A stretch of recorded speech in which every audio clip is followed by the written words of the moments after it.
This guy is sweating bullets, muttering, "This hellish academy life is a total nightmare." Sung Jin-Woo decides he has to move out or just drop out. Suddenly, a familiar voice booms from behind him. Senior Sung Jin-Woo, a former Special Forces sergeant, talking like such a total softie? This kid looks so full of life, even having the nerve to tease Sung Jin-Woo, a man who survived the toughest training camps imaginable. Trust me, you'd think it's impossible for someone like him to struggle with a couple of lectures, right? Sung Jin-Woo doesn't play that. "Yoo Jin-ho, join the army first, then we'll talk. Let's see how much you can handle then." Yoo Jin-ho panics. Seems he's dodging enlistment by hiding in school, but he's still acting like he's going to change the world. Sung Jin-Woo shuts him down. He warned Yoo Jin-ho 3 years ago during freshman orientation, "Do anything, but don't be a pathetic simp." Yoo Jin-ho follows Sung Jin-Woo into the lecture hall, but then stops dead in his tracks. "Senior, are you crying?" "No, look up at the sky." Yoo Jin-ho's voice is frantic. A circle with a 99% countdown is shimmering in the sky, freaking him out.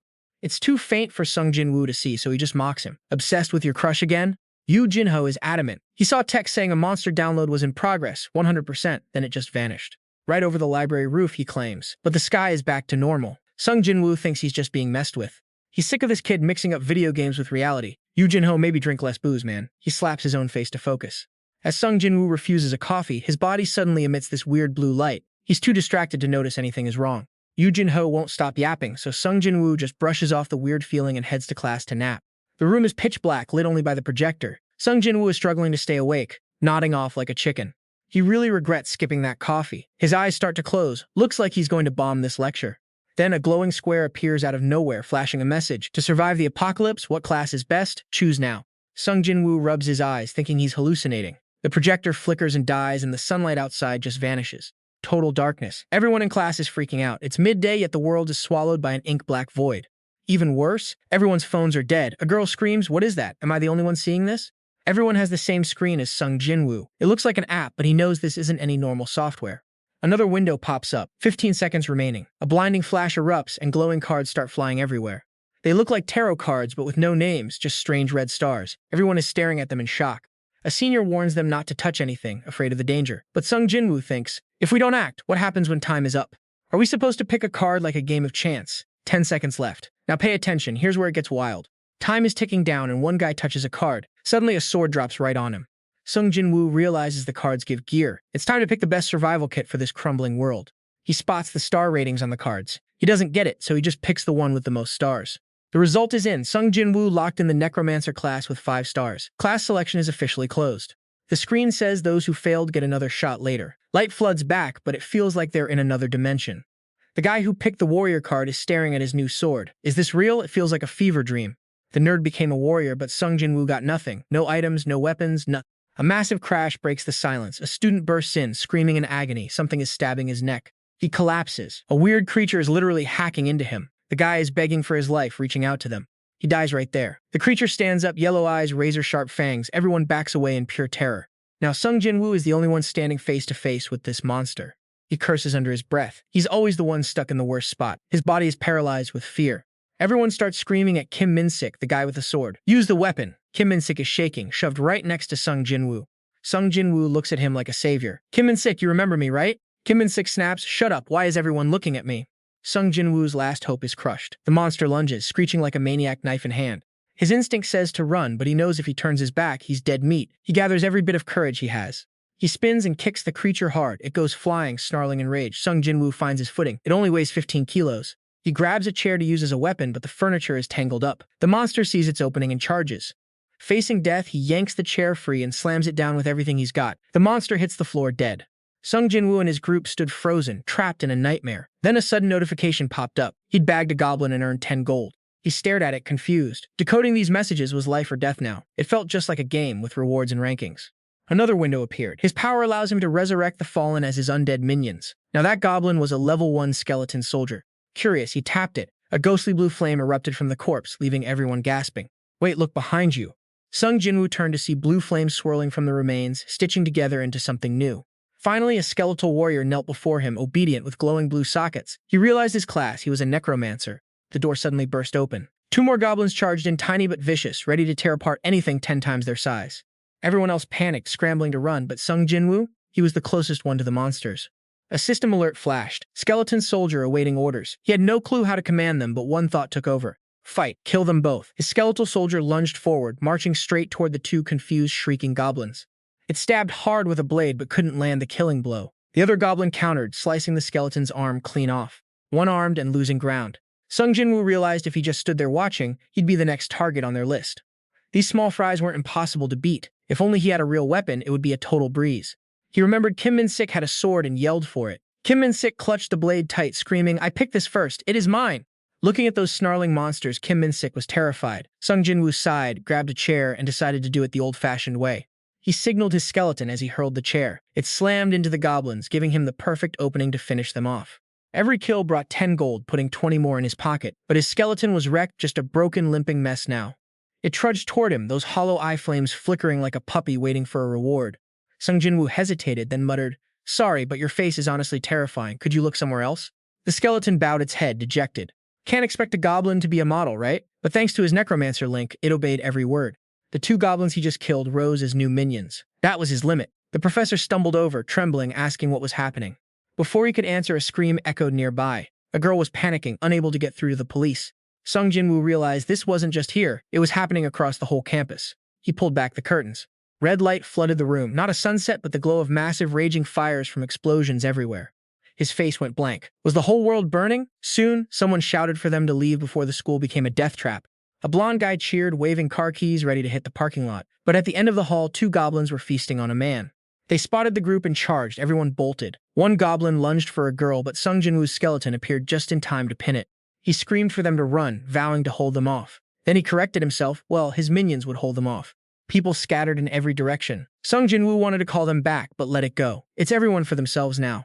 This game had rules, and they were trapped in them. First, the class assignment. The early monsters were easy enough to farm. Maybe fighting back was the only way to survive. At least he had teammates backing him up. Sure, his teammates had no skin and were basically bone, but they were all he had. The 2 goblins teamed up against his skeleton. One swipe and the skull shattered, rolling to his feet. Once destroyed, the minion vanished into thin air, gone forever. Sung Jin-Woo gritted his teeth, cheering his remaining skeletons on. 2 versus 2, they lunged, risking everything.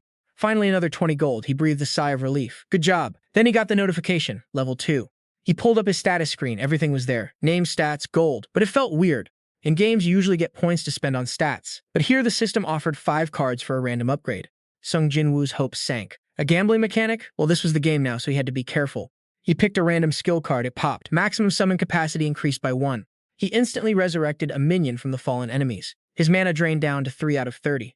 He didn't expect his army to be so needy. The 4 skeletons stared at him blankly. He waved them off, totally creeped out. He had to get it together. He was alive for now, but the future was a complete mystery. Survival was the only goal.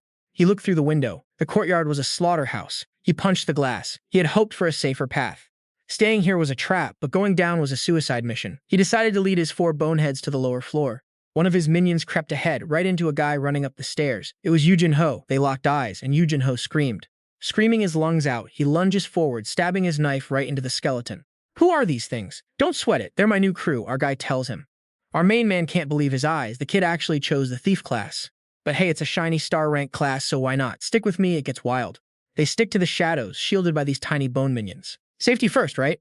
Suddenly, a notification pops up. The set bonus system just activated. You see that too, right? Our guy nods. This changes everything for the team. It's a massive buff. Not just for him, but for every single bone soldier too. Even solo, his minions are basically a whole party thanks to these bonuses. Bridge 2, now pay attention because this is where the real action begins. The skeleton squad debuffs the goblins, dragging their stats down by 30%. The goblins realize they're in trouble and start backing off, but it's too late. The skeletons charge, crushing the front line before the leader even reacts. Then the boss rises, his wrist glows with a strange dark wild magic. A frenzy buff. The goblins get a massive boost, completely turning the tide. Time for a strategy shift. He needs to take out the head of the snake. He commands the skeleton to flank, aiming straight for that glowing wrist. A clean strike. The boss howls as his magic spell is shattered midair. Without the leader's buff, the rest of the goblins are just easy experience points. That's 500 gold per kill. The team bonus is seriously paying off. Loot time. The goblin leader drops a basic spear, but check out that bracelet. It's a high-rarity item with a massive stat boost against goblin-type monsters. Plus, he snagged the frenzy skill, a rare tier debuff for the whole squad. 10 minutes of increased damage and speed, all from one lucky drop. He's actually starting to like these little guys, patting one on the head. Even the kid is impressed, though they're still a bit creeped out by the dead.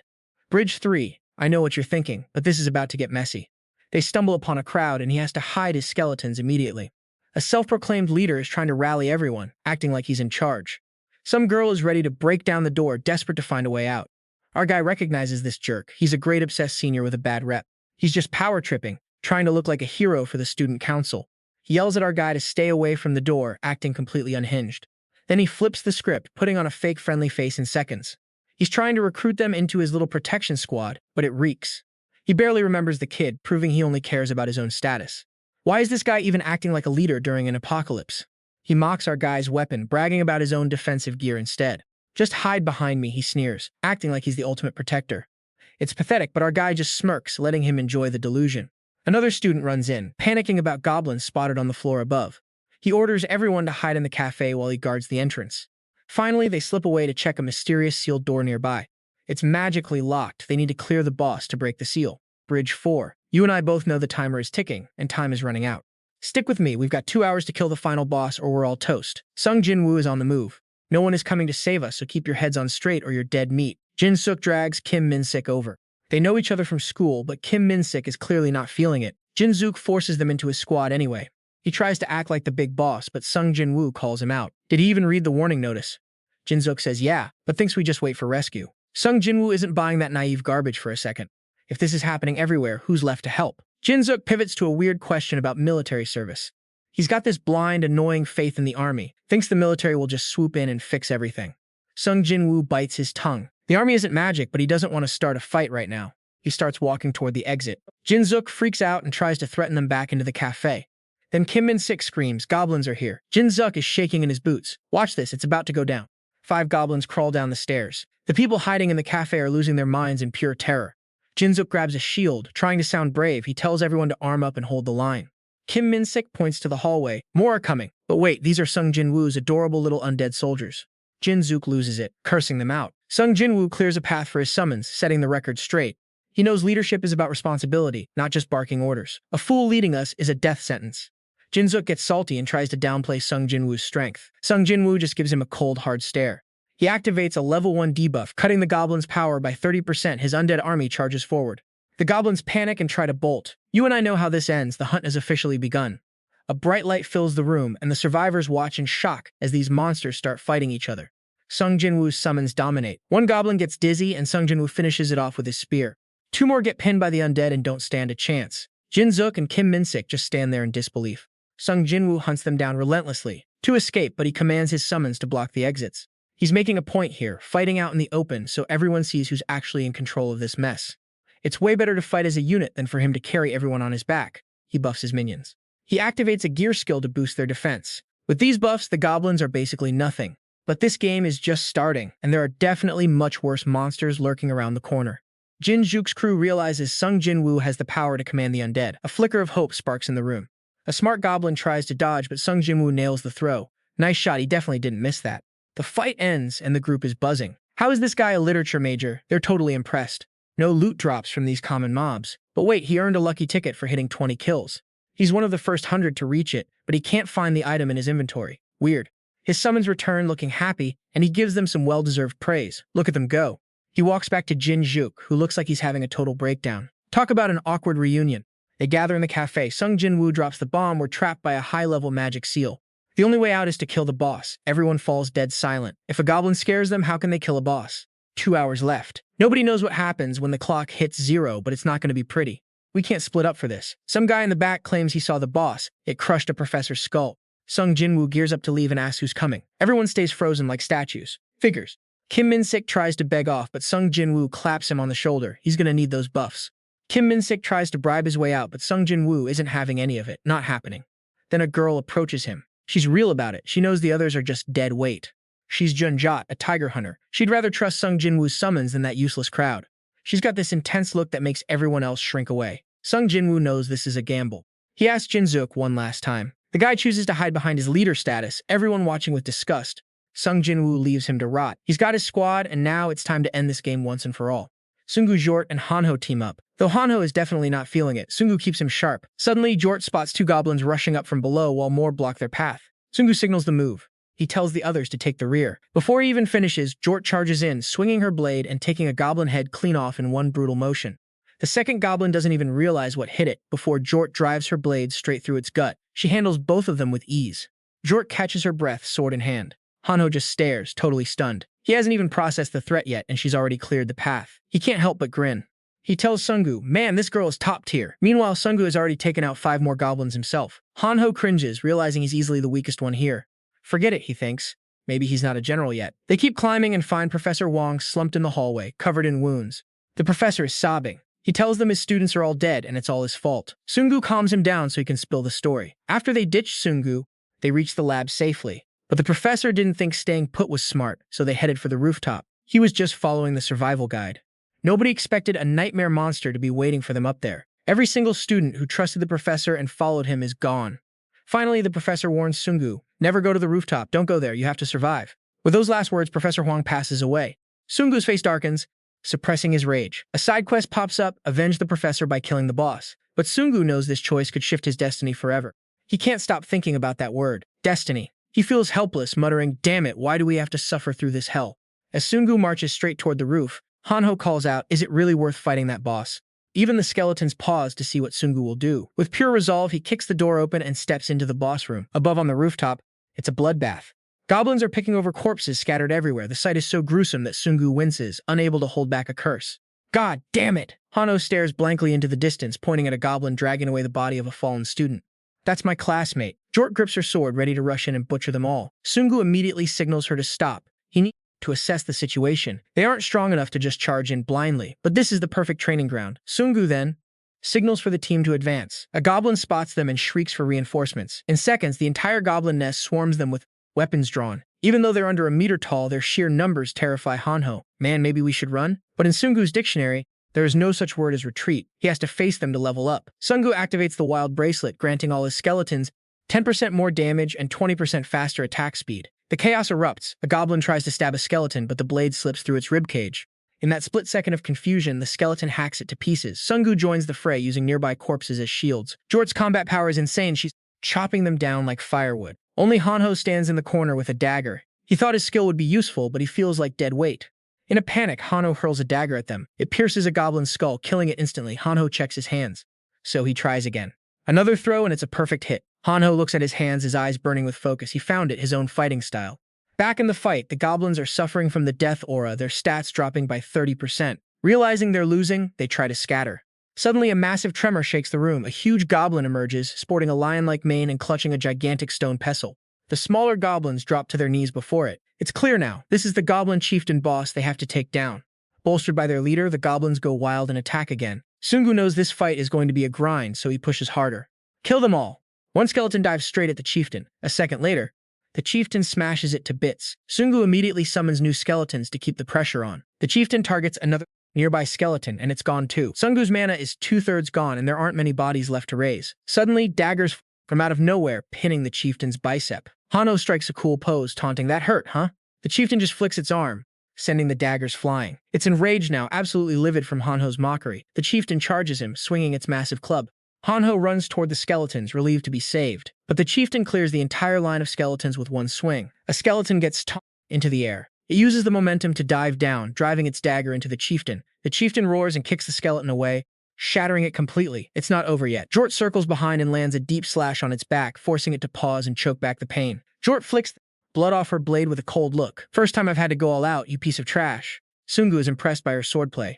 She's fast, seriously fast. If not for Jort, he would died back there already. Sungu clears his head, rethinking the tactics. He summons more skeletons and coordinates with Jort to surround the chieftain. They attack from the rear. It doesn't do much damage, but it's enough to blind it. Sungu seizes the opening and hurls his spear. It tears through the chieftain's thick mane, leaving a massive wound on its face. It howls in pain, venting its rage on a nearby skeleton. Sungu summons another one, but his mana is hitting empty. Suddenly, the chieftain points at each skeleton and lets out a weird, chilling laugh. Sungu brushes it off, though he's terrified that they might not actually win this. Without warning, the chieftain goes berserk, its power doubling in an instant. Sungu gets blasted back. If this keeps up, stick with me. You and I are about to see this boss get absolutely wrecked. The chieftain is basically hacking, blocking blades with one hand while holding a minion. Sung's back, dual-wielding stolen swords, signaling his minions to flank the massive brute. The minions nearly get wiped, but suddenly a sword streaks across the room. A damaged minion catches it midair, slamming down with a brutal, desperate strike. Watch this, the system notification just unlocked a massive team-up ability. The warrior set bonus kicks in, boosting speed and lightening their gear significantly. Even that single-armed minion evolves into a unique independent specialist fighter. Now here's where it gets wild. Sungu starts throwing chairs like it's nothing. The three-way attack has the chieftain totally lost, taking a chair right to the face. Jisoo lands some heavy hits, but the chieftain shrugs it off like it's a joke. Then a dagger pins the boss's arm. Jin-Ho finally crawls out of hiding. Sungu spots the opening and signals his loyal king of minions to finish it. He screams, ready to end this, remembering every sacrifice his minion made for him. But the minion dodges, and in a flash, the chieftain's head goes flying. The system confirms it. 88% damage reduction saved his minion's life. And just like that, the goblin chieftain falls, netting Sungu a major level up. Jin-Ho is stunned, asking how Sungu even got a minion that strong. Suddenly, it starts glowing, transforming with new gear and a mysterious glowing crest.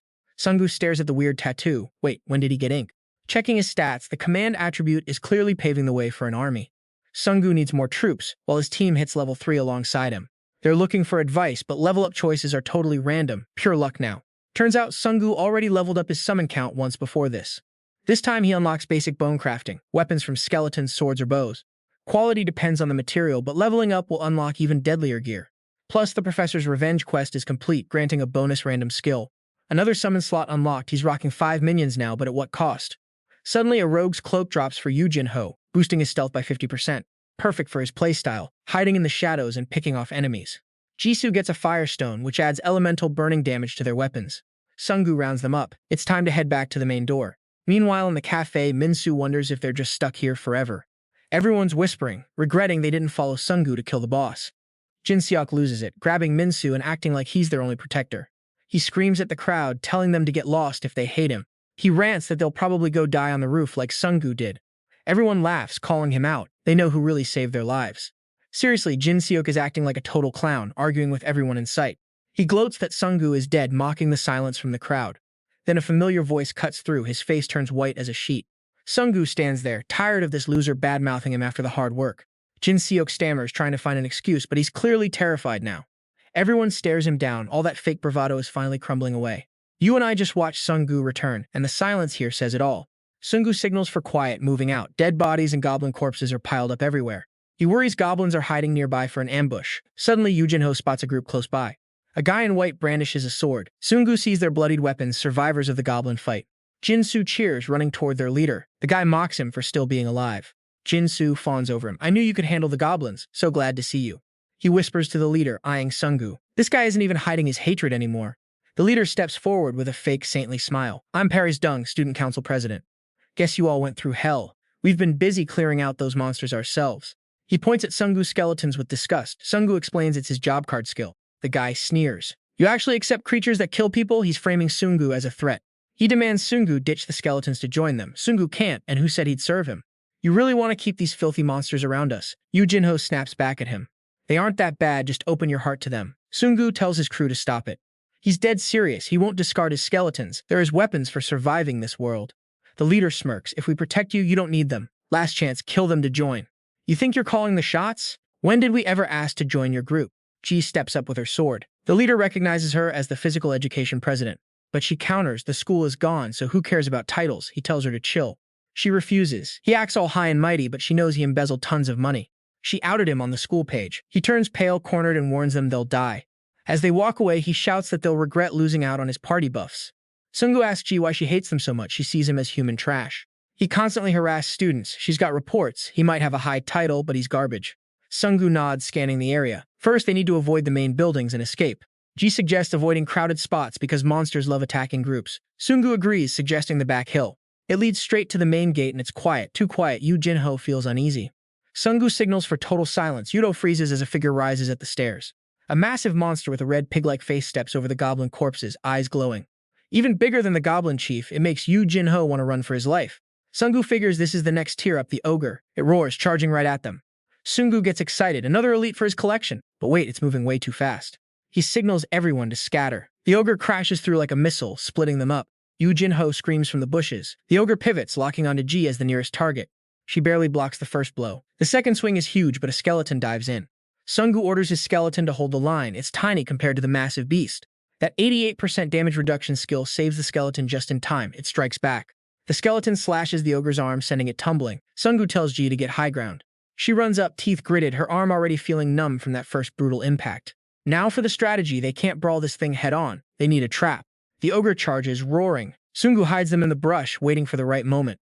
He needs to manage his mana carefully. As planned, the ogre slams into the trees. Its size is a total nightmare for forest movement. It's trapped by the terrain now. Jin-Woo jumps out throwing a dagger. The signal. The skeletons rain down daggers too.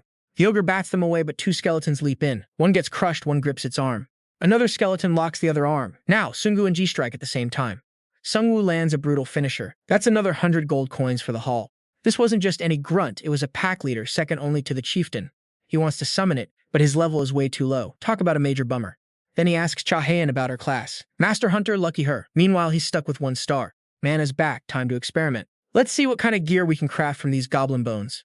6 swords, 5 hammers, 2 spears, or 4 bows. The options are actually insane. He goes for the hammers. They look a bit tiny, but hey, beggars can't be choosers, right? Watch closely. He tosses them to his skeleton squad. Now we're talking. That set effect adds 30% damage plus a chance to stun. Brutal. He gives the katana to Hanho, but don't get too attached, kid. Trust me, that sword is just on loan. You mess up and you're losing a hand. They reach the school gates and Hanho is losing his mind. Why so many cars?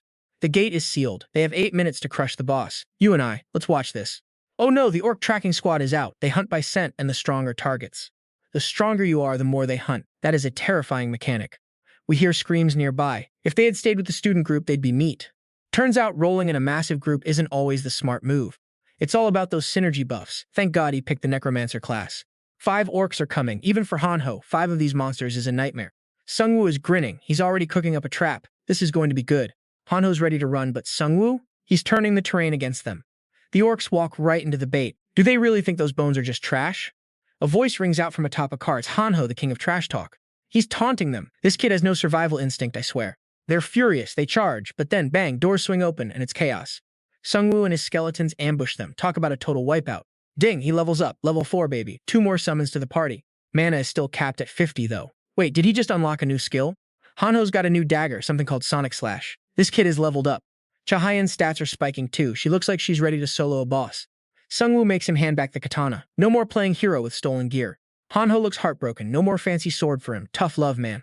Hold up. 7 orc hunters destroying a bus. This looks like a rescue mission. Someone's inside that bus, and they're about to become lunch if he doesn't act.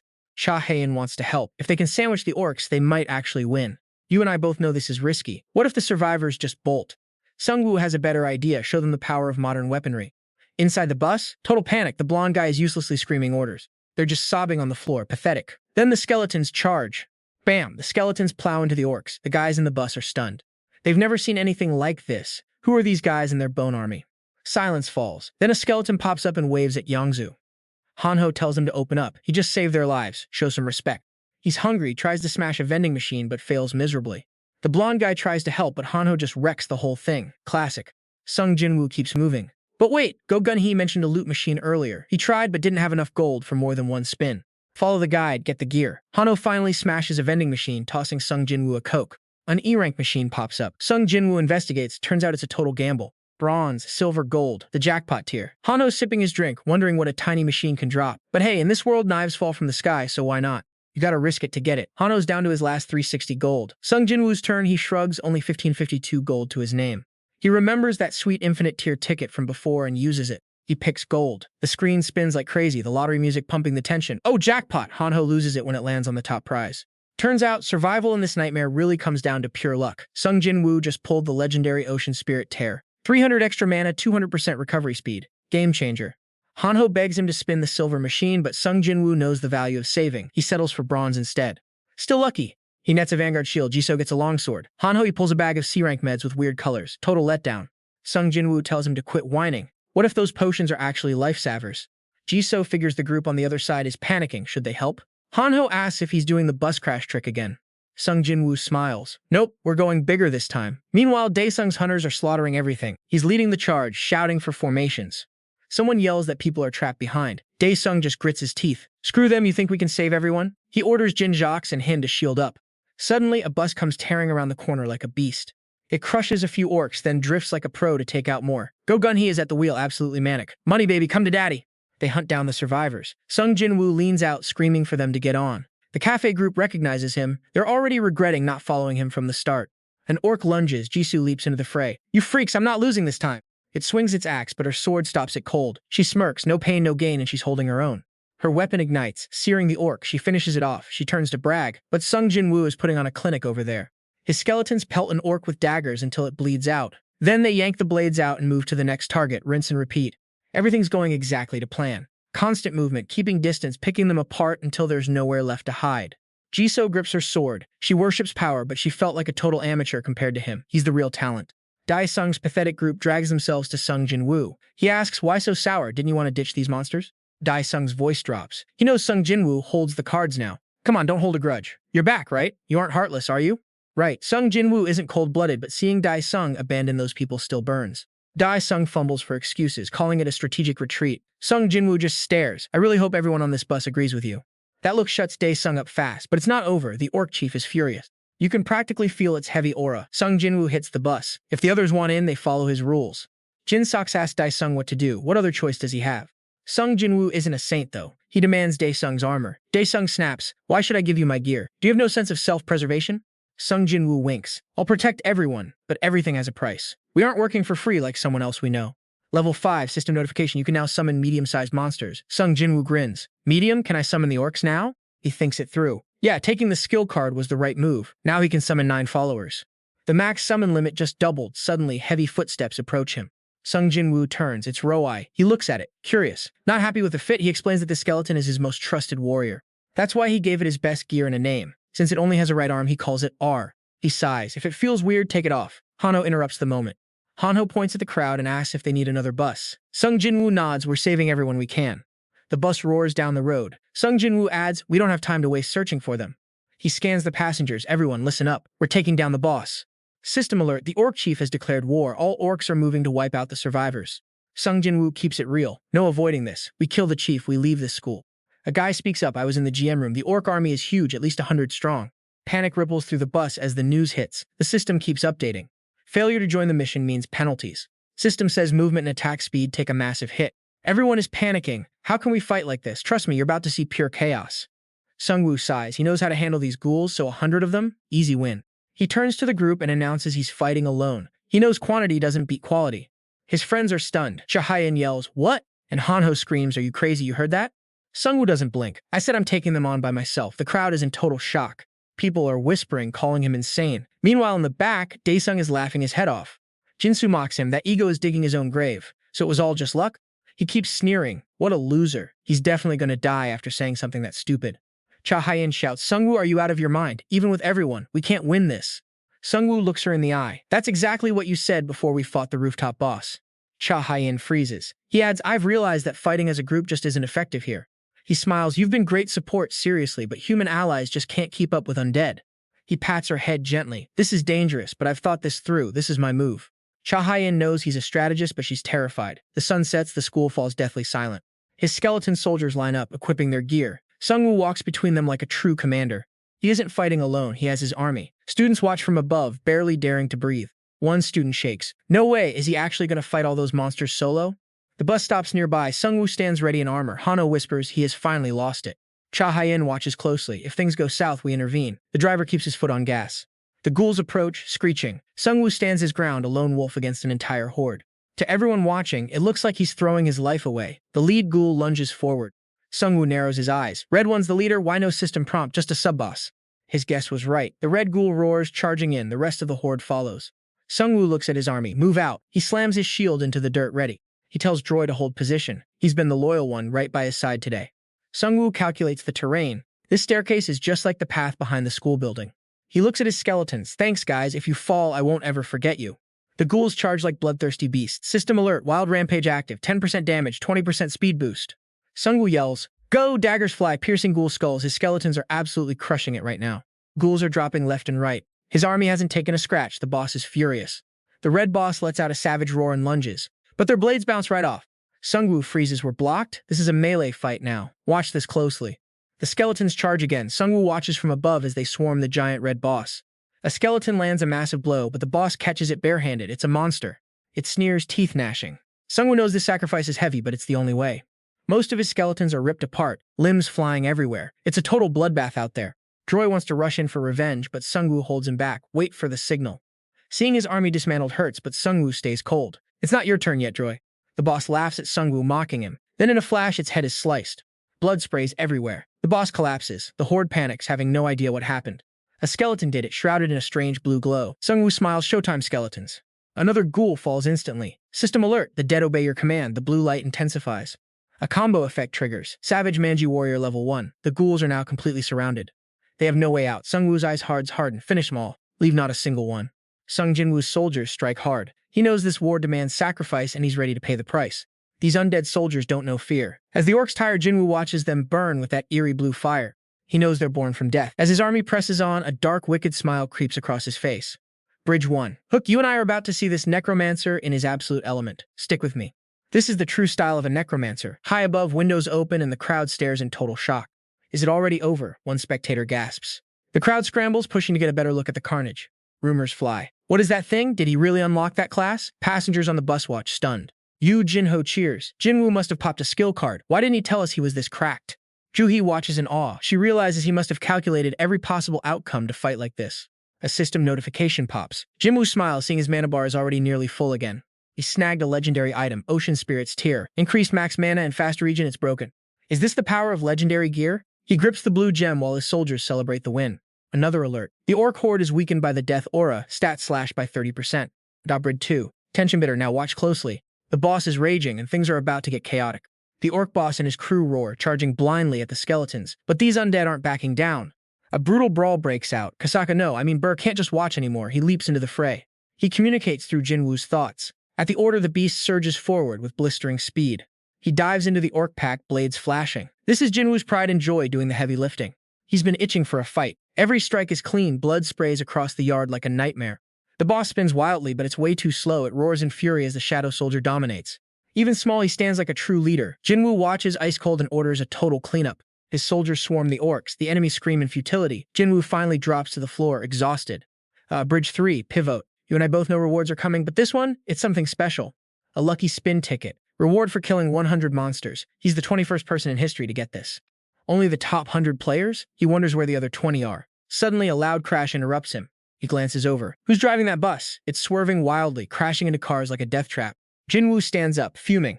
Are they trying to escape without facing the boss? These idiots are doomed. Wait, those are the students. Are they being held hostage? An orc grabs one, and the guy wails for help. Jin-Woo grits his teeth. Why can't people just stay put? They always make everything a massive headache. Even if it's not his problem, he's going in. The crowd cheers, suddenly feeling a surge of brave energy. One guy shouts, I'll fight too, I can at least defend myself. Jin-Woo eyes them, clearly unimpressed. He'd rather solo this, but he sighs, just don't touch my soldiers. The door creaks open, pitch black inside. He steps in, flanked by 2 towering shadow soldiers. The sight ahead is absolute nightmare fuel. Bridge 4, closer. This is where it hits different. The true horror of this dungeon is finally revealed. Corpses hang in the air. In the shadows, a dark figure sits, radiating heavy, lethal energy. Jin-Woo narrows his eyes. Is that the boss? The students are already battered, bleeding, and broken. The orcs sharpen their blades, ready for a feast. Jin-Woo roars, get ready, we're hunting the boss. The hostages are sobbing wrecks. Jin-Woo realizes the orcs are smart enough to use humans as shields. Sung-bong is crying like a baby. Jin-Woo, save us. Even the creep Jae-hyuk is begging for his life. How can they believe he'll save them? Another guy, face ruined, shakes with fear. Please, save me! Jin-Woo's had enough noise. He screams, shut up! He's not here to coddle their selfish hideouts. He calls them out. They only cared for themselves, and now they have to face the consequences.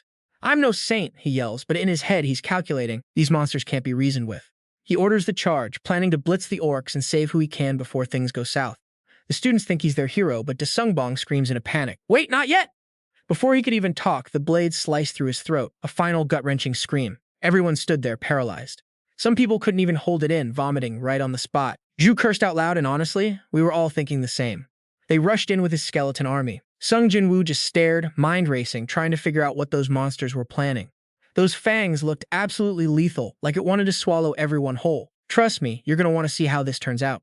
A purple light erupted everywhere. People were panicking, screaming about their powers being drained. It was getting dangerous fast. Everyone collapsed, gasping for air. Even Cha Hyen was struggling to hold on. Then a system notification popped up right in front of us. Hell's Breath effect. You're anxious, weakened, and dizzy. Your mana is burning away. The final boss, the Archmage, stepped out. Yu Jin-ho's hands were shaking, but he managed to grab a potion vial. He used every bit of strength left to pop that cap open. He chugged it down, wiped his mouth, and yelled at Sung Jin-Woo to use one too. But wait, look at the screen. What is happening? A powerful green aura was radiating off Sung Jin-Woo. He wasn't even fazed by the purple light like the rest of the team. He didn't even turn around, just told them to keep an eye on Ju. He started smiling, thinking, what is this energy? This feels incredible. System alert, your mana pool just spiked because of Hell's Breath. Sung Jin-Woo actually laughed out loud. Max mana increased? No wonder I feel this energized. The system explained Hell's Breath pushed your body into a peak state. Every stat is boosted and your max summon count just blew up. Sung Jin-Woo looked at the boss calm and absolutely confident. I don't care what you did to me, I'm finding out your secrets. The boss growled terrified. You haven't seen this before, right? Yu Jin-Ho was pumped, saying they finally had the advantage like on the rooftop. Sung Jin-Woo gripped his sword, ready to join the fight. But then Sung Jin-Woo grinned, a dark, dangerous look in his eyes. He told them, nah, this time everything is going to be different. System alert. The corpses are waiting for your command. They're officially under your control now. Yu Jin-Ho stared in total shock. They're all wielding this insane power? Before he could even process it, the system dropped another massive update on the team. Equipment bonus. Equip 3 axes or more, and your attack speed jumps 20% while weapon weight drops by half. Exclusive trait, One-Handed Warrior. Equip 1 weapon, and you block 88% of the first incoming strike. Warrior level 3. 30 axes equipped, 15% damage boost, and 20% faster hits for the first 20 seconds. Hunter level 2. 30 goblins in your squad, 20% better awareness, and 10% more damage during combat. Rebirth stage 2. 30 units owned, random recovery, and 20% speed boost when chasing living prey. This is huge. Squad bonus, command level 1 over 11 members, 5% damage and defense boost. All power flowing to Sung Jin-Woo. He glared at the boss, thinking, time to show you the true power of death. The boss went berserk, shattering the ground. System alert. Goblin skeletons are rising. They swarmed the leader. One lunged forward, weapon raised, pinning the boss down. The boss didn't even have a second to react. It was absolute chaos, a brutal clash between the boss and Sung Jin-Woo's army. System alert. Skeletons rising. Every time one fell, another jumped up to take its place. The boss couldn't fight back. System alert. Skeletons rising again. Sung Jin-Woo walked right up to the boss, evolved and looking like a total nightmare. How does it feel? This is your reality now. No matter how strong you are, there's one thing you can't run from, death. His face turned ice cold. Sung Jin-Woo looked like a reaper straight out of hell. The boss had never seen anything like this. It was terrified, too scared to even roar. It made a desperate run for Sung Jin-Woo, trying to land one last hit. But it was already over. He dodged the attack with ease, mocking it. His skeleton army swarmed the boss like starving wolves. The boss realized it couldn't win and tried to bolt. Sung Jin-Woo caught the move immediately and called it out loud. You think you can run? Think again. The boss shrieked, eyes turning white, and prepared for a final, desperate death match. But before it could move, the skeleton army pounced. It was like a helpless animal getting torn apart by a pack of predators. The boss was struggling, thrashing around in total desperation. Finally, it just wore itself out against the endless skeleton waves. It reached out a shaking hand, but it was done. Sung Jin-Woo saw it was finished and gave the order to Ri to finish it. Joe wasn't about to show any mercy to a monster like that. He launched forward and Sung Jin-Woo ordered the final execution. System notification, you gained 1,055 gold. The elite goblin mage has successfully ranked up. Absorbing the chief's magic really paid off and the command stat leveled up too. Sung Jin-Woo knew this was coming. He checked his follower list. Elite goblin skeleton level 3 wielding a katana undead type command level 2. Yu Jin-Ho rushed over, pointing at the boss's mouth. Wait, is that an item? Did we just get a rare drop from that thing? System warning, this item activates the devil trait for the user, but it comes with a heavy price. Massive sacrifices. Think about it. Sung Jin-Woo wonders, are demon powers really that different from standard mage skills? He grabs the orb, eyes scanning it. The system pings. Demon trait added. Blood Demon Stone, legendary rarity. It triggers a demon power effect for the owner. Once the enemy's mana burns out, it starts draining their strength. The hellfire dissipates, ending the combat state. Sunlight hits the schoolyard. The boss is dead. Cheers erupt everywhere. We finally crush the final boss. One survivor beams. I don't want to be a burden, but I promise I'll be useful later. Another agrees. Truly hero material. Sung Jin-Woo thinks I don't need more team members, and the outside world, a complete mystery. Staying in a small group remains the best way to survive. The barrier blocking everyone finally fades away.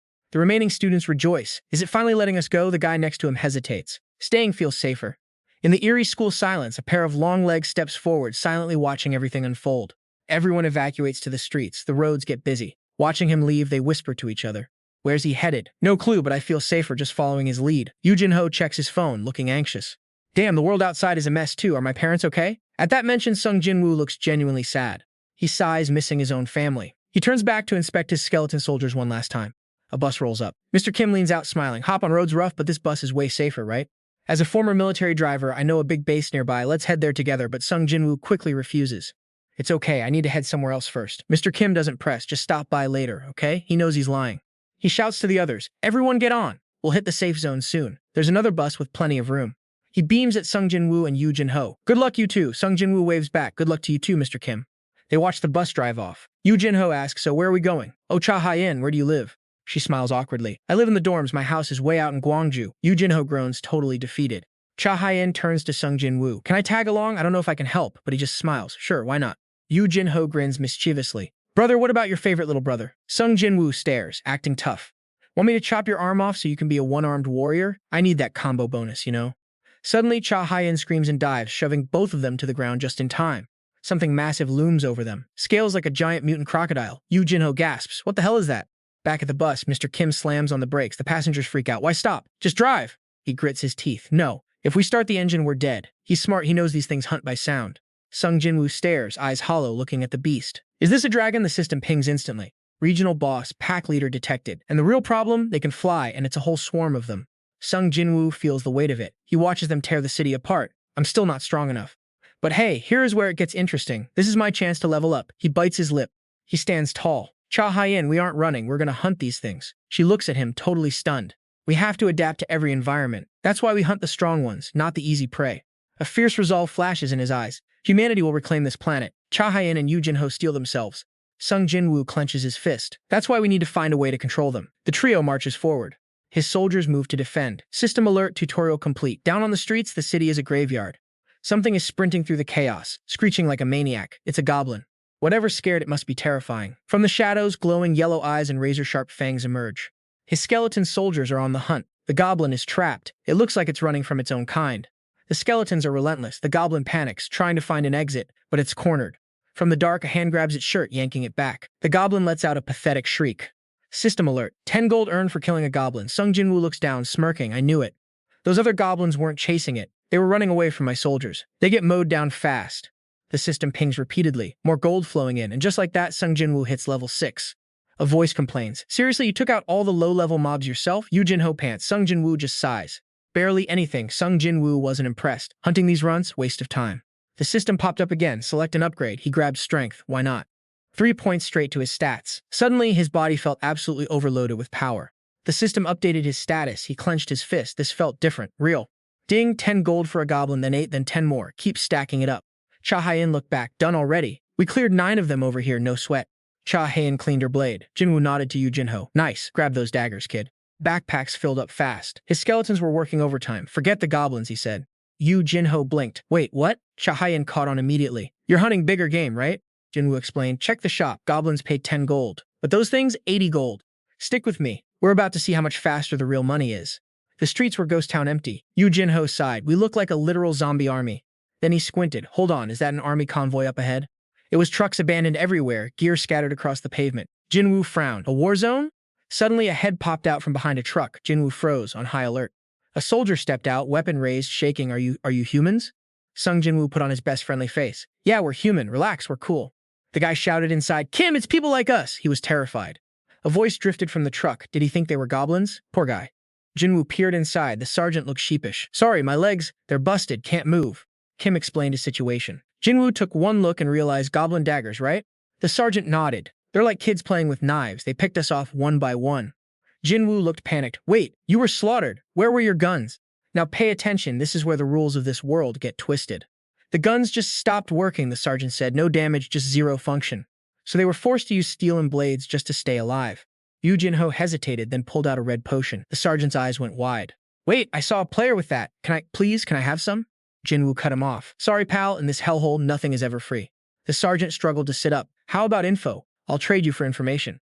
Jin-Woo raised an eyebrow. "Information?" The sergeant nodded. "Everything I've seen, everything I heard." Jin-Woo agreed. "Start talking." The sergeant began to spill his guts about the nightmare. "Giant wolves, bull-sized. They wiped out our entire battalion. We didn't stand a chance." Then he asked, "Have you seen the blue QR codes? That's the key, man." Cha Hyen and Yu Jinho locked eyes. This was the first real lead they'd had. The sergeant pointed them toward a parking garage and a subway transit station. "Scan it," he said, holding his phone. "It's the only way to stay connected." Jin-Woo thought hard. "An app for survivors?" He handed over the potion. "What's the plan?" the sergeant asked. Jin-Woo replied, heading back to the base. "You think the base is safer?" Jin-Woo asked, looking at the fallen soldiers. "The brass took all the good gear," Kim spat. "We're stuck with melee weapons." Jin-Woo shrugged. "We've got places to be. Good luck. Watch the skies, Sergeant." "The skies?" Jin-Woo didn't blink. "Yeah, watch out for the flying lizards." The soldiers turned pale as they drove off. "You and I can see the fear." Jin-Woo's crew kept moving. They found the blue code. Time to see what's up. It starts with a simple post. A stranger asks for a meeting spot. Our guys know that area like the back of their hand. Trust me, here's where it gets intense. They're dropping gold like it's nothing. Level 8 already. Man, the gap is widening. Suspicious, but that high-level gear? Too tempting. The team moves out to find them. But here's the catch, the chat log vanishes, deleted in seconds. Something's fishy. Users are baffled. Why wipe the trail? Is there some dark secret hidden in those texts? The poster brushes it off with a lie. Just ignore the noise and get over here. In the shadows, a sinister figure watches. Those fangs? Yeah, he's definitely bad news. Suddenly, the city lights flicker. A goblin lunges, dagger drawn, but it's one-shotted in an instant. A man swings a baseball bat, screaming in pure terror. Get back, you monsters! The goblins circle, hungry and ruthless. The man's trapped, begging for anyone to save his daughter. A flicker of hope, he sees survivors on the roof. Will they help? No, they close the blinds. The pack lunges, it's over. Or is it? A blade flies out of nowhere, nailing the lead. The rest scatter. It's the skeleton army. Right on time, our team wipes them out cold. The man pulls his girl close, shaking. Sung Jin-Woo steps up, soft and calm. You're safe now. In a world this cruel, a little kindness hits different. The man points to his home. He's out of supplies. Before he can finish, Sung Jin-Woo tosses him rations. Just take it. Hanho and Cha Hae-in are mopping up the stragglers. The goblins are terrified, running for their lives. No chance. They're running right into a death trap. Hanho laughs. They're basically asking for it. Wait, is that sign a dungeon gate? Should they clear it? The man screams, no, stay away. It used to be his brother's shop. Now something way worse than goblins lurks inside. Sung Jin-Woo just smirks. Something worse? Thanks for the heads up, buddy. Watch this. System alert. Entering the Elder Smile dungeon, Sung Jin-Woo yells to run. Now, Hanho's still cracking jokes while sprinting. Thanks for the tip, boss. Shut up and keep moving. They stop suddenly. Something's ahead. Sung Jin-Woo sighs. It's just a bunch of small goblins. Looking at the pile of carcasses, the group freezes. The skeleton soldiers start the slaughter. Hanho gags. The stench is unreal. It melts metal. He's definitely not staying here 3 seconds. Luckily, the bones don't rot. The skeletons push forward, ripping through the goblin horde. Acid sprays everywhere. Hanho's pale. Hey, Sung Jin-Woo, can you even handle that thing? The boss spawns. And just like that, the skeletons get decimated. This isn't a normal fight. These things aren't just big, they're monsters. Sung Jin-Woo grinds his teeth. This is bad. If the skeletons get crunched, it's game over. He needs a new strategy fast. System alert. Crafting bone equipment. What's he doing? He's reinforcing the skeletons with armor. It takes time, but it's the only way to survive. Cha Hae-in is barely holding the line. She tosses a bone toward him. Catch! Sung Jin-Woo catches it mid-crafting. He's working like a pro, but the boss isn't waiting. It charges at blinding speed. A blast of sludge hits. Hanho and Sung Jin-Woo go flying. This is a disaster. Another skeleton bites the dust, swallowed whole, dissolving in the beast's gut. Sung Jin-Woo grins. Big mistake, monster. You just swallowed a time bomb. 10 minutes later, boom, the goblin explodes. Now tear it to pieces. Blood flows out. The system prompts him to collect the fluid. Fill those bottles up. The skeletons work like machines. They grab everything they can. Serious loot incoming. Sung Jin-Woo eyes the stash. Acid this strong? That's going to be useful later. Wait, what's that? A rare core hidden inside. It's pure, concentrated destructive power. While he's busy, Hanho checks his phone. Hey, you need to see this. Something's really wrong. Why are most comments being wiped? Something shady is definitely going down. Sung Jin-Woo stared at his phone, eyes narrowing. Doesn't this seem weird to you? Who just throws away 1,000 gold to leave a trash comment? Bridge 1. Hook my head spinning, but stick with me because things get dark tonight. Deep in the tunnels, shadows were plotting something truly messed up. Kill a player, you get 5,000 gold, plus $1,000 for every level. The second guy grinned. Hunting people down sounded way easier than monsters. They looked twisted. One guy took a drag from a cigarette, feeling bold. A car pulled up. The driver shouted, "Boss, who are we actually working for?" The leader was shaking, veins popping out of his forehead. He looked terrified. Strawbridge 2, tension builder, pay close attention, because what he says next changes everything. Professor Red, he whispered. Is that a serial killer? His memory flashed back. Mountains of corpses. A blood-soaked hand reaching out. He was barely holding it together. He retreated, nerves fried. The only word he could muster was monster. Professor Red stepped forward, voice chilling. Looks like it's the end of the world. Before him stood something not quite human. I'm starving, the creature growled. Back to Sung Jin-Woo. He turned to Yujin Ho with a dead serious expression. Bridge 3, Pivot, I know what you're thinking, but wait until you see his response. Are you ready to kill? Sung Jin-Woo asked. The air in the room froze. At a convenience store, blood-smeared glass told a story of pure violence. System alert, member joined vampire route. Job class changed to low-level vampire. The new vampire trembled. Why is this happening? He just wanted some snacks. He begged for his life, but his hunger was already taking control. Screams filled the air. The vampire pinned the man down, teeth sinking deep. A vampire leader watched, satisfied. Well done, son of me. The boy felt the rush, losing his mind to the taste of blood. Keep growing, keep getting stronger, the leader urged with a twisted grin. Deep in his subconscious, a faint voice called out, Boss? It was all a dream. His subordinate looked worried. You okay, boss? The boss shook it off. The subordinate held up his phone, grinning widely. Target located. That idiot 157 and his team are at the park. Drang, Bridge 4 closer, and just like that, the hunt begins. You ready for the payback? Excellent. Let's go grab our 17th blood bag, the boss laughed. They cruised toward the apartment complex, thinking it was the perfect killing ground. They figured the residents would just ignore the screams. They were so wrong.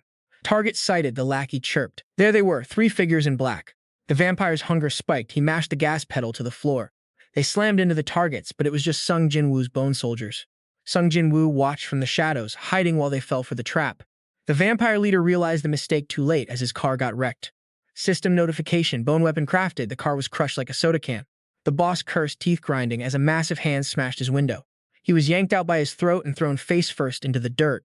Sung Jin-Woo loomed over him, sword pointed at his forehead. "You're the ones, right?"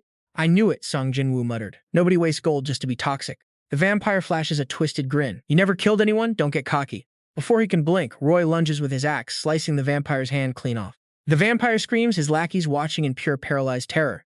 Render Bridge 1. Hook, stick with me. We're about to see just how ruthless this world really is. Sung Jin-Woo commands his skeleton soldiers forward, but the vampire just collapses, wailing.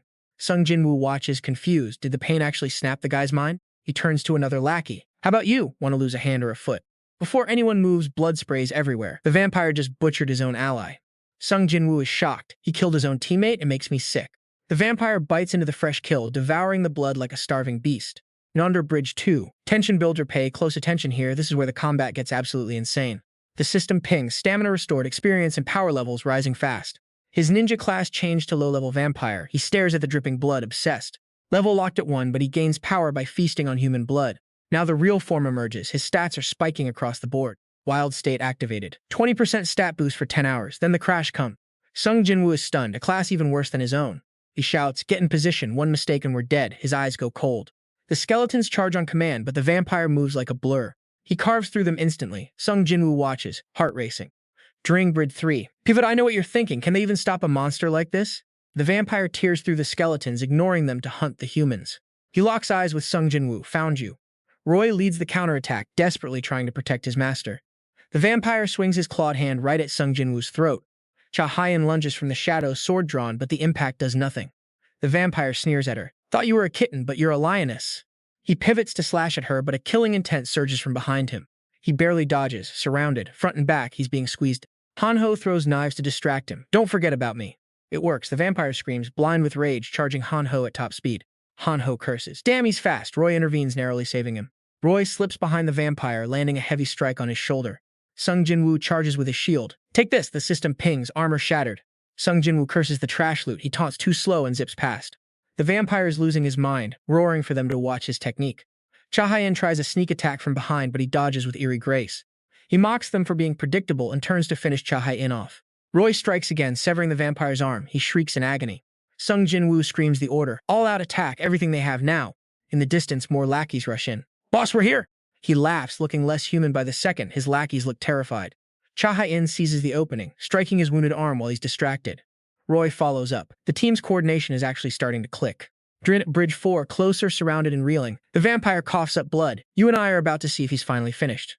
Looks like that hit left a mark. Sung Jin-Woo stood tall, eyes cold. "If you're so confident in your monster's healing, show me if they can regrow that head." He swung his blade. The system chimed instantly. "You killed a level 1 player and earned 1,000 gold. A thought hit him. Gold from players? Jin-Woo realized the score. He turned on the group, voice sharp. "So this is how you're farming gold." They had no answer. Silence said it all. Jin-Woo let his rage loose. "You absolute trash." He stalked toward them like a death god rising from the abyss. "You're the level 8 group, right?" He knew the answer, but he wanted them to say it. When they nodded, his voice dropped low. "Drop your weapons or prepare to meet your maker." The pressure was too much. They dumped their gear instantly. The soldiers smashed their vehicle to make sure there was zero chance of escape. Under questioning, a lackey cracked. He blubbered. "We don't know who the boss is. We just take orders from our leader. We never expected he would end up like that." Jin-Woo wondered, was the boss the one who turned that guy into a monster? Was that thing even human anymore? What kind of job class does it have? Jin-Woo estimated its power at around 5 stars. One thing was certain, something terrifying was roaming the city. Jin-Woo leveled his gaze at the thugs. "How many people have you killed?" The guy confessed. "Around 20, maybe more." Jin-Woo's eyes turned pitch black. He stared at the murderers with pure, unfiltered malice. His shadow soldier caught the vibe and raised his axe. They panicked. "Please spare us. We were just following orders." But how could he forgive cold-blooded killers? The soldiers struck. The system notification flooded in. Tons of gold added for the kill. Cha-Hyan and Han-Ho watched the brutal act and panicked. "Jin-Woo! What are you doing?" He didn't look back, his aura radiating pure slaughter. "If I don't kill them now, they'll just keep killing others." Once a scumbag, always at Cha-Hyan's side. She couldn't argue with that logic. Night fell, but the military headquarters stayed lit. Rumors spread fast about the vampire-like monster incident. Someone nearby had witnessed the carnage and posted it before the monster could wipe the evidence. A soldier frowned, exhausted. Even in the army, survival is a nightmare. This world is completely broken. Then a comment popped up asking about Jin-Woo and his shadows. The soldier squinted. Shadow soldiers? It was Kim. He chuckled to himself. Could it be them? Just as I thought, they're the real deal. A teammate shouted for him to hurry up and assemble, but Kim was too busy devouring the comment section about Jin-Woo's crew. He left a comment praising the guy. Below him were other survivors who had been saved by Jin-Woo. He told his partner, I'm keeping track of that savior from the other day. I'm busy, just give me a second. Morning hit, and in a ruined high-rise, someone watched the feed. That's some interesting intel. He stood up, pocketed his phone, and muttered to himself. Didn't think there were still decent people out there. All right, let's get moving. Just as he finished the thought, the gate swung wide, flooding the room with blinding light. Below, the city streets were dead silent. Cars overturned, glass everywhere, a total ghost town. Hanho was on phone duty, scrolling through the threads. Whoa, check this out. Jin-Woo has a new post. It was from a prosecutor, opening the floor for anyone to comment freely. Comments capped at 200 characters. You could even change your nickname for 100 gold. Hanho couldn't believe it. This guy is burning 1,000 gold just to let people talk? Cha Hyen grabbed her phone too. Most of it was just people looking for groups. Jin-Woo glanced over. He already knew the important stuff, but keeping tabs was necessary. Hanho teased him, saying everyone was praising him for what went down the other day. Jin-Woo replied deadpan. I couldn't care less. Sunset rolled around quickly. They approached a building and Hanho called out, We're almost home. Jin-Woo pointed ahead with a grin. Your place is finally in sight. But Hanho started shaking. What if his parents weren't safe? He was dying to see them. Pointing up, he said, My family is right up there. Jin-Woo warned him to stay cool. We don't know what's waiting inside.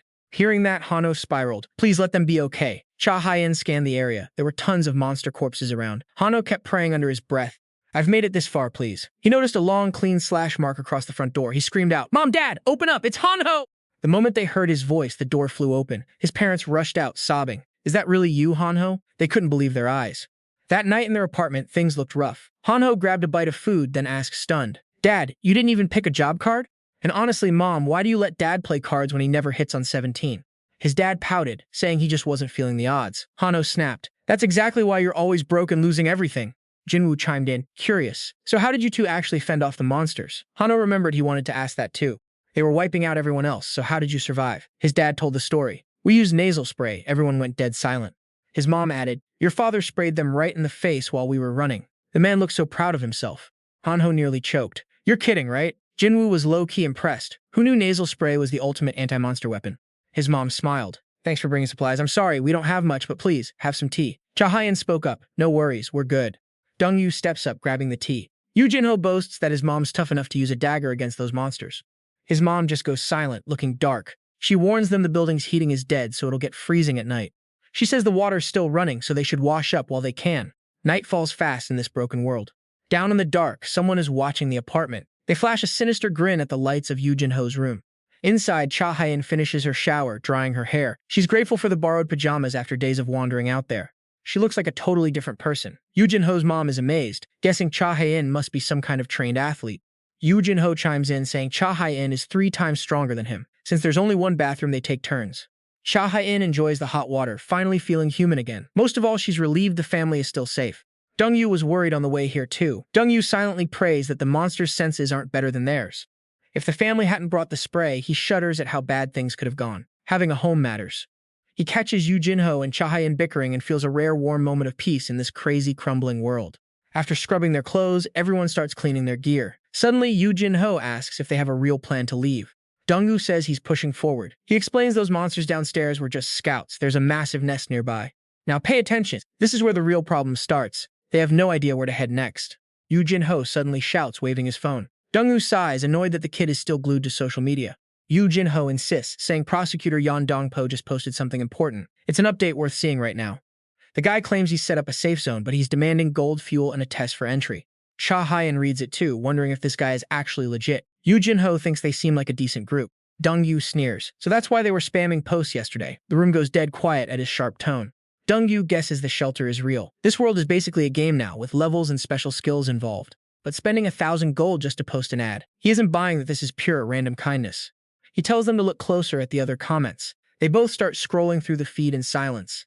There's tons of praise, but plenty of people are calling him out, doubting his real intentions behind the screen. Cha Hyen and Yu Jin-Ho see the flood of gratitude, but Dong-Yu sees a trap. They're building a fake brand. They want to centralize survivors to hoard gold and resources. It's the birth of a new, corrupt local government. Yu Jin-Ho's jaw drops. Right, there's no such thing as a free lunch in an apocalypse, is there? Dong-yu is calculating. The prosecutor is too far away anyway. Then Yu Jin-ho finds something else on the feed. The old guy is literally looking for young women for his own personal harem. The comments are brutal. Dong-gu looks disgusted. Forget that trash. Yu Jin-ho keeps digging, looking for an actually safe place to go. He finds a post from a department head named Gu, offering shelter in Sugan for a steep price. Dong-gu hates the idea of paying up, but safety is the priority. He asks Yu Jin-ho how far Sugan is. Yu Jin-ho says it's a 20-minute bus ride. Dong-gu nods. That's the target. Time to tell the parents. Everyone scrambles to pack their gear. Dong-yu turns to the parents, offering a sincere apology for the trouble. The dad smiles, telling him not to worry. He trusts Dong-gu because he brought Yu Jin-ho back alive. The mom adds that staying here is too dangerous with the monsters and the roaming gangs of looters. Dong-gu is shocked. Looters? The dad explains it's just gangs of thugs preying on survivors for resources. Dong-gu is scratching his head, wondering who would be stupid enough to rob people in this mess. Right on cue, motorbikes roar up outside. A punk shouts, demanding they hand over their stuff immediately. Yu Jin-ho is frozen. The thug calls Dong-gu an old man, and Cha-Hyan has to stifle a massive laugh. The leader keeps yapping about how they own these roads, demanding a toll. The audacity is actually insane. Dong-gu doesn't even move. Behind him, the summoned soldiers appear, their glowing blue eyes looking like death incarnate. Before the thug can finish his threat, he sees those eyes. The entire gang panics, screaming in total terror. They scramble to restart their bikes, fleeing for their lives like the devil himself is chasing them down. Cha-Hyan and Yu Jin-ho are stunned, watching the punks peel out. Dong-yu turns, suddenly sensing a much bigger threat. A massive clawed beast tears through the street, flipping cars like toys. We're in real trouble now. That thing is massive. Sung Jin-woo tenses up, weapons out, ready for whatever this is. Wolves. Giant ones. They're eyeing the group like a fresh meal, closing in slow. They aren't attacking yet. Maybe they still have that pack instinct? Let's back up. Close quarters with those claws is a death sentence. Their bodies are built for the hunt. You fall down here, you're not getting back up. Sung Jin-woo is calculating every move. Yu Jin-ho is shaking. Is this spot safe? Sung Jin-woo says, no. If I were them, I'd level this place. Yu Jin-ho panics. What do we do? Then a massive wolf loses it and lets out a roar. It lunges. These aren't normal wolves. It slams into the door with insane force. Strong's Bridge 1. Hook, stick with me. Because this is where our main character shows his real genius. A glass vial hits the wolf's head and shatters. Green slime everywhere. Yu Jin-ho is stunned. Sung Jin-woo explains it's that toxic slime from earlier. The wolf starts howling in agony. He turns to his undead soldiers. Fire! A volley of sharp spears flies through the air, attacking from a distance. Still the best way to handle these four-legged beasts. One left, likely the alpha. It sees its pack go down and goes berserk. Sung Jin-woo signals his soldiers. They charge straight at the beast. The wolf snaps its jaws shut, tearing through the undead limb. But then slime everywhere. Drinder, tension, Belder, watch closely. Here's the trap he set, and it's absolutely brilliant. The slime burns like acid. The wolf is struggling, completely overwhelmed by the pain. Sung Jin-woo smirks. Didn't your mom teach you not to eat stuff from strangers? The slime was hidden in the soldier's arm. The wolf's mouth is basically burning alive. He doesn't wait. He dashes in with his blade, ending it with one clean strike. System notification. 240 gold earned. He retreats before it can counter. Another one down. The last wolf is watching, cautious, but it's already too late. 1,000 blades pierce through its belly. System update. He's leveled up to level 7. One after another they fall. Sung Jin-woo is stacking that gold like crazy today. Bridge 3. Pivot, I know what you're thinking. Is he unstoppable now? We'll stick around.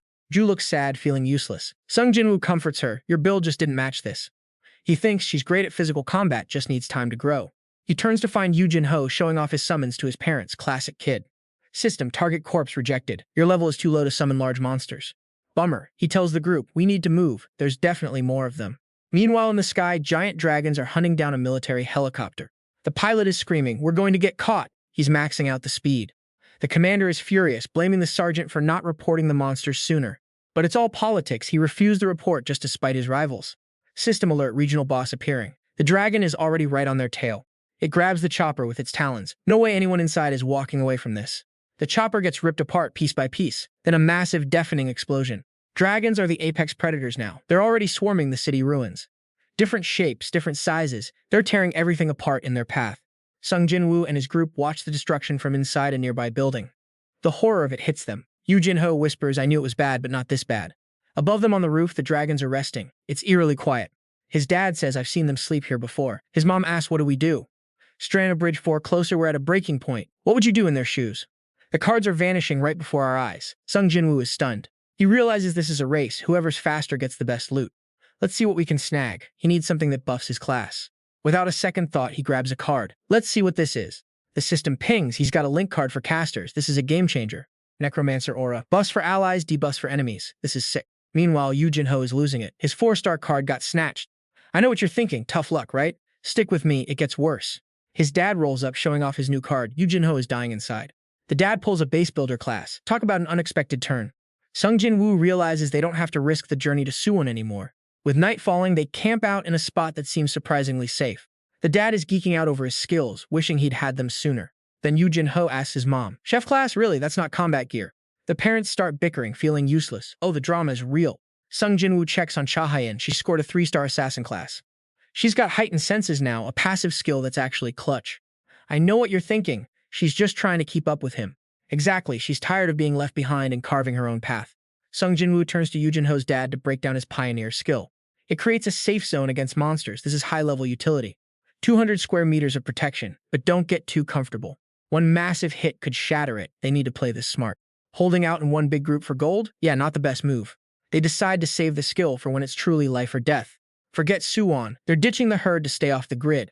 But look up, that dragon is finally waking up from its nap. It's taking flight. Sung Jin-Woo tells Yoo Jin-ho to find a nearby shop. They need gold to level up before they face another boss like that. Nothing around. It's totally dead. Then the whole ground starts shaking. Outside, some guys on bikes are panic riding. The wyvern is gone. Yoo Jin-ho recognizes them. These are the same losers from yesterday. If they've been robbing people, they definitely know where the shops are. They've been holed up in a meat locker, complaining about the night. But hey, at least they got some free steak out of the deal. One guy is debating spinning the silver roulette again. Is it worth it? They swagger back to base, expecting everyone to be scared of them. But it's silent. Way too quiet. They start creeping inside on edge. You and I both know that in this world, silence usually means death. They reach for the door, ready to face whatever nightmare is waiting. They burst in and freeze. Everyone they know is already here. A guy is trembling, spilling that someone came and took their gold. Tension is spiking. A girl shouts at them to shut up. She rips off her mask and wait, is she turning into a vampire? Someone is just chilling on the table watching the chaos. Who is that? Think back to when he brutally murdered that guy. Just laughing like a maniac, reveling in the weakness of his prey. Screaming at the corpse, mocking how pathetic his death was. Taesung is absolutely livid, ready to snap at this monster. Our main character steps up, cutting him off with a warning. You've got to feed your bloodlust or you're toast. Keep your head on straight or you're dead weight. Taesung just snaps back. Do you even know how many people he's slaughtered? The masked villain just laughs, mocking the kid for daring to talk back. He's already pulling his intimidation tactics. You think you'll survive if you keep defying us? Taesung looks at Ji-hoon, trembling. Just let us go, we'll get the gold. But the villain is already closing the distance. Wrong answer, kid, you're dead. He leans in close, pure menace. I will kill all of you. Taesung is just a kid, and facing this cold-blooded vampire, his legs are starting to give way. 10,000 gold in 2 days, or your neck is next. You know there is nowhere left for you to hide, right? Suddenly, a shout from the doorway stops him dead. A mysterious voice echoes out. Who are you people? Let me go. Jin-Woo steps in, smooth as ice. Isn't the customer always right? This shop has zero manners. The villain just stares. Stick with me. Here is where the real payback starts. Jin-Woo draws his blade, looking the monster right in the eye. Give me everything you have. You aren't scared of losing to us, are you? The vampire grins, revealing those sharp fangs. You're no customer, you're just a lunatic. Taesung braces for the impact. It is about to get real bloody real fast. Jin-Woo recognizes those fangs instantly. It clicks. You're the leader from that apartment block, aren't you? Exposed, the guy loses his cool. He channels his energy into those razor-sharp claws and lunges straight for Jin-Woo's throat. Did you kill those guys? Before the monster can even land a scratch, Jin-Woo's skeletal soldiers block his path. A bony hand clamps down on his claws, locking him in place. The villain screams, what the hell are these things? Even Taesung is shocked, stumbling back. Are those dry bones? Jin-Woo walks right up to the vampire, dead serious. Did you cause all of this? The guy doesn't even answer, just snarling in pure rage, teeth grinding like a cornered beast. Before he can move, a spray of blood hits Taesung's face. Jin-Woo strikes, driving his blade deep into the monster. He's just fuel for my army now. The skeletal soldiers hoist the vampire up, his blood dripping onto the cold floor. Sumo swings his sword in a brutal arc, the monster howling in agony. Jin-Woo warns him, don't move or I take your head. The skeleton tightens its grip, the monster shrieking again. Jin-Woo demands the truth one more time, eyes cold as steel. Are you Rotor? Even with a blade buried in his neck, the vampire refuses to talk, just offering a twisted, defiant smile. With a violent surge, the vampire shatters the skeletal soldier, Jin-Woo's blade still piercing right through his throat. Then he snaps Jin-Woo's sword like a toothpick. System alert, item destroyed. He charges again, eyes full of pure hungry rage. Jin-Woo blocks with his arms, but a sudden flash from behind stops the vampire dead in his tracks. He never saw it coming. Daggers strike him down. Hanho grins, I told you guys not to move, remember? Just like the boss, the severed stump begins to morph, regrowing into a lethal, jagged blade of living bone. But wait, there is a catch. The arm starts to burn. System alert, the whetstone effect has officially been triggered. Regeneration is being blocked by the fire damage. Jin-Woo's blade is glowing like a torch. He charges in for the finish. The villain barely spots the attack, dodging the lethal strike by a hair's breadth. He retaliates with a desperate, crushing blow. But Cha Hyen is no pushover. She ducks the strike, shifts her weight, and maneuvers her sword with perfect, deadly precision. That bone blade is sliced clean off again. Blood fountains everywhere. The monster is losing his mind with absolute rage. He screams, lunging with his remaining claw at Cha Hyen. Both of them are locked in a vicious, high-stakes dance. After a long exchange, the vampire grabs Cha Hyen's blade, catching her off guard. But something is wrong. He can't hit her. System alert. Elite perception effect activated. She can actually feel his next move before he even makes it. So this is the power of elite perception. A massive blow hits him from behind, leaving him totally defenseless. Blood spat out. The system debuffed the goons. Now they're slowed and weakened. Cha Hyen thought she'd be crushed by that vampire, but she held her ground. The system hit Rot with 10 stacks. He couldn't take it and crumbled. Rot was terrified, screaming for mercy. Sung Jin-Woo just smirked at the coward. He realized Rot was controlling the skeletons. One clean hit would end him. I'll play along, close the distance, then strike. He planned his move perfectly. Before he could think twice, Zhang Huan slammed a heavy fist into Rot's gut. Now pay attention. This is where the real power dynamic flips. Sung Jin-Woo loomed over him like a demon from hell, no mercy left. Tai-sung watched from the corner, shaking. Who are these terrifying people anyway? Rot spat blood and grinned, threatening that the commander would eventually crush them all. Sung Jin-Woo saw through the lies. There was no point in questioning him. Cha Hyen, finish it. She swung her blade without a second thought. Rot fell, and Sung Jin-Woo pocketed 322 gold for the kill. Tai-sung panicked, screaming for his life, begging not to be involved. Sung Jin-Woo didn't care. Hand over everything you looted, every single thing. By morning, the supermarket felt warmer. All their loot was finally theirs. Yu Jin-ho complained about the amount, but Sung Jin-Woo just laughed it off. Sung Jin-Woo studied the vampire corpse. They were clearly trained for battle. He guessed they were part of a system. Ju was stunned by his speed. You think these things came from our world? Sung Jin-Woo questioned her seriously. These vampires spread like a virus. There was no limit to them. Stick with me. The scale of this threat was just starting to sink in. If a horde came all at once, they'd be in serious trouble. They had to get stronger. He turned to Tai-sung, demanding the store location. Tai-sung, terrified, obeyed immediately. He knew who was really in charge now. Suddenly, the system blared an alert. What happened to those who refused cards? Red windows popped up everywhere. Even Sung Jin-Woo felt a spike of anxiety. Min-sik started screaming, clutching his head in absolute blinding agony. Tai-sung grabbed his arm. Min-sik, don't tell me you skipped the cards. Min-sik sobbed that he didn't trust the system. A fatal, stupid mistake. The system warned, reject the player path and you become a monster. Right before their eyes, he twisted into something unrecognizable, a nightmare creature. Run! Tai-sung yelled. Sung Jin-Woo knew they couldn't win if he fully turned. But the transformation took time. Maybe they could escape during the chaos. Attack! Sung Jin-Woo commanded. Cha Hyen and the others lunged at the monsters. He hated it, but there was no choice. They had lost their humanity. These things were huge, yet moved so awkwardly. It was bizarre to watch. R and the skeletons shredded the enemies. 3,000 gold. Level 8. Sung Jin-Woo was shocked. One monster worth 3,000, that's insane value. Even wolf bosses were worth way less. How are these kids so strong? He used his level-up reward, 3 points in agility, pure dumb luck. Ju smiled. That upgrade suits your skeletal control style, don't you think? Yu Jin-ho looked pale. If they had to fight more of these, it's over. You and I both know the stakes just hit a whole new level. The survivors have it rough, but the game changed. Non-job classes are popping up. Now there's a real risk of whole groups turning into monsters. Stick with me, we're about to dive into some dark territory. The system just pinged. Corpses become your followers. Sung Jin-Woo is torn. It's twisted, sure, but he can't care about optics anymore. He eyes his new undead minion and can't help but grin. Awesome. With this, we might actually stand a chance against a vampire. Tai-sung watches his buddy go full necromancer and totally loses his cool. Sung Jin-Woo ignores the panic, pressing for info. What about the shop? Tai-sung stammers. It's an old car dealership, but the boss is bad news. He says they steal gold, and the survivors are basically slaves forced to hunt others. Sung Jin-Woo's curiosity is piqued. Take me there. His squad of undead soldiers moves out immediately, 2 enhanced followers leading the way. They're moving stealthy, but the vibe here is off. Not a guard in sight. Suddenly, a massive roar rips through the night air, shattering the silence. Sung Jin-Woo signals everyone to hold. Look over there, a giant bear is locked in a brutal fight with a vampire. The vampire's cursing, dodging desperately. That bear is totally berserk, lunging to tear him apart. Sung Jin-Woo realizes the truth. That bear is just a kidnapped human who couldn't pick a class and turned into a beast. Karma is a cold, hard lesson. These guys are killing their own victims now. The vampire hits his breaking point, screaming in fury. You pathetic prey, you dare attack me? The bear just roars like a madman, snapping its chains and swinging at the vampire. Blood is flying everywhere, but watch this. Sung Jin-Woo realizes he might be able to take down both enemies at once. He eyes the chaos, planning to clear the path by letting them wipe each other out. Both the bear and the vampire are going all out in a life-or-death brawl. The vampire charges with a final desperate scream, but he falters. A flash of blue light is closing in fast. Elsewhere, Hanho's parents are tucked away, guarded by the skeleton soldiers. His dad is pacing. Isn't it taking them too long? His mom is a wreck, but she knows what the kids have been doing. They've already killed others to survive. She's terrified, but praying they end this cleanly. Back at the fight, Sung Jin-Woo's army joins the fray. Those heavy chains swing out, slamming directly into the vampire's face.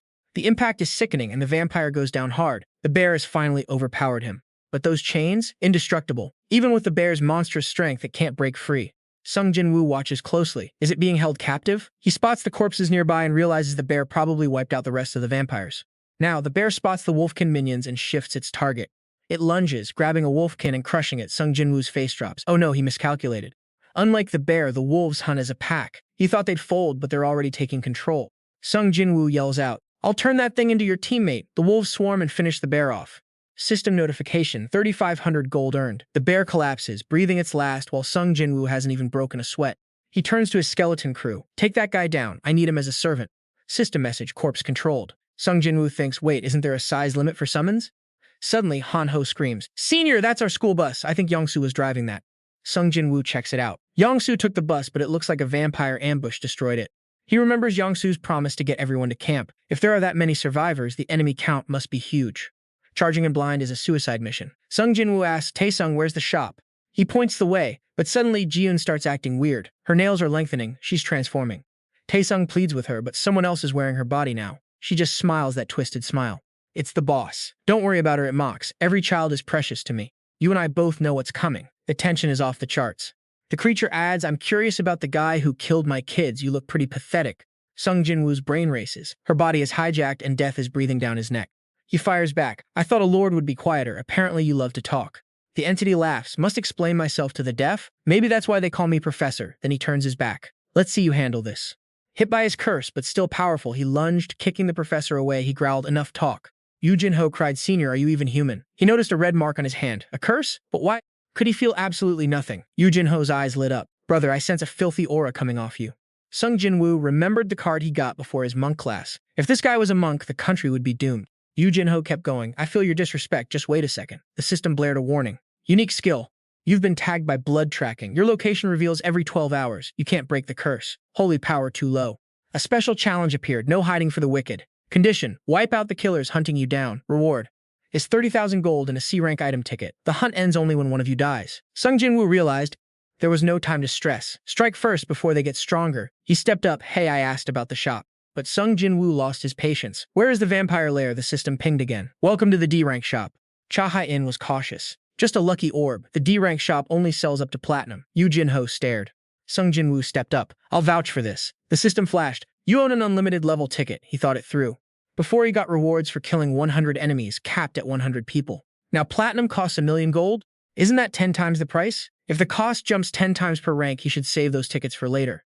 Just pick the gold. Survival is the only thing that matters. Then, Sung Jin-Woo was shocked. A new notification appeared. Add 1 orb, limit 1 to 3. Add 5 out of 100, swap for a common one. Are the devs demons? But thinking of the last haul, he had to take the first rank, cost be damned. Cha Hai-in panicked. Yu Jin-Ho urged, "Senior, in my experience, this will fail." But against everyone's expectations, Sung Jin-Woo hit the jackpot. He got a random class skill. This reaches master level without training. The Sanctuary of the Empty Artisan creates a pocket dimension for followers to rest. But followers must be intact. Summoning too many at once? You'll release a death curse across the area. Sung Jin-Woo grinned. Talk about insane luck. He looked at the others. "What's wrong?" Yu Jin-Ho screamed. "Senior, move. I want to try it." Cha Hai-in does too. Sung Jin-Woo tested his new power. He waved his hand, letting his skeleton soldiers and followers rest. He was satisfied. This was absolutely incredible. Even with current limits, this meant expanding his storage, teleportation, stealth, and safe zones for other survivors. Sung Jin-Woo beamed and asked if they got any good loot. Both looked bummed. B-rank survival box, bandages, potions, rope, oil lamp, common items, and some bull trainer armor. Sung Jin-Woo just walked off. Time to keep moving? Yu Jin-Ho wasn't having it. "Next time I'm going first." High up in a building, a mystery voice spoke out. "Don't get your hopes up, slaves. Where did I go wrong?" "Go gun," he said. "Survivors, get in the truck." He thought he'd underestimated things. Thinking back to Sung Jin-Woo, should he have stayed with him? Definitely. He thought the military base was safe, but everything was trashed. Barely made it past the W and the monsters. At the base, smoke and ruin everywhere. Not the safe haven he expected. A guy next to him wouldn't stop whining. "Go-gun-hee, what do we do? You told us to come here and there's nothing." He kept yelling, "We're doomed." Go-gun-hee gritted his teeth, trying to stay calm while the guy kept yapping. "Damn it, I'm just driving the truck." Suddenly, a woman in the back held up her phone. "Go-gun-hee, look, a safe zone notification." She asked, "Sun Woo-sung? Are we going there?" The group went wild. "What's the plan?" They begged him to pick the next destination. Go-gun-hee felt his spirit return. Right, he survived by planning around the W. These people trusted him. He had to lead. Go Gun-hee shouted, "All right, let's roll out." Looking back, he felt regret. Was that decision too rushed? He should have considered more. What was waiting for them? Go Gun-hee gritted his teeth. Monsters in human skin. It was the vampire lair. They lured everyone there to trap them. One vampire kicked his back. "Move faster, scum." The vampire saw Go Gun-hee resisting and grinned. "What too hard? If you don't like it, go cook for us in the kitchen." He turned to his buddies. "These slaves are so slow. Shouldn't we replace them?" His friend replied, "Exactly. Some keep resisting, perfect for leveling up." He eyed Go Gun-hee. "We can take their gold, then tear them apart." Isn't this a creative way to make money? Go Gun-hee felt hopeless. "Damn it, I'm just going to die like the others." The vampires roared, "Faster, dogs! Any slower and I'll eat you!" A vampire stopped. Go Gun-hee slammed into him. "Why'd you stop?" Right in front of them stood Sung Jin-Woo. The enemy was here, and he looked like a legend. Sung Woo levels his blade at the vampires. They're stunned. "Dried bones? Is that a skeleton?" Go Gun-hee knows what's coming. The vampire leader sneers, thinking it's just some new monster. He lunges, claws bared for the kill, but a sharp bone spear stabs from behind. Bridges 1. "Stick with me. You and I are about to see these bloodsuckers get wrecked." The vampires are pinned, bleeding out, screaming. What the hell is this army? Sung Woo steps forward, his undead legion and wolf disciples looming over the terrified monsters. Go Gun-hee spots him like a lifeline, shouting his name with pure desperate relief. Sung Woo just smiles. He knows these things get deadlier once the sun goes down.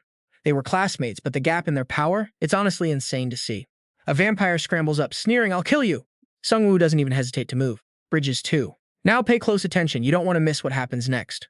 He leaps into the fray, shocking everyone by charging straight into the danger zone. Sung Woo coldly declares, "You look human, but you're just monsters. Only one survives." Killing intent radiates off him, making everyone nearby shiver in sheer frozen terror. Go Gun-hee is stunned. He's gotten so much stronger since they last saw each other. It's not just Sung Woo, Ju and Hanho are evolving too. Growing power is easy? A trembling vampire begs for mercy, promising to spill every secret they have. Sung Woo gets straight to the point. "How many monsters and players are inside?" The vampire spills. A level S leader, 12 players, mostly around level 4. Sung Woo nods, satisfied, but internally he's already decided. No one leaves here alive. The vampire starts babbling about guards, but Go Gun-hee lunges, stabbing him through the throat. He's furious. No way they leave this guy breathing after what he did. Go Gun-hee's hands shake as he remembers his friends who died to these monsters. Bridges 3. Let's pause for a second. This moment hits different, doesn't it? They were flawed, maybe cowardly, but they never deserved to end up like this. Sung Woo steps in, reminding him he survived, and that's what matters right now. These bastards hide among us, waiting for the night to feed. It's disgusting. Sung Woo says the world is ending, but they have to hunt these scum down. Inside the factory, the branch manager is busy plotting something truly twisted. 3 lieutenants watch the survivors toil away, questioning their boss's bizarre, cruel logic. They're just livestock, easier to harvest than monsters. The manager gloats, businesslike. He preaches about growth and leadership, promising promotions to anyone who works hard. Suddenly, a voice cuts through the air. "You're not employees, you're just monsters." Sung Woo stands at the entrance, his coat billowing, eyes locked on the manager. The vampires drop to the ground, surrounded by Sung Woo's eerie, loyal bone army. Prisoners recognize him, whispering, "Is that the guy who saved us at school?" The manager screams for silence, terrified, as Sung Woo stares him down with hatred. "You didn't get a message from your boss about who I am, how sad." The manager stammers, "You're the one who killed Park?" Sung Woo just laughs coldly. "Playing company, are we? You pathetic frauds are about to learn a lesson." Bridges 4. You and I both know the manager is about to regret everything. Sung Woo's aura explodes. Black smoke rises as he summons the cursed sword. System warning. Curse effects active. All enemy stats are plummeting into the ground. The vampires panic, trying to flee, but the skeleton army cuts off every exit. The manager shrieks for order, desperate to stop his crew from falling apart. The skeletons revived and the boss cursed in pure rage. No matter how many times they fell, they just kept coming back. The manager lunged at Sung Jin-Woo, screaming, "I just need to end you." Suddenly, a glob of slime hit him square in the face. Yu Jin-ho laughed. Thank God the ceiling was shattered. The vampire shrieked, face smoking as the acid began to melt his skin away. He stood there, screaming in agony. Jui rushed in to save the hostage, signaling clearly, the captive is finally free. Everyone scrambled to evacuate. Yu Jin-ho sped the van over, shouting for the wounded to move out, but the vampire wasn't done yet. Stormbridge 1. Hook, stick with me because this guy's about to go full monster mode and we're here to watch it all. He lunged with terrifying speed, but the system pinged, natural rage activated. Jin-Woo's attack speed boosted for 10 minutes. The manager sensed the danger, but the curse of death hit him hard. His stats plummeted and his life force began to drain. Jin-Woo gripped the bracelet, stacking another 20% attack speed. He charged while the manager clung to his twisted duty. The vampires had chosen the worst spot for a fight. Shattered ceiling, thin walls, and abandoned factory, it was a death trap. Every single thing was going according to Jin-Woo's plan. The manager gritted his teeth, barely able to keep his head straight. A minion rushed up, offering to share his power, desperate to turn the tide. Yu Jin-ho watched, chilled to the bone. Drenderbrid 2. Pay attention here. The way his body starts warping is honestly nightmare fuel. He grew massive, snarling about his boss's power. Once he finished evolving, the system warned us, this is a high-level beast.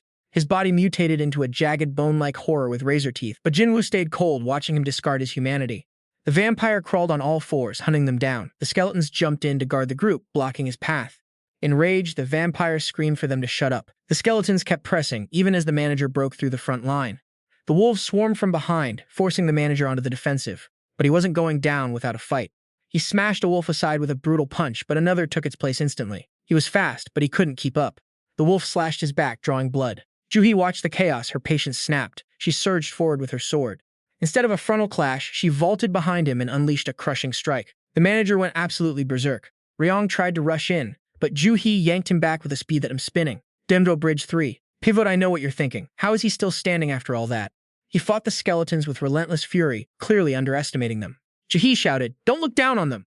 2 skeletons impaled the manager's chest. The system chimed, new shadow soldier acquired. Yu Jin-ho was completely stunned.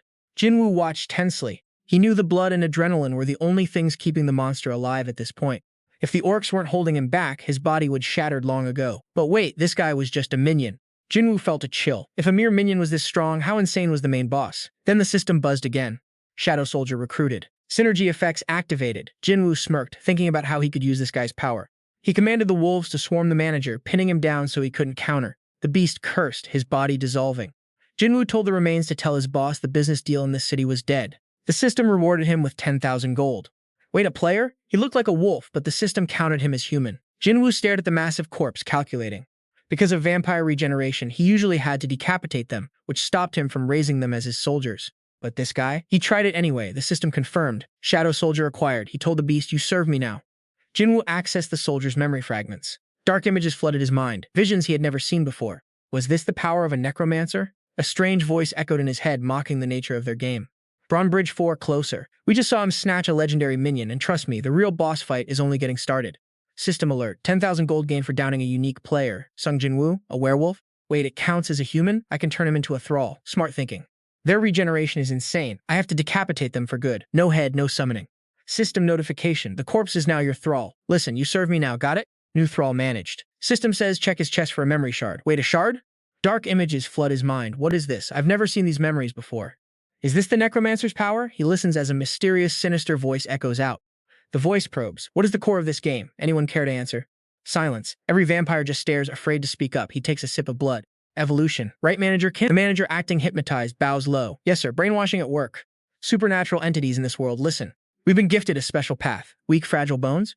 Need to ditch this failed species. Humans have peaked. If not now, some other event would wipe them out anyway. He promises evolution into a new entity. You're gonna want to see this. Doon overhears the whole twisted conversation, teeth gritted. So it's you, the vampire lord. He continues. I have a mission, and you all will complete it with me. Doon whispers. A mission? The cult screams, crazed. Yes, give it to us, boss. We'll follow you to the end. Confused by this blind loyalty, it's the potion. That brainwashing drink explains how they grew so fast. Denver raises his glass. We're throwing a feast. Wonong is the first stop. Imagine his excitement. The strategy is called the Great Feast. Time to invite the neighbors. Manager Kim, you'll handle the meat supply and gather materials. Do-Yoon is speechless, cursing this madness. Harvesting humans, slave soldiers, a massacre. A truly insane plan, using the safe zone as bait to lure everyone in. It's sick but effective. A hidden quest. Shocked. This thing only appeared twice since the professor died. What do you want now? The quest. Stop or facilitate the massacre. You're the Reaper now. Save them or let them die. Your choices define the future. Cha Hyen tries to stop Yu Jin-ho, who seems pretty hesitant today. Suddenly, a rough hand lands on Yu Jin-ho's head. Doon stares, furious. What did you eat? Yu Jin-ho stammers. It's not like that, senior? Doon presses on. You said you'd do anything? Yu Jin-ho looks guilty. Nothing's wrong. Doon grins. You're finishing this mission with me. Yu Jin-ho panics. Wait, what? Meanwhile, elsewhere, claws clench in rage. The branch manager got killed? Yeo wonders. How? He had the director's power. Rote scratches his head. That guy is stronger than expected. I don't know how he killed a manager with those weak skeletons, but it's annoying. Yea asks about the director. You questioning me, Miss Yea? It's a threat. She blushes, terrified. I was rude. She forgot her master is a cold-blooded killer. Rote observes. We're being interrupted while trying to focus on our main goal, but watch. We'll use a curse to track him. Once the feast ends, it's his turn to die. Afternoon at the factory. It's eerily quiet. Everyone is busy moving supplies or cleaning weapons. Some are bandaging wounds. A deep sigh echoes. This cleaning is taking forever. You and I, let's see where this goes. Yu Jin-ho looks at Doon. Senior, do we really need this? Doon looks puzzled. You want something else? Cha Hyen speaks up. If you're right, the massacre happened at Wonong. Doon explains. We can't stop it early, so prepare now. Searching for gear, Cha Hyen finds bottles near Kim. Do-yoon is curious, picking one up to look. So much medicine. Cha Hyen looks closely. These guys are hunters, not monsters. Plenty of loot here. Yu Jin-ho suddenly cheers. I was worried about the power outage, but look at this. It's a portable charger, still at 87%. Do-yoon plugs his phone in. 10 minutes. Easy to use. Cha Hyen shows a white VL. Do-yoon checks it. A mid-tier healing potion. Effective for infections and wounds. He nods, satisfied. We can definitely use this. Dusk is falling. Even in the apocalypse, the silence feels heavy and incredibly haunting. Suddenly, Tae-sung's group bows respectfully. Thanks a lot, boss. Do-yoon watches the kid's happy expression. Must have been hard to accept us, even giving us medicine. He thinks still dangerous. Her illness isn't fully cured, but the potion helps. Do-yoon warns coldly. If she's controlled by the vampire lord and attacks me again, I'll kill her. Keep an eye out. Tae-sung panics. I'll make sure that never happens. Do-yoon stares at him. Is he to stop me? He looks like a thug, but isn't. Not free, kid. I have work. Tae-sung agrees instantly. Anything you need. Do-yoon turns to Yu Jin-ho's dad. Let's start, sir. Everyone's stamina is getting a serious boost from her cooking. Just 20 minutes, and they'll be ready for anything. It's been rough adjusting to this hellscape. If we can just stop this massacre, Sung Jin-woo wonders aloud. Cha Hyen, did you get a special quest or something? She shakes her head. Sung Jin-woo thinks she's just obsessed with stopping this. She has no special mission. Honestly, me and the vampire lord are already mortal enemies. This fight is inevitable. But for Cha Hyen, it's different. Sung Jin-woo keeps it real. You know stopping this massacre isn't your job, right? She pushes back, loud and clear. He stares her down. But you're still trying to stop it, aren't you? Is it just your conscience talking? Cha Hyen bites her lip, looking away. No, suddenly she's furious. If you keep dodging this, something else is going to kill you eventually. I'm just fighting to survive. Suddenly, the system pings. A new manual pops up. Chapter 1, it doesn't matter how you do it, you need the guts to survive. Warning, the event starts in 7 days. Don't go near the combat zone. Gold is doubled, there are rewards for second place, and boss monsters are spawning. Sung Jin-woo realizes Cha Hyen was right. If this is just the beginning, why is the system blocking us from the combat zone? Cha Hyen is more determined than ever. After hearing that, Yu Jin-ho is frustrated. Senior, isn't this too much? You're dragging me into this suicide mission but leaving Cha Hyen behind? He's totally fed up. Look, Sung Jin-woo replies, Cha Hyen's already done her time. He mocks Yu Jin-ho, you're strong enough but you'd be dead by lunch. Yu Jin-ho shouts back, ever heard of harassment, senior? I've seen the comments on your posts. Sung Jin-woo just shrugs. We can't let these vampires scam everyone, so I wrote the truth.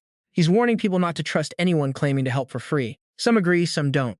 Dung doesn't care. Even without the vampires, he'd still warn them. He's hoping for more engagement, but Cha Hyen cuts in. Wait, prosecutor Yan Dong-po left a comment too. This guy is a celebrity. Look at all these replies. He's posting about how we can't wait for the government, so he's building a self-reliant player community. Their goal? Protect safe zone, rescue survivors, and slay monsters. Sung Jin-woo knows exactly who this is. He doesn't want us to join. He's just PR spinning to look like the good guys. Yu Jin-ho is shocked. He's that dangerous? Sung Jin-woo knows the ambitious power trippers are finally showing their true colors. Anyway, where are we going? We need to level up. What's your current level? Yu Jin-ho hesitates, level 5. Sung Jin-woo thinks to himself, forget half a day, he'd last 2 hours tops. Finally, they reach their destination. The car screeches to a halt. Gyeong-soo grins. We're here, time to hoof it. Everyone jumps out. Yu Jin-ho stares ahead, teeth gritted. Is this really the place? Sung Jin-woo nods. The scene is absolute chaos. Cars are everywhere, trashed. And from behind the wreckage, dozens of eyes are watching them. It's high noon outside the supermarket, sunlight blazing. Then out of nowhere, a massive fireball slams down. Yu Jin-ho freezes, but Sung Jin-woo yanks him behind a car just in time. Yu Jin-ho panics. Senior, that attack. It's clearly fire-type monster skills, and they look absolutely twisted. Before they can even react, an explosion rocks the area. For Sung Jin-woo, these aren't even a challenge. His skeletons grab one instantly. Cha Hyen lunges, her blade slicing through another. The monster's face says it all. To that monster, Cha Hyen looked like the Grim Reaper herself. They clear the group out in seconds.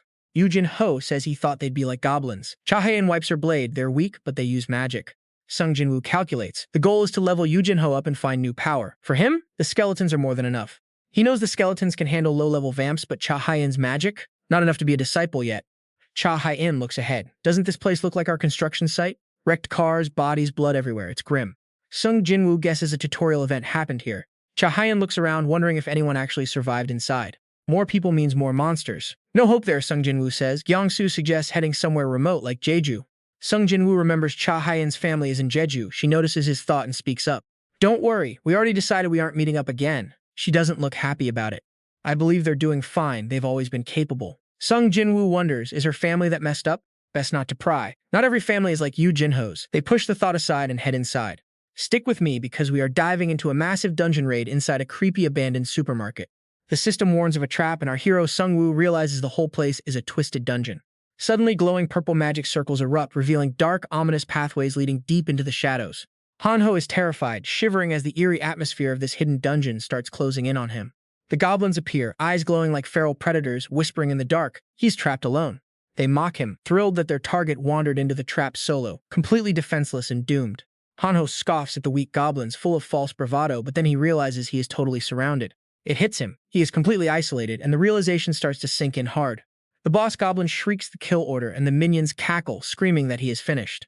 Panicking, Hanho fumbles his weapon, watching it clatter to the floor as his confidence vanishes. He cries out in desperation for his senior to save him while the goblins close in. Fear consumes him, thinking about his life ending here as a total failure before he even fought back. But wait, he feels no pain, despite the daggers plunge into his shoulders from behind. It is a shield skill from Jin-Woo, and the goblins realize the tide just turned instantly. Hanho stands up, suddenly feeling like a total badass, ready to wipe these weaklings out. Meanwhile, Cha-Hai-In is spiraling, frantic to find her teammates before something terrible happens to them. She screams his name, heart racing, terrified that Hanho and Jin-Woo have been separated for good. But Hanho steps out, daggers in hand, acting like he totally owned the whole room. Cha-Hai-In is stunned, asking if he really took them all down, and he laps up the glory. But wait, pay attention here. Cha-Hai-In is still worried sick about where Jin-Woo ended up. Hanho stays chill, knowing Jin-Woo is a beast, currently tearing through hordes of monsters easily. Jin-Woo and his Undead Legion are making short work of the goblins, leaving piles of corpses. He pushes deeper into the warehouse, worried about the others and struggling to find the exit. Then in the gloom he spots a body, but as he looks closer the man is still breathing. He is battered and bleeding out, and even Jin-Woo knows his own healing might not save him. The dying man points a trembling finger toward a shelf, pleading for Jin-Woo to help. Jin-Woo grabs the box, wondering what kind of secret or message is hidden inside it. The system identifies it as an unknown egg, a rare item belonging to a Dragon Knight. The man chokes on blood trying to explain, but he is fading fast, his life slipping away. He gasps about a boss stealing the identity key, a crucial piece of the puzzle. Watching him die, Jin-Woo feels a rare spark of rage at this twisted, unfair world. It is a tragic waste. This guy was a 5-star Dragon Knight, dead in a supermarket trap. Jin-Woo realizes the potential of that class, but now it is just a wasted life. He examines the egg. It is definitely a dragon egg, a hidden legendary item. He takes it, silently promising to fulfill the man's final wish and conquer this damn game. The goblins spot him, cheering as they close in for the kill, blinded by their own arrogance. Before they can blink, his shadow wolves launch a brutal counterattack, shredding them to pieces. And you and I both know that is just the start of his path to vengeance. He cleans house, racking up gold, but his focus remains on hunting that key-stealing boss. More goblins swarm in, and Jin-Woo wonders, are these things mindless or just plain stupid? They charge like mindless zombies, ignoring the slaughter, never stopping for even a second. A massive explosion rocks the area, and a goblin mage steps out, laughing at the chaos. It uses defensive barriers, thinking it can stop the army, but it is just a distraction. Jin-Woo senses a surge of green energy. This is the real threat, the strongest of them all. One hit is all it takes. The mage falls, and now the rest of them are finished. Jin-Woo keeps going, no monster left behind. His skeletal army wipes them out. Gold and XP are stacking up, and then a level up. Jin-Woo is hyped. Skill selection? I'm hoping for a massive damage boost. It's called Corpse Explosion. Basically, turn a corpse into a bomb. He's stunned. A bomb? Why are these kobolds showing up like weeds? Another wave charges in. They're shouting, trying to hold him back without fighting. Jin-Woo pauses, signals his troops. Retreat now. He's got a wicked look in his eye. A new skill and test subjects just delivered themselves to his front door. The kobolds have no clue what's coming. Suddenly they're glowing gold. They turn into living bombs and boom, massive damage. Deep inside, the boss is listening, trying to figure out the chaos outside. It sent a massive army to stall Jin-Woo. The lead kobold is confused. Was that an explosion? A lackey asks, a magic accident? The boss growls, Cords, go check it! But before they can move, our guy charges in, sword swinging. The kobolds scream as they're slaughtered. Another massacre. They're terrified, blasting fire toward him. Roy just bellows, monsters! But Ray moves like a demon. Before they can strike, he's already behind them. His blade moves like a true assassin. Jin-Woo is satisfied. Ray nailed it. When he praises his summon, Ray gets all shy. Cute, but let's stay focused. Jin-Woo watches intently. Something is happening where the monsters are gathering. Are those tree roots? A kobold with a vicious gaze stares back. It's a high-level mage boss, shielded by a barrier. Standard attacks won't scratch it. Jin-Woo wonders, a barrier? Is that why you aren't rushing us? He stares it down, ready to provoke. You've been stalling for time, haven't you? The mage kobold glares back, eyes locked on him. System alert. The mage is casting a basic death curse. Players under level 10 die instantly. Clock is ticking. Jin-Woo panics. A death curse? If it kills everyone under level 10, my whole party is wiped out. So that's why they kept swarming us, just to waste our time. He realizes it now. He needs a plan fast. Since physical attacks fail, he decides to go all out. He orders his skeletal army and disciples to group up. The mage boss is baffled. Why is he gathering corpses? I never thought he'd figure out a workaround. Something weird is happening over there. He's piled all the kobold corpses right in front of the mage. The boss is totally lost. It can't help but screech, what are you doing? Jin-Woo just grins. Thanks for waiting, and goodbye, high-level mage. The room door slams shut. He calls out explode. The kobold is still confused, but nobody can save it now. A searing golden light erupts. It sticks its tongue out in shock. The entire room turns into a furnace. A massive blast shakes the whole area, leaving everything in ruins. Sung Jin-Woo peeks inside. Too far away, not enough damage. The boss isn't down yet, and it is absolutely furious. System alert. The boss sacrificed health to shorten the casting time. Half the time is gone. Sung Jin-Woo curses. Are you kidding me? That was already plenty of time. The boss just smirks. Roots are spreading everywhere, making the place look dark and cursed. Sung Jin-Woo and his skeletons scramble. He shouts, move. There has to be a core nearby. Find it. His subordinates hunt it down instantly. Just as he thought. There it is, wrapped in brown roots. Roy doesn't even need a command. He slices through them. System alert. Dungeon core destroyed. 19 minutes left. Sung Jin-Woo grits his teeth.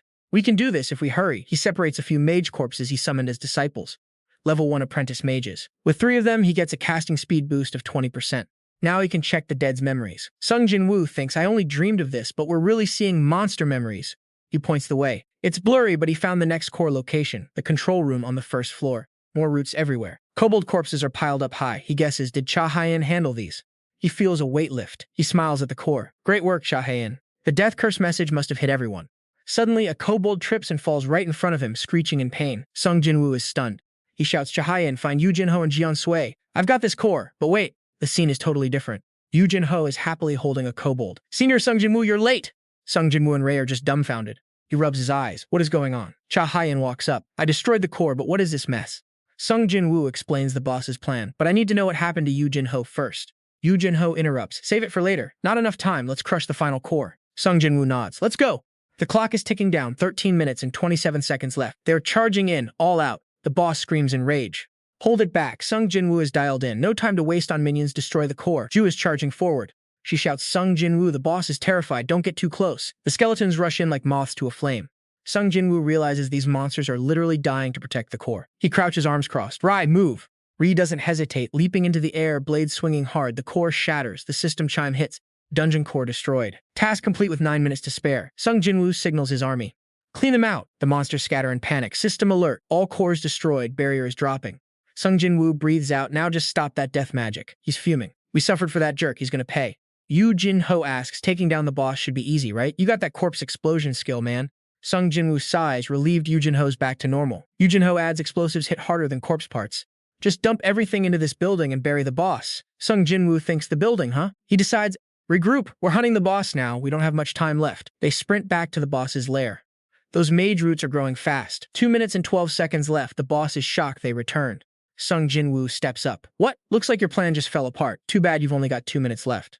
A skeleton stands before it, glowing with hellish blue light. An explosion erupts. The mage boss can't react, screaming in pain. Basic death magic stops. Sung Jin-Woo sneers, your magic failed. Got any other tricks? If not, this is the end. The boss roars, blood pouring from its eyes and nose as roots burst from its mouth. Sung Jin-Woo stumbles back. Yu Jin-Ho shouts, look at it changing, senior. System alert. True boss, corrupted tree spirit has appeared. It charges. This isn't the same monster anymore. It's a massive wood-bound nightmare hunting Sung Jin-Woo's skeletons like a giant tree monster. Its body is tangled roots, eyes glowing gold. No words, just pure mindless rage. Jin-Woo freezes up. Ju jumps to protect him, but the boss slams down with insane force. Sung Jin-Woo yells, move everyone! Ju isn't scared. If you're made of wood, I'll burn you down with my fire sword. She looks so small against that giant beast. Sung Jin-Woo shouts, Ju, get out of there! He commands the wolves. They toss something at the boss. It pauses, confused by the pile of corpses landing right in front of it. Boom! A massive shockwave rocks the room. The boss looks finished. Sung Jin-Woo watches. Did we win? Yu Jin-Ho covers his ears. Senior, you're a monster, but wait, the boss is already regenerating. Sung Jin-Woo gasps, regeneration? It stands tall again, charging straight at him without missing a beat. Before it can reach him, a blade slashes through, setting the boss's lower half ablaze. It screams in agony, body scorched. Yu Jin-Ho yells, can we even kill this thing? It just keeps healing. Sung Jin-Woo grinds his teeth. Whatever, just keep hitting it. System alert, target is burning mana for health. Sung Jin-Woo realizes, I've been using this the whole time. Its life force is finally dropping. Thanks for the juice. It's the blood demon art. It steals mana from hits, then drains life force once they're tapped out. The boss roars. Yu Jin-Ho hides behind him. Senior, it won't stop moving. Sung Jin-Woo sees it. That's the signal. Back off. The wolves retreat and the heavy lumbering boss crawls after them. Everyone clears out, leaving the giant monster to drag itself along alone. Sung Jin-Woo turns back with a grin. We've got a present waiting on the first floor for you. As his army clears out, Sung Jin-Woo stays cold. Detonate! The flames erupt, a massive blast lighting up the room. The boss never stood a chance. It's finally down. Sung Jin-Woo gains 12,000 gold and hits level 10. He's shocked. That boss gave way too much XP, a lottery ticket from the level up, and He's the 69th person to hit this milestone. Unlimited ticket upgrades and max minions increased. Sung Jin-Woo is thrilled. New skill basic undead summoning, 10 hellspawn zombies on command. They don't count toward the minion limit, but vanish in 10 minutes. 10 zombies? That's insane. He wanted more space for his main army to hunt vampires, but this is a nice surprise. 25 monsters and warrior units now? He strokes his new sword, a satisfied smile on his face. You're all clueless, huh? Fine. I don't know what's happening, but I know our next move. We need to stay focused. Time to hunt down those vampires. This sword has no master. It's a key to awaken the Nameless One, but I lack the right job class. And 5,000 days to hatch this egg? That's over 13 years of waiting. 13 years? That's a brutal penalty for not having the right job class. We'll be old retirees by the time this thing hatches. This is beyond frustrating. Wait, the egg reacts if I slay powerful enemies? I have to prove myself. Hunting more monsters speeds up the process. Plus 6 extra strength points? Not bad. This sword is tough, totally worth it. I just scored a serious power-up, honestly. Hey, Senior, your phone's lighting up. Looks like there's some kind of notification. It's a comment from Tai-song. The kid actually found the hidden chat function. They're at the Suwon Station Square with about 200 survivors hiding there. No vampires in sight, but Tai-song needs 300 gold for his plans. Seeing that message was a huge relief. They're still safe for the moment. I ordered all survivors to rally at that location. We need eyes inside. I told Tai-song we can't let these vampires run the show forever. Tai-song is brave. He's been spying on them for days, doing the dirty work. That kid's a handful, but he's got guts. Vampires really aren't that special. Suddenly, a skeleton tugs at my sleeve. It's pointing toward the warehouse door. Did they find something? I look out and see massive roots growing everywhere. It's 2 werewolf corpses, and these roots are bursting right out of their bellies. This is seriously messed up. Did they die because the roots crushed them? I reach out another corpse under my command. That makes 5 werewolves total. Adding these to my skeletons and mages, I've got 15 loyal thralls now. Let's head to Suwon and see how these vampires handle their bitter end. Night falls, bringing that freezing, ominous gloom back over the entire city. Back at Tai-song's location, they're wondering if this place is actually safe. No monsters around yet. They watch the upper floors, feeling eyes on them.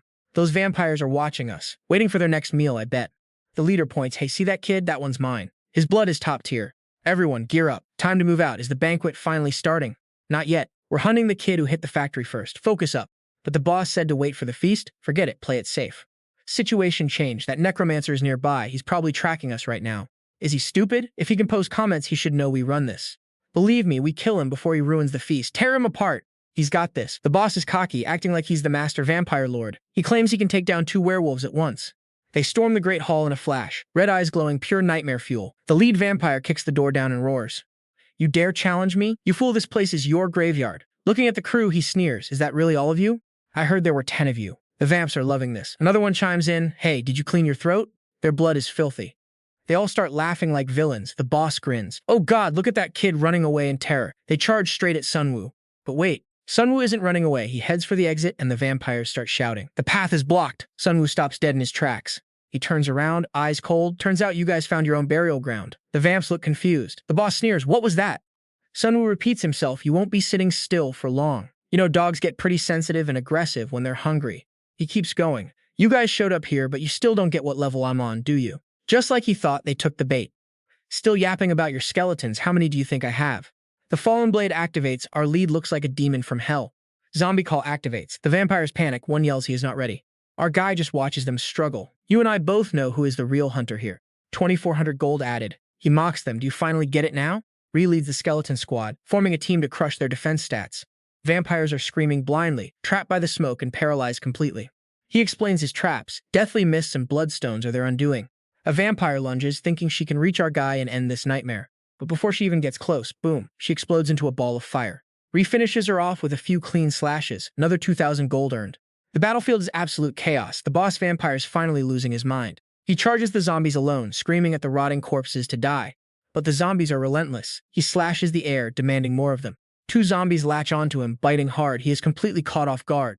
He uses all his strength to shake them off, but the boss is frustrated. He sees our guy sitting there calmly and realizes who is pulling the strings. Now pay attention. The boss charges him, desperate to end the fight. But our guy just sits there, eyes glowing in the dark, eerily calm. The vampire screams about his master, but our guy just waves him off. 2 hours earlier, the plan was set, wait for them to arrive. He commanded a skeleton to move into position, and it obeyed perfectly. He ordered it to create an explosion, and the skeleton actually flinched. Right, just bones. No soul to scare, but still, stop staring like that. Then he summons zombies from the dirt. What is he even planning? They just stand there looking confused, barely understanding his dark orders. Back in reality, he tells the boss that the area is marked. He used corpse explosion. The boss is burning alive, screaming in agony. He watches from above, relaxed, while his enemy burns like a moth. The boss is still talking trash, but a werewolf minion lunges in. It bites the vampire hard. He keeps shouting about his glorious master. Our guy is annoyed. Can you believe they are brainwashed this easily? He hates that master. With pure rage, he drives his blade down. 20,000 gold collected. The notification says the egg hatches soon. He gathers the corpses with good stats to build a new army. System confirms. The dead are now his loyal minions. Game over. He activates the bloodthirsty set bonus, gaining a massive power boost. All stats up by 10%. Finally, his ultimate team is ready. A hidden message from Ju appears. Something big is moving right now. The managers are packing up to enter the safe zone. Wait for it. Ju and Hanho have infiltrated the base. The boss must be panicked. He thinks he is safe, but the situation has completely flipped now. Night falls over the city, and the atmosphere turns cold and dark. A man points to the sky, and everyone looks up in total horror. You and I just witnessed a warning. Werewolf heads impaled on spears. You're actually pretty amazing. Werewolves can even kill a wolf. So how did you guys capture them? Hanho grits his teeth. It's our turn soon. I kinda saw this coming, but it looks like they're confiscating our weapons. A guard searches them, saying cheerfully, "We know some of you won't be happy, but this is for everyone's safety and order." He adds, "We caught those 4 werewolves, so we don't need your weapons."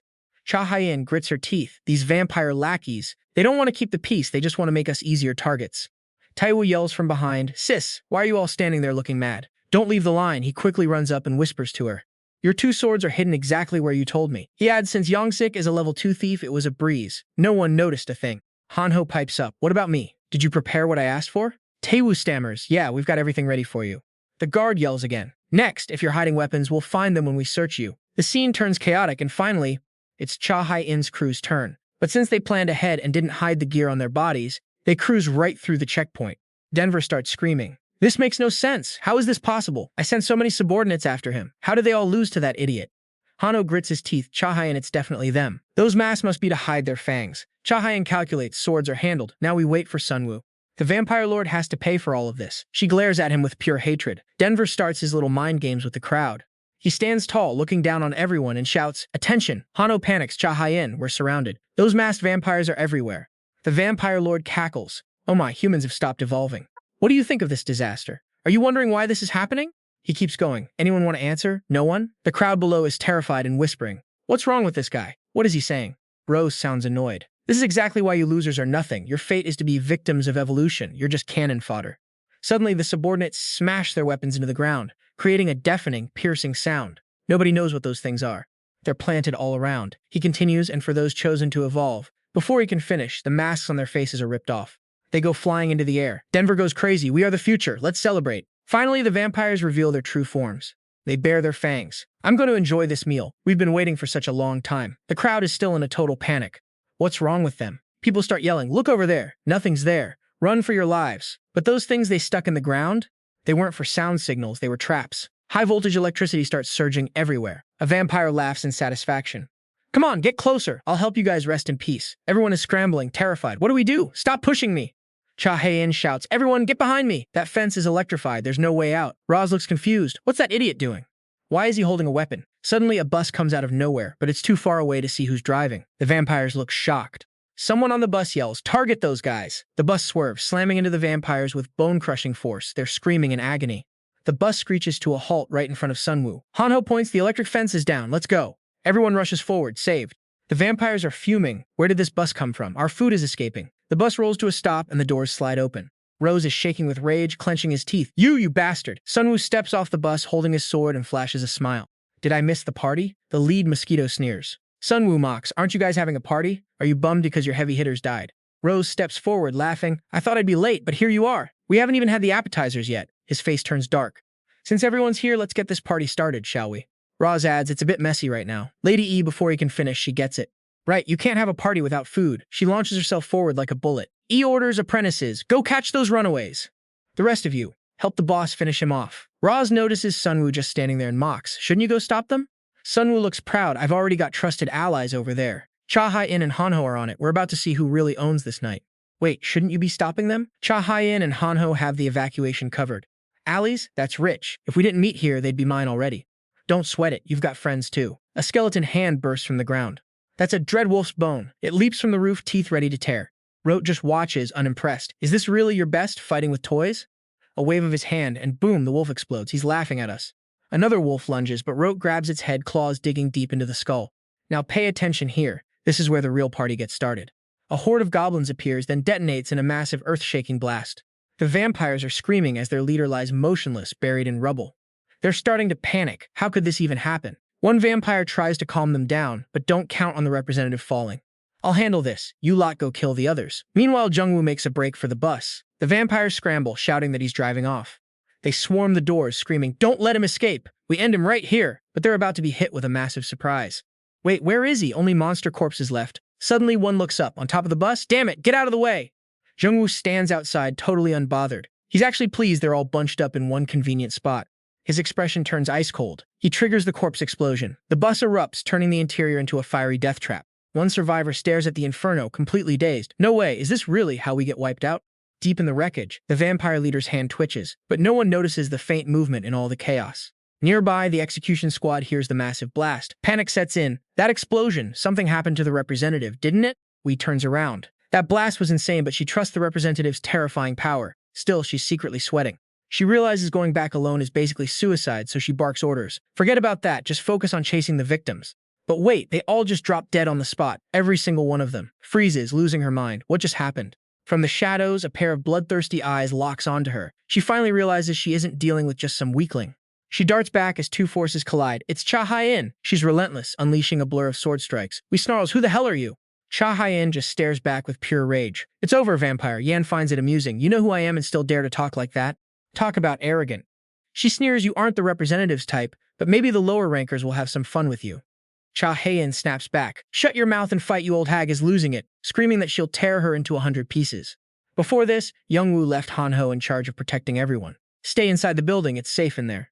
Tae-sung approaches. Everything's going according to plan. The kid is stoked, thinking the vampires won't dare come near them now. Han-ho praises Jin-Woo's master-level strategy. Tae-sung pulls out a bag of weapons. "I brought these daggers, but I probably won't even need them."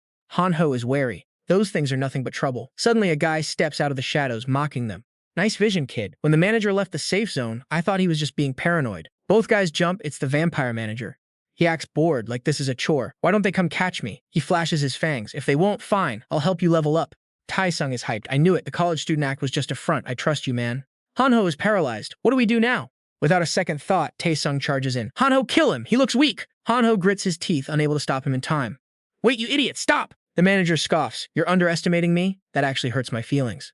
I might be weaker than the others, but I'm not a pushover for bugs like you." He transforms fully, scaring the hell out of Tae-sung. But suddenly, daggers come flying out of nowhere, catching the manager off guard. He lets out a sharp cry of pain.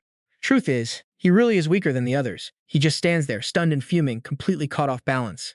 Tae-sung seizes the opening, throwing a massive punch, but the manager leaps back, narrowly dodging the blow. Those were Han-ho's daggers. He bites his lip, jumping into the air, and yeah, he just turned himself into a perfect target. As Han-ho lands, the manager hits the ground hard. Tae-sung cheers, "We nailed him." Han-ho, "We're more in sync than I thought." Han-ho is sweating bullets. "Do we really just catch a vampire? That's impossible." Then the thought hits him. I didn't get any gold. Just as feared, the manager isn't dead. He snaps the daggers embedded in his chest like they're nothing. "Nice try, you bastards." He stands up with a twisted grin. "You ruined my beautiful face." Meanwhile, back to Jin-Woo, the low-level vampires are all wiped out. Inside the burning bus, the vampires are screaming in agony, trapped with no way out. Jin-Woo watches coldly, and so it begins.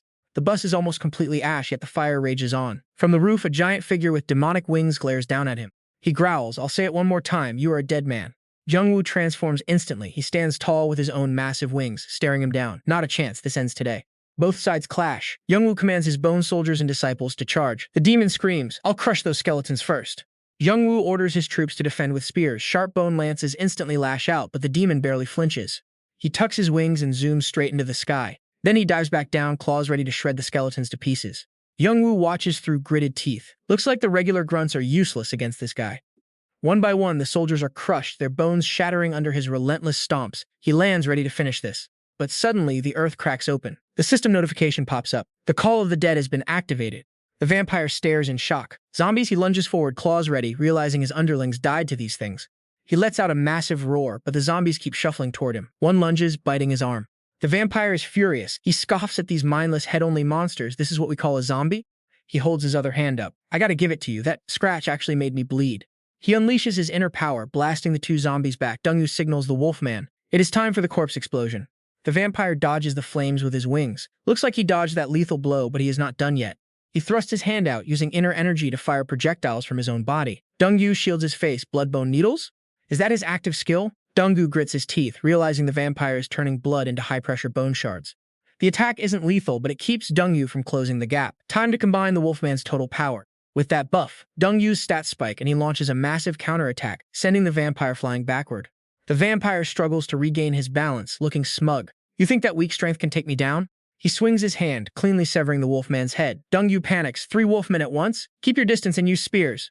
His team strikes back, but the vampire barely reacts. How boring. This is the limit of you unevolved humans. Dongyu scoffs. Evolved? You look like a literal monster and you call that evolution? The vampire just laughs. So what? We are superior to you weak humans. His red eyes glow. The strong must conquer the weak. He continues, saying society treated him like a mass murderer just because he was different. The day finally came. The heavens realized this world was just a boring fake facade. My body is infinitely superior to you pathetic humans. He argues that humanity needs evolution to lead this new world. Ever since he got that system card, he transformed. Dongyu sighs. I thought you had a grand reason, but it's just dumb eugenics. The boss asks him if he really believes in that debunked nonsense. The vampire remains stubborn. That was just the past. We are the proof of evolution. We are supernatural beings far beyond the old race. Dongyu's face darkens, but it looks like this new race is about to get wiped out by us old-timers. Before the vampire can react, a scream echoes. Lady Y is crying for help. Cha Hyen's blade has pierced right through her. Wee grinds her teeth in disbelief. Me, an evolved being, losing to a little girl? She can't accept the reality of her defeat. Frantic, she slashes her claws at thin air, missing Cha Hyen entirely. She is confused. Cha Hyen is faster and stronger, yet how is this happening? Cha Hyen smiles, enjoying the moment. Surprised, why don't your attacks hit me anymore? Cha Hyen thinks to herself. I might not be as strong as Dongyu, but all that hunting paid off. Leveling up doesn't just boost stats, it gives you real combat experience. You are just playing around, aren't you? Yang struggles to defend against Cha Hyen's relentless barrage. Cha Hyen notices the pattern. Unlike her own power, Yang's attacks are basic and predictable. She must have picked up all her combat habits working under that vampire lord. Cha Hyen delivers a crushing strike. Yang is finally defeated, unable to react, letting out a final agonizing scream. Damn it! Cha Hyen stands over her. Thanks, lady. You really helped me prove that I am not weak anymore. With a final motion, she drives her sword through Yang's chest. A desperate cry rings through the mountains. Help me, boss. But it's too late. Blood sprays everywhere. Cha Hyen exhales. The cunning vampire is finally down. Now all that's left is for Dongyu to finish off the lord. Nearby, Taesung and Yu Jin-Ho lie shivering on the ground. Yu Jin-Ho, are you okay? The vampire manager approaches, mocking their endurance. Still got some fight in you? Both are exhausted, but trying to buy time. The manager makes a creepy offer. Killing you is such a waste. Why not join us? This is a rare opportunity. Yu Jin-Ho stares, confused. You want us to become vampires? The manager mentions the class card they chose during the tutorial. Both are stunned into silence. The manager keeps talking. Instead of struggling to survive as humans, why not choose the easy way? Survival is the best choice, and the parasite method is the safest path. He reflects on the pre-apocalypse world. Think about it. Student, janitors, shopkeepers. What can they really do in a world gone this wrong? You and I both know the answer. Just cling to the strong. Come on, join us. Survival is priority number 1, right? That vampire manager's eyes flash with a strange dark light. Yu Jin-Ho freezes, biting his lip. You're right. Taesung stares in total shock. But what now? Yu Jin-Ho stands tall, gritting his teeth. You think it's just the two of us fighting you today? Think again. In the distance, a motorcycle tears down the road toward them. The manager blinks, confused. A motorcycle? Well, he's distracted. Yu Jin-Ho hurls his dagger with lethal precision. You really shouldn't let your guard down. The villain dodges, laughing. Fool! You just killed your own teammate. The blade flies straight toward Taesung, no time to stop it. But wait, watch this part closely. A goblin leaps in, taking the hit. The dagger strikes true, pinning it instantly. The manager cackles. I wasn't aiming for you. I was aiming for the goblin! Suddenly, the villain panics. What is this? Is my vision failing, or did that kid just grow 10 feet tall? Yu Jin-Ho smirks. Confidence is what makes a real man. The manager roars, I don't care what skill that is. 4 legs or not, you're dead. He lunges, slamming a fist into Yu Jin-Ho's chest. Silence, then a strange metallic clang rings out. Yu Jin-Ho stares him down. The moment you targeted my goblin, my body became invincible. You never had a chance. Without missing a beat, Yu Jin-Ho unleashes a flash strike, tearing the monster's form apart. He screams in agony. But it's not over. Taesung's team swarms in, delivering crushing blows with steel gauntlets. The manager staggers, completely overwhelmed. He snaps, claws bared. You miserable rats, you think I'm just gonna roll over and die? Taesung flinches back, terrified. But Yu Jin-Ho steps in, blocking the path. You think you're going somewhere? Yu Jin-Ho glares. In this state, I have to be fast to stop you. Trust me, you aren't escaping this nightmare. Night falls over the city. A blood-curdling scream echoes from the high-rise. The manager slashes wildly. Why aren't you bleeding? Just die already. Taesung has seen enough. He charges forward, his steel gauntlets glowing with raw, surging energy. He lands a massive hit, sending the vampire flying. The villain sneers. Their teamwork is annoying, but it shouldn't be enough to hurt him. Yet he's off balance, he's bleeding, and that massive shield bearer is moving way too fast. Then things take a turn. Yu Jinho's aura flickers. Damn, his buff is fading. The vampire realizes it too, eyes widening. Yes, no skill lasts forever. This is your end. Yu Jin-ho shrinks back to his normal size. He hurls a dagger skyward, but wait, it nails a goblin falling from the air. Nice shot, Yu Jin-ho, a familiar voice calls out. It's the team, keeping the goblins safe as planned. Yu Jin-ho grins. Guess my mission was the toughest one after all. He grows massive again. If I keep killing these fallen goblins, I never run out of juice. The manager is livid. Yu Jin-ho continues. You said I'd sacrifice anyone to survive, right? Yu Jin-ho looks at his team. You're wrong. True survival is having friends you can actually trust. He pictures them all united, fighting together. This is their bond, love, peace, and survival. The vampire is stunned. That's impossible, he screams, refusing to accept it. You're just pathetic brats! Taesung's team swarms him again, landing blow after brutal blow. The vampire curls up defenseless. The vampire lord watches, furious. You idiot, how did you lose to such low-life humans? Do-yoon steps up, his expression dark. The truth is, vampires aren't that special. You have more weaknesses than us. The lord loses his cool. Enough talk, you're just spewing nonsense. Do-yoon remains calm. Weakness 1, vampires can't use weapons. His skeletons surround the lord with spears. I thought your long claws were a weapon, but really, it's a death sentence. Weakness 2, regeneration. Do-yoon holds up 2 fingers. Because you heal so fast, your defensive instinct is non-existent. You move sloppily because you don't fear damage. As he speaks, the skeletons strike. The lord is covered in wounds, roaring in frustration. You fools! This is nothing compared to my true power. Weakness 3, Do-yoon continues. Vampires have no mana. Your skills in healing, they're all fueled by blood. He brandishes a glowing orb. You don't even realize your own power is drained. It's a blood siphon. As the enemy's mana dies, it eats their strength as a trade. The lord finally realizes he's running on empty. He collapses to one knee. You bastard. Do-yoon looks down. Weakness 4, you talk too much. If I were you, I'd ignore the taunts and kill the summoner. The lord goes berserk, howling for a blood field. He lunges, desperate to feed. It's too late. Roy drops from the sky, sword drawn. The vampire screams, what, a goblin? And weakness 5, Do-yoon whispers as Roy's blade flashes. The system chimes, one-hit kill. Everything goes silent. You just judge by the surface, so you keep letting your guard down. He's struggling, getting toyed with again and again, and it's driving him mad.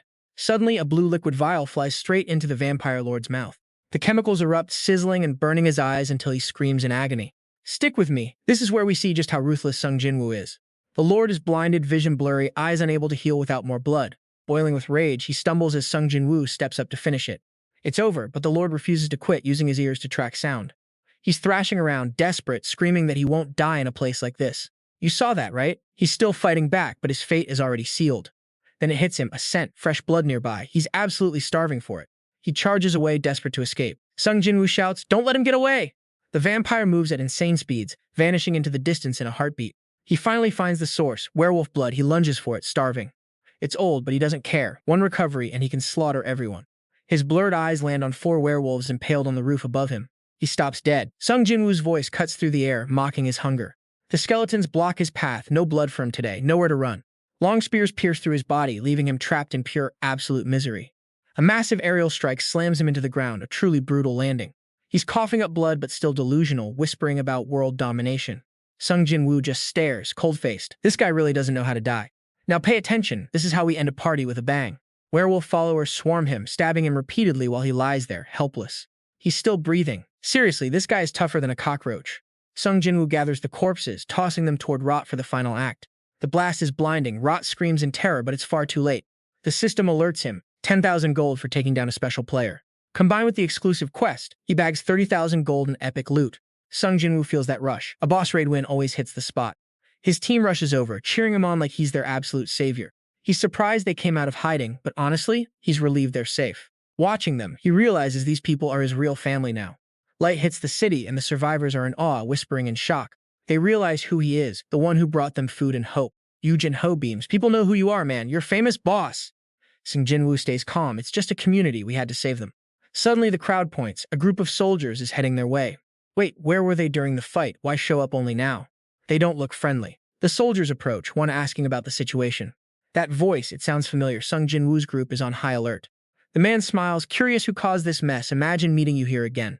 It's Kim. Sung Jin-Woo is genuinely glad to see he's still standing. Kim says the medicine saved him, but he's still tracking these safe zones. So what do you and I make of this? The army's late, but the plot thickens. He frowns, thinking. Trailing him? Did he know something bad was coming? Better not get involved. Looking at the soldiers, Dong-woo feels a surge of spite. He really hates being dragged into trouble. Kim continues. Stick with me. Here's where the story takes a weird turn. Someone wants to meet you, he says. Me who? Kim stays cryptic. Is this an official military mission? High up in a tower, a mysterious man watches. He doesn't look like a good guy. Back in his room, Jin-Woo stands among scattered bones, checking his system status. He's satisfied. 150,000 gold from the battle. Way better than hunting monsters on the street. Plus, he got the bone armor after killing the vampire leader. It's a special system-granted reward. It's basic tier, crafted from monster bones. The durability drops with use, and quality depends on the materials. Higher skill level means better gear. He tries it on, perfect fit, dense, yet he moves with ease. Even if the armor decays, its defensive stats scale up. Now check out those other quest rewards. A goblin crossbow with a magazine linked to his subspace storage. No reloading needed, unreal. Perfect for his sniping style. There is also a great sword, but it doesn't really fit his tactics. He clenches his fist. He has grown so much today, he will become stronger. No longer the useless kid he was before. Wait, is he about to take out the bad guys? Suddenly a voice. Jin-Woo! He snaps back to reality. The screaming, it's scorching hot, the cries won't stop. Someone help! Save me, Jin-Woo panics, staring into a house engulfed in massive flames. The silhouettes of his parents are trapped inside. Their agonizing screams feel so terrifyingly real. You're strong now, the father yells from the fire. Hurry and save us. He reaches for his sword, but his hand, it's tiny. He shrinks back to a child's body. The two figures crawl toward him, wailing. Why won't you save us? Look at what we're suffering. Jin-Woo turns and flees, sobbing in terror. Don't go, you're running away again? You're so weak. He wakes up drenched in sweat. Just a nightmare. Hanho calls out, worried, Senior, are you okay? You slept all day, you must be exhausted. Hanho adds, I saw Kim and his soldiers earlier. Dong-Woo remembers the sergeant saying to look him up if he needed anything. They wouldn't come while he's sick. After hearing Hanho out, he grabs his coat. Wait a minute. Hanho follows. The nightmare still haunts him. He needs to get stronger, much stronger. No more abandoning people. Outside soldiers are pacing, clearly getting impatient. A man approaches Hanho. Is he here? Hanho stammers, please just wait a moment. The guy snaps, wait, you think this is a joke? Move it, he turns to Jin-Woo stern. I'm Lieutenant Peon. From the 51st Infantry. You're an awakened, right? Jin-Woo, coat on, stares back in confusion. The lieutenant sits down uninvited. We don't have much time, so I'll get straight to the point. Jin-Woo sits, frowning at the guy's audacity, but nods, fine. The Wasong group, you took them down, right? I need your testimony and to discuss future cooperation.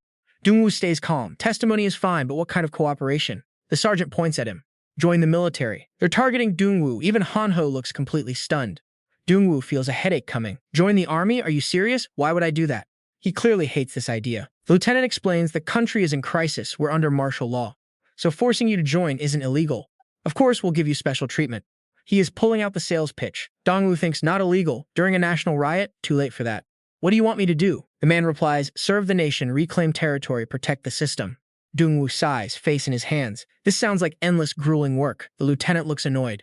You've served before, so you should understand. Even mobilizing every civilian isn't enough. That prosecutor, he betrayed us. He's building his own puppet army. Jin-Woo knows exactly who he means. He reflects on the prosecutor's deeds. Rescuing people in Yandong, founding the first guild, building safe zones. Protecting security, boss raids, he led them all. The prosecutor's goal is crystal clear now. Don't lose hope yet.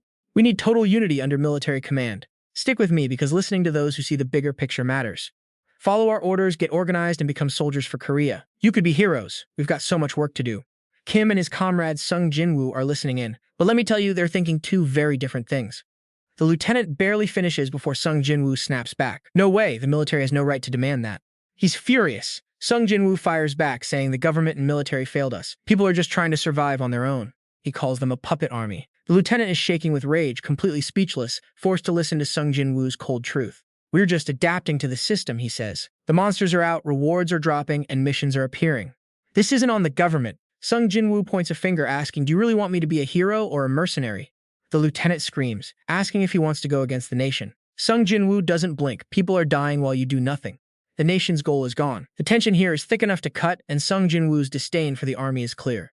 The lieutenant loses it, charging forward. How dare you insult the nation that raised you? Sung Jin-Woo stays calm. He brushes the guy off. Negotiation over. Turns his back and walks away like it's nothing. The lieutenant is still yelling behind him, screaming about regret and how discipline is the only path to strength. As if he'd listen, Sung Jin-Woo glares back. I'd rather be a lone wolf than follow your rules. Back at base, it's all business. Soldiers on guard, others moving out. Things actually look like they're under control.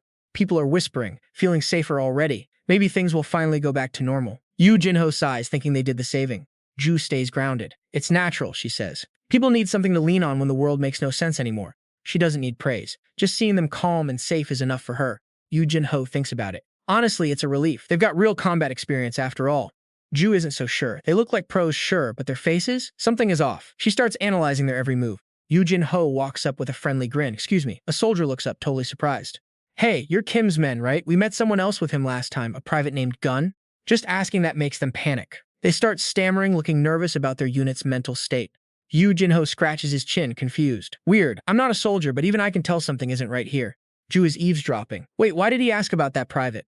Jin-Ho whispers to her. Doesn't this air feel off? Ju nods, her gut telling her something bad is coming. Meanwhile, Sung Jin-Woo and Ryu are leaving the lieutenant's office. So much for keeping a good relationship with the military. Thinking about that guy just boils his blood. Expecting him to enlist? What a joke. Suddenly, someone's rushing toward him, shouting his name. He turns around. It's Kim. Kim is apologetic, saying he's sorry for putting him in such an awkward spot. Sung Jin-Woo laughs it off. No big deal, it's the army. But wait, was it the sergeant who asked for this meeting? Kim stammers, looking uneasy. Sung Jin-Woo sighs. Does this place really need me that badly? Kim turns serious. We do, but I didn't know the commander would pull that stunt. He leans in close. I need to show you a secret. Sunset hits. The base is quiet as they move out. Sung Jin-Woo follows, thinking, is this about classified intel? They finally arrive. Kim tells him to wait, whispering that he could be shot if caught, but the guards are distracted enough for him to sneak it out. Sung Jin-Woo is stunned. Shot? Is he really risking his life just to show me this? Kim is acting super paranoid, checking every corner before ushering him inside. Sung Jin-Woo stares at the object in front of him. What is that? Kim explains it's called the Prophecy Stone. He stares at the glowing crystal-like object, totally mesmerized. Kim says these stones are scattered across the world, letting you glimpse into the future. It's not exact, but the context is real. Finding one gives you a massive edge in this unbalanced game of luck. Sung Jin-Woo is glued to the stone, the word future echoing in his head. Without thinking, he reaches out. System notification. You have touched the Season 2 Prophecy Stone. A blinding blue light erupts. He's floating, confused. Where the hell am I? Bones of something massive are right next to Sung Jin-Woo. He's stunned. Those aren't just bones, it's one shifting into white remains. A ruined city stretches out before him. Corpses everywhere, undead walking the streets. Sung Jin-Woo watches the carnage from high above. A name echoes in his mind, he thinks. This world is completely doomed. Wait, someone is standing on a giant wyvern's corpse. He looks closer. That's Cha-Hai-In, positioned just like the 4 Heavenly Guardians. But where's Jin-Ho? Let's find out. There he is. Jin-Ho looks like a commander of this bone army. Sung Jin-Woo scans for whoever caused this massive destruction. In the distance, a white skeletal beast with 3 horns appears, breathing fire. This is a nightmare to face.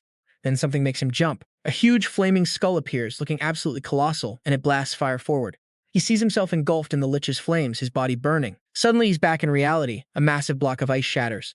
The system announces Hell Difficulty Season 2 with major changes coming in 1 month. Sung Jin-Woo's hands are shaking. He grips his trembling hand tight. Kim asks, worried, what did you see? Sung Jin-Woo replies, dead people and bones. The system drops a new exclusive quest. Who is the Master of Death? The goal? Find the legendary Reaper's Scythe. The rewards are massive. The location of the scythe will reveal itself once he hits level 15. Sung Jin-Woo is focused. He touches his forehead. A powerful item, and now he has a real objective. Kim looks completely shocked. Level 15? In only 2 months before the second season hits, Sung Jin-Woo calculates he can't end up like his vision. That vision didn't feel right at all. He turns to Kim and asks, where do the boss monsters spawn in each area? He knows hunting bosses is the fastest way to level up. He can't afford to play it safe anymore. Bridge 1, stick with me, because this is where he decides to go full beast mode on these bosses. Kim hesitates, then speaks. I only know of one boss, the one that gives the lieutenant the most trouble. Securing that area is their top priority, but they can't do it alone. They need a player like Sung Jin-Woo. Sung Jin-Woo interrupts. Tell him I'm in. Kim is visibly relieved, almost emotional as he hears the news. Sung Jin-Woo starts walking away, dropping a quick condition. But this isn't free, you know. Kim pauses. What do you mean? Sung Jin-Woo turns back, looking him straight in the eyes. Gold, up front. When Kim reports this to the lieutenant, demanding 100,000 gold, the man loses it. The lieutenant is furious, shouting that he's crazy. But another soldier speaks up, defending Sung Jin-Woo's reputation. This soldier remembers watching Sung Jin-Woo crush a vampire horde. His skill is just on another level. The lieutenant is speechless, weighing the options. Is he really better than Kim? The soldier explains the difference. Kim is just one man, while Sung Jin-Woo commands an entire army. Bridge 2. Now pay attention, because the lieutenant is realizing he has zero leverage here. The soldier admits he fears for the troops if they try this mission without Sung Jin-Woo leading them. Even with more supplies, he believes one Sung Jin-Woo is stronger than an entire battalion. These arguments are hitting hard. The lieutenant is struggling with that 100,000 gold price tag. Kim steps in, shouting, Sir, we have to make him our ally, no matter the cost. Kim talks him up, mentioning the secret potion and Sung Jin-Woo's insane skills. He's the real deal. Kim thinks, we can't afford to lose any more men. The lieutenant does the math. 60,000 gold a day per soldier. The fee is high, but he finally sighs in defeat. This is about survival. They have to reclaim the runway controlled by that beast. If they stay put, they're trapped. They've sent squads before, and they all died in 10 minutes. Everyone else quit. If that wyvern wasn't there, the runway would be their safest route. Fixing that area would mean a huge promotion for the whole unit. There's no other choice. Bridge 3. You can practically feel the lieutenant's frustration boiling over right now. Just give it to him, he snaps, already plotting to get his gold back later. Kim bites his lip, knowing the lieutenant's greed, but he gets the job done. That afternoon, the deal goes through. 100,000 gold is handed over to Sung Jin-Woo. Please cooperate with us, Kim says. Sung Jin-Woo replies, we can't travel that far in 5 days anyway. Bridge 4, you and I know this mission is going to be explosive. Things wrap up in 3 days. Alright, let's dive into the next phase. You're assigned to Kang Jin-guk, a survivor from the runway attack. He steps up. I'm Kang Jin-guk. Looks like you're under my command now. What's your level, rookie? If it's low, you're basically just cannon fodder, right? Sung-woo seethes at the sergeant's arrogance. He bites his lip, holding back his temper as he stares the guy down. Level 10. The room goes dead silent. The sergeant grinds his teeth. Damn it, what are we doing here? I've been grinding all day. Sung-woo scoffs. Maybe if you could actually kill a boss, you'd get somewhere. Han-ho and Cha-hae-in stifle their laughter. The sergeant is furious, veins popping. Don't get cocky, those runway monsters? They're on a completely different level than you. Sung-woo doesn't even blink. He starts walking away, tossing a line back. Thanks for the advice. See you in 3 days. Try to level up. As night falls, the survivors start whispering. Where's Sung-woo? Is he really that strong? I hope he keeps us safe.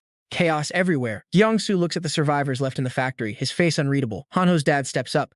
Jong-soo, we need a safe zone, right? Jong-soo turns back. Right, but we can't do it yet. The military is still maintaining the area. Han-ho's mom looks worried. So what do we do in the future? His dad cuts in. Food. We need to find food, obviously. Gyong-soo speaks up, looking determined. We're going to build a village for the survivors. One way or another, we're all in this together. There's plenty of work to go around. Crafters and producers can build the village, while fighters handle hunting and defense. Gyong-soo looks to the sky. The mission is clear. Keep stacking that gold and build up our forces. Han-ho's parents cheer. What a brilliant plan. We've always trusted you, Gyong-soo. He looks a bit embarrassed. Actually, Sung-woo suggested this. I'm not that talented. I used to be a failed leader, you know? My bad decisions got my friends killed. He looks down, haunted. How can someone like me lead anyone? The old memories hit him hard. Han-ho's parents fall silent, and the lady starts quietly wiping away tears. Han-ho's dad steps closer. Leading in this world isn't something anyone is born to do. Gyong-soo hangs his head. True. He continues, it's a rough story. But when there was no one else, you stepped up and made the call. You tried your best. That in itself is courage. Be confident. You deserve that spot. Gyong-soo's eyes well up. Han-ho's dad adds firmly, become our village chief. Gyong-soo is moved. Thank you. But the old man is secretly relieved to push that pressure off onto him. Meanwhile, Sung-woo's crew is out hunting massive monsters. The whole place is practically engulfed in flames.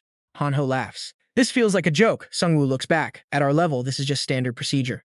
3 people and a skeleton taking them all down. Even if more show up, they're just getting shredded by this sword. Han-ho beams with pride. He's starting to feel like a real powerhouse. Sung-woo is already calculating the next move. If too many come at us, we'll just end it with corpse explosion. No monster is surviving that kind of damage. Han-ho recalls the action earlier, a monster lunging at him, only for Sung-woo to nail it with a crossbow bolt through the head. With the outside clear, the team heads inside. Han-ho points ahead. Senior, there's a dungeon sign over there, right? Sung-woo checks it out. Must be a forge. Let's head in. The system chimes in. Item synthesis available. Cost 100,000 gold. Ingredients: sea soul tear, devil bloodstone, and elder slime core. Sung-woo's mind races. Synthesis for legendary items? Just how powerful is this stuff going to be? He mentally checks his inventory. Sea soul tear from the shop, bloodstone from the monsters, and the slime core. Han-ho chimes in. Senior, the results are totally random. Maybe you'll get something for me, like a dagger. Sung-woo smirks. You know my luck, right? And I've got 2 spheres. No way I'm getting a dagger. Cha-hae-in is dead quiet. Sung-woo looks over and sees her deep in prayer. The system flashes a warning. Cost: 100,000 gold. 2% chance of orb destruction. Proceed? Sung-woo doesn't hesitate for a second. Are you joking? Of course. The system warns them to step back as the spheres begin to merge. Sung-woo's sweating. Cha-hae-in, Han-ho, tell me this isn't about to blow up. Finally, the fusion finishes a chaotic crystal. Mana increased by 500, attack life drained by 3%. Sung-woo thinks, chaos? Is this related to demons? It's a concept that's hard to grasp. No legendary tier yet, but he can upgrade it. Absorb mana, change stamina to life drain easy. Han-ho rushes over, grinning. I knew it. That's top-tier loot. Cha-hae-in looks excited too. Congrats, Sung-woo! He smiles back. Thanks, guys. Suddenly, the system notifies Cha-hae-in that she can synthesize too. She looks shocked. She combines her fire starter with her sword. Now every swing has bonus speed and fire damage. She's loving it. Han-ho isn't having it. Everyone's getting upgrades but him. He yells, what about me? But the system just stays silent. The remaining enemies just vanish, leaving Han-ho fuming. Why just me? We'll get more gold, I promise. I'll buy you an item from the shop. But then we reach the spot and everything is just completely trashed. Wait, what happened? The shop is destroyed. We can't even use the store. Han-ho is crushed. Who did this? This place was meant for everyone. I take a closer look. No way monsters did this. It's too deliberate. Curses scrawled on the wall. This is the work of an intelligent creature. I check the writing. Perfect grammar. No monster could pull this off. Let's head back to the village, I decide. The silence is deafening tonight. Suddenly, someone steps out of the shadows to block our path. Kim, what are you doing here? They're on a mission to hunt local monsters. It feels like a flashback to the old unit. A daily quest, I ask. Exactly. Hunt monsters, get rewards. I wonder if the loot is even worth it. Kim winces at his injured teammate. 10% rations if we survive. It's brutal. The waves of monsters keep coming. Is this our reality now? Hanho looks thoughtful. It makes sense. We have no idea where they spawn. I hope not, Kim says, teeth gritted, but it's a senseless way to die. Cha Hyen asks if anyone ran. Kim sighs, we were wiped out from the start. No reinforcements came, and the army punished anyone who tried to escape. No strategy, no intel, just pure slaughter. They even seized our gold. I feel for them. The army's rigid control is exactly how Yundong rose up. Everyone move out. Kim commands. The nearby village is our only hope. Meanwhile, a giant bear is rampaging, claws tearing through everything. Panic everywhere. People are getting tossed aside like rag dolls as they flee. We're doomed. Get inside. Go Gun He screams, holding the line alone. He's so focused on evacuating others, he doesn't see the beast closing in. Is this it? Is history repeating itself while I'm not here to help? Gogun He charges, teeth gritted. The bear roars, sweeping its claws wide. It stops suddenly, confused. The target vanished. It stands there, frozen. Now, Gogun He leaps, spear ready. He won't let his people die today. He drives the spear into its eyes. The bear howls, clutching its face.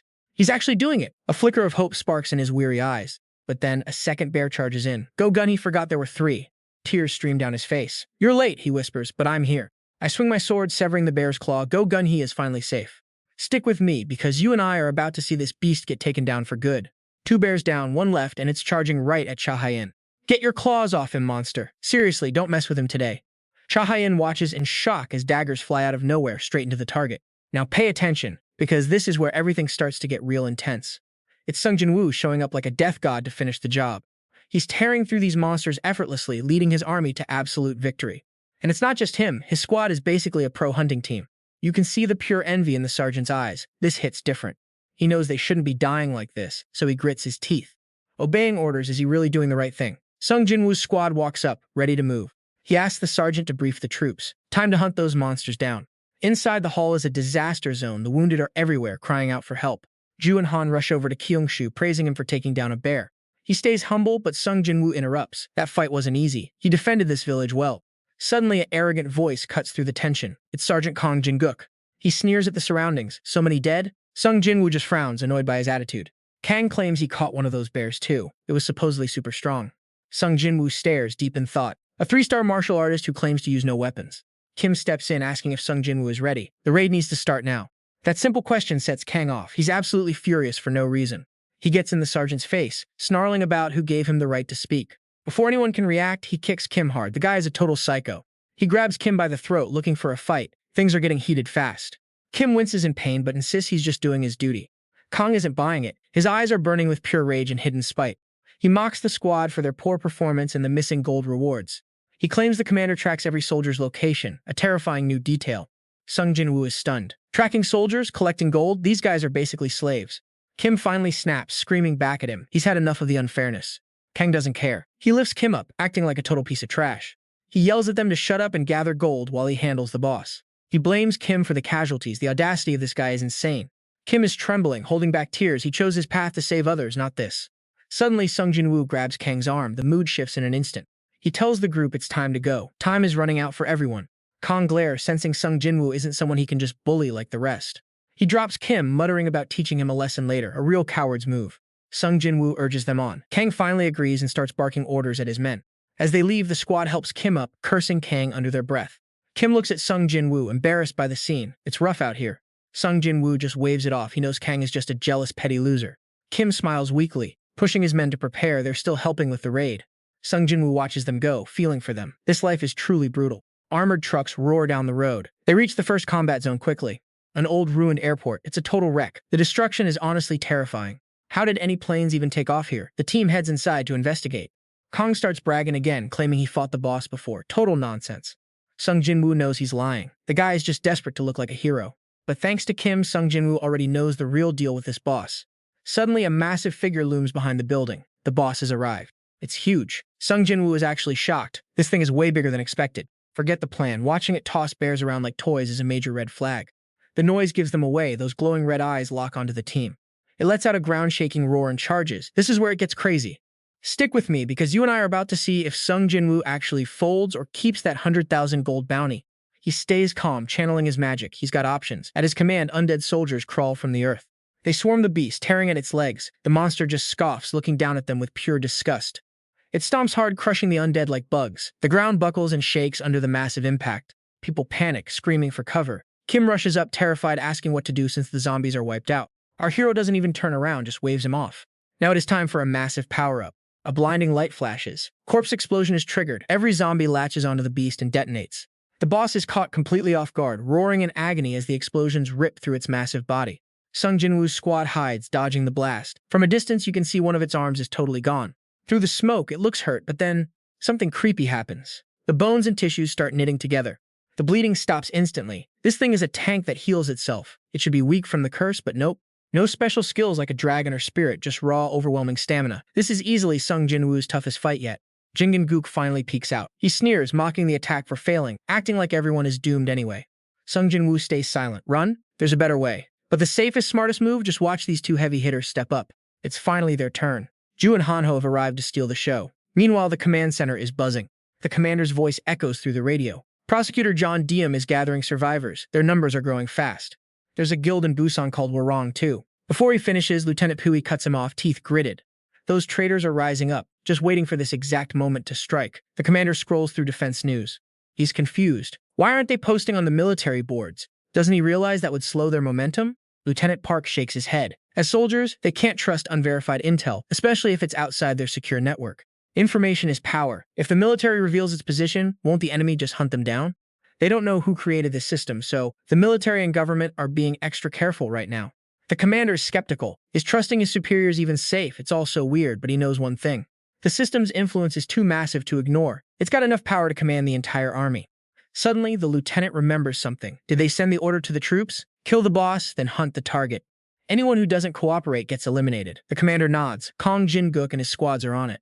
Once they arrive, Kim won't have any choice but to play ball. The lieutenant is still worried. He narrows his eyes. That guy has allies. Does he have any weaknesses they can exploit? The commander tries to remember. There's a girl with a sword, but who knows if she's actually strong.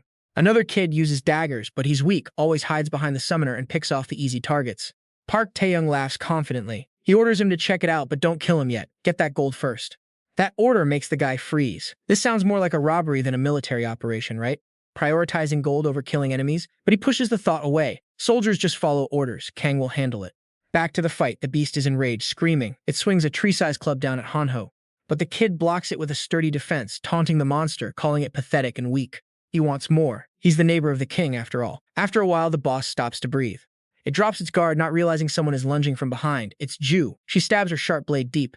The monster hisses through its teeth, cold sweat dripping as it spins around to grab its attacker.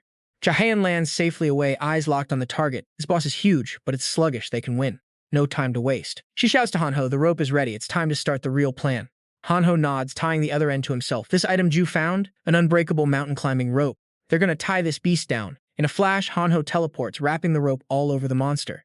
It can't keep up with that speed, just screaming in frustration. Kang Jin-ji stands there, totally stunned. He thought the kid was just a servant to the summoner. But he's insane. It's like they're just playing with it. Now here's where it gets wild. Are they just farming the boss for fame? Suddenly, the system interface pops up. The system warns, only 3 seconds left for the shield. Hanho senses the shift in the air and screams for Kim. He's ready.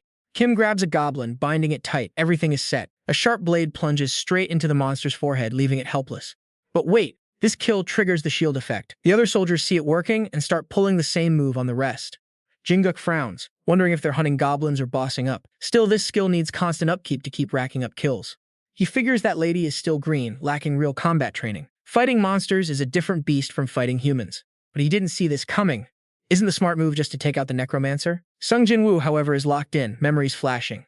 Let's head back to that day. The team was plotting their strategy and Sung Jin-Woo was stunned by Cha Hae-in's bold idea. She wanted to tether her life to Hanho's. Sung Jin-Woo shook his head, calling it suicide. Better to have Undead take the risk instead.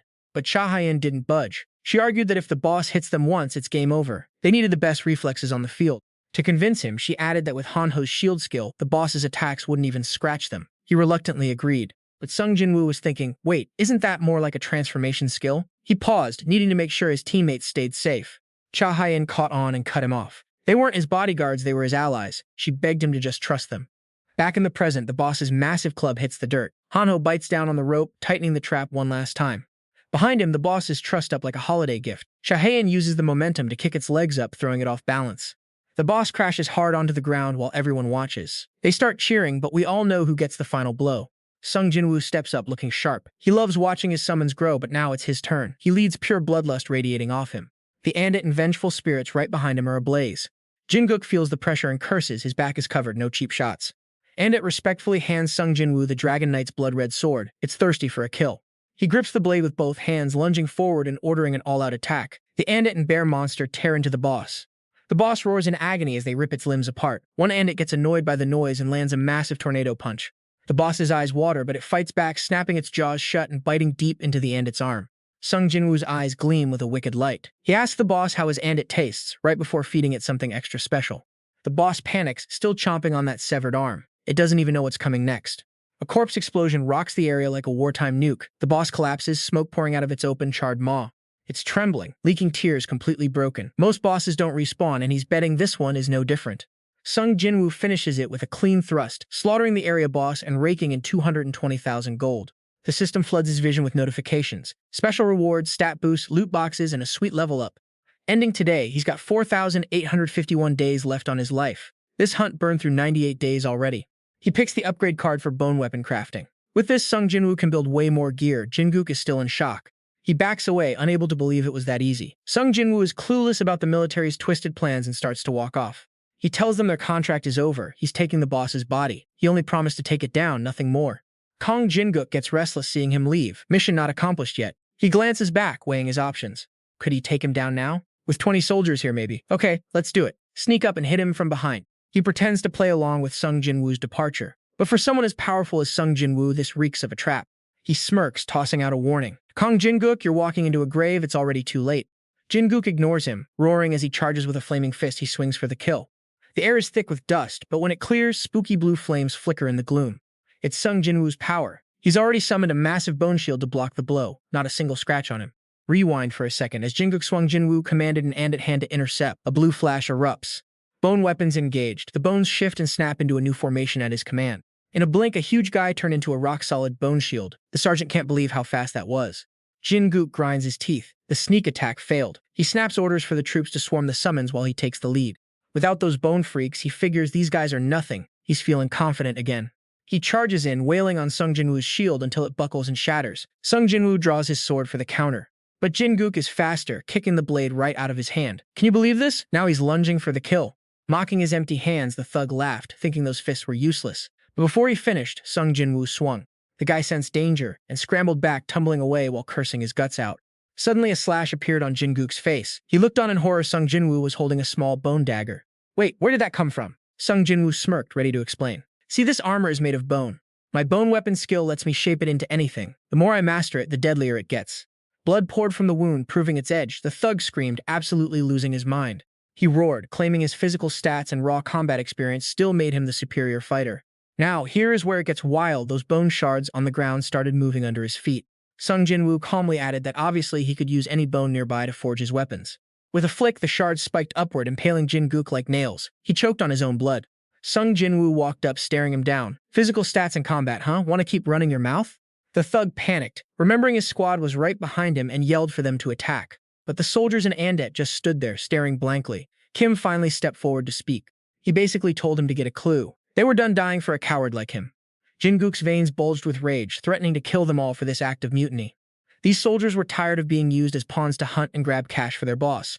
The rest of the troop finally snapped, openly protesting his tyranny. Then the commander arrived. He ran over in a panic, desperate to save his subordinate from this mess. Jin-Guk half-sobbed, demanding to know why the commander took so long to show up. As the commander worked to remove the bones, Kim dropped a bombshell about their campaign. They were finished. The commander looked back, trying to sweet-talk the crowd into backing down. He argued that outside this military base, they had absolutely nowhere else to survive.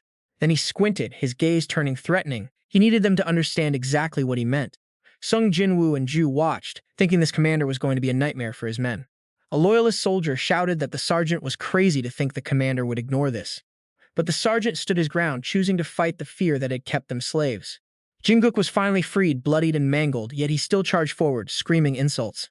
He called them all idiots, demanding gold, and insisting he could handle this much better. Then he pulled out a strange syringe, claiming they forced his hand. The commander looked terrified. Consumed by pure hate, Jin-Guk ignored everyone, jammed the needle into his arm, and pushed. Sung Jin-Woo frowned, watching the fluid enter his veins. That was definitely not medicine. The reaction was instant. Jin-Gook's body began to warp and swell at a terrifying speed. His nails grew into jagged claws as the crowd scattered in total chaotic panic. Kim shouted for his men to run, warning Sung Jin-Woo that this was a mutation serum. It turned humans into monsters. The commander tried to calm him down, but he was too late. The beast ripped his head right off. Jin-Gook was now a hulking tiger monster with massive fangs. He scanned the area with glowing eyes, hunting for the biggest target. He let out a roar. He lunged to tear Sung Jin-Woo apart. Ju sprinted forward, intercepting him to take the hit. The claw swung, missing her face by mere centimeters. Her instinctual senses were sharp today. She pushed off, firing flaming sword slashes toward the beast, forcing it to back off. With blinding speed, she lunged for the kill, driving her blade straight through his hand. But the monster didn't weaken. It just swung its massive arm, dragging Ju into the air. She was caught off guard, and the monster slammed her into the ground with brutal force. She skidded back toward her team, coughing up blood, her body shattered by the impact. Seeing his teammate wrecked, Sung Jin-Woo lost it. A blue fire erupted as his hellhound was summoned. Wrath mode. He wasn't planning to kill him for intel, but the guy crossed the line. No way he walks out alive. The shadow hounds, fueled by his control, tore into their enemies without mercy. Blood and chaos everywhere. Finally, the supply trucks rolled back to base. A soldier rushed in to report. The bald commander was thrilled and waved them in. Kim led the way, his squad actually alive. Lieutenant Park couldn't wait, demanding to know if the mission was a success. Kim calmly said they crushed the boss. The lieutenant grabbed his arm, praising them non-stop. But he noticed something off. Where was Corporal Kang and the commander? Kim didn't blink. They're dead. The commander backed away, terrified. What about the other guy? As if on cue, Sanji walked through the crowd. Time for a talk about Kang and the plot to kill him. Night fell, but the base was rocked by loud engines. Guards roared, asking who dared to stop without orders. It was Kim's squad. But wait, why are they with the air wing? Then giant bone bears stepped out. A guard screamed, realizing they were necromancers, a rebellion, but it was too late to run. The bone bears crushed them like trash. A close ally approached Kim, asking what the hell was happening. Kim just smiled. We're finally free. Meanwhile, miles away, Sanji dragged the lieutenant by the collar. He kicked open the commander's door, tossing the bald guy inside like a sack of potatoes. The commander sat there, calm, sipping tea. He looked disappointed, almost like he expected a revolt. Sanji had enough. Was it really a revolt just because soldiers refused to die for your strategy? The commander didn't answer directly. He just sipped his tea, asking if he'd really pushed them that far. But this is war. He needed to replace the broken morale, so he sent them to die against monsters. Sanji smirked. Oh, you mean the force sink effect? The burning pain if they don't obey? The commander's calm snapped. He slammed his cup down. It kept the main force alive, didn't it? He went on a rant about how sacrifice is normal in war. It's just how things work. Sanji cut him off. War, this isn't war. It's a survival game controlled by a rigged system. Stick with me. Here is where we see the commander's true ugly colors. Sanji demanded the truth. Why order his own men to kill him? The commander spat it out. You're a threat. Sanji threw out a theory. Don't you realize this creates independent organizations? The commander laughed. The government will just rebuild. Rebels like you belong at the bottom. You and I can see where this is going. He wants to wipe out anyone with true power. Sanji looked at the weapons on the desk. You think a bow can handle me? Don't make me laugh. Fine, give me the gold and we leave once the main mission ends. The commander shrieked. That gold and those soldiers are state budget. That pushed Sanji over the edge. He reached out, his aura suffocating the old man. Pay up or don't bother waking up tomorrow. The commander caved, terrified. But he had one condition. Sanji had to leave the region as promised. He still tried to demand his soldiers back. He needed them to rebuild his precious nation. Sanji remembered the soldiers' faces. No way, you'll just turn them back into slaves. He got his gold, but he was suspicious. Was this really all of it? He remembered the beast blood serum. Where did it come from? The commander growled. Not part of the deal. Sanji put on a fake, heartbreaking act. I was thinking of staying. Don't make me cry, man. It worked. The desperate commander cracked. He didn't know who they were. They called themselves door-to-door sellers. They sold items not found in the shop. Suspicious, right? Sanji pressed for a location.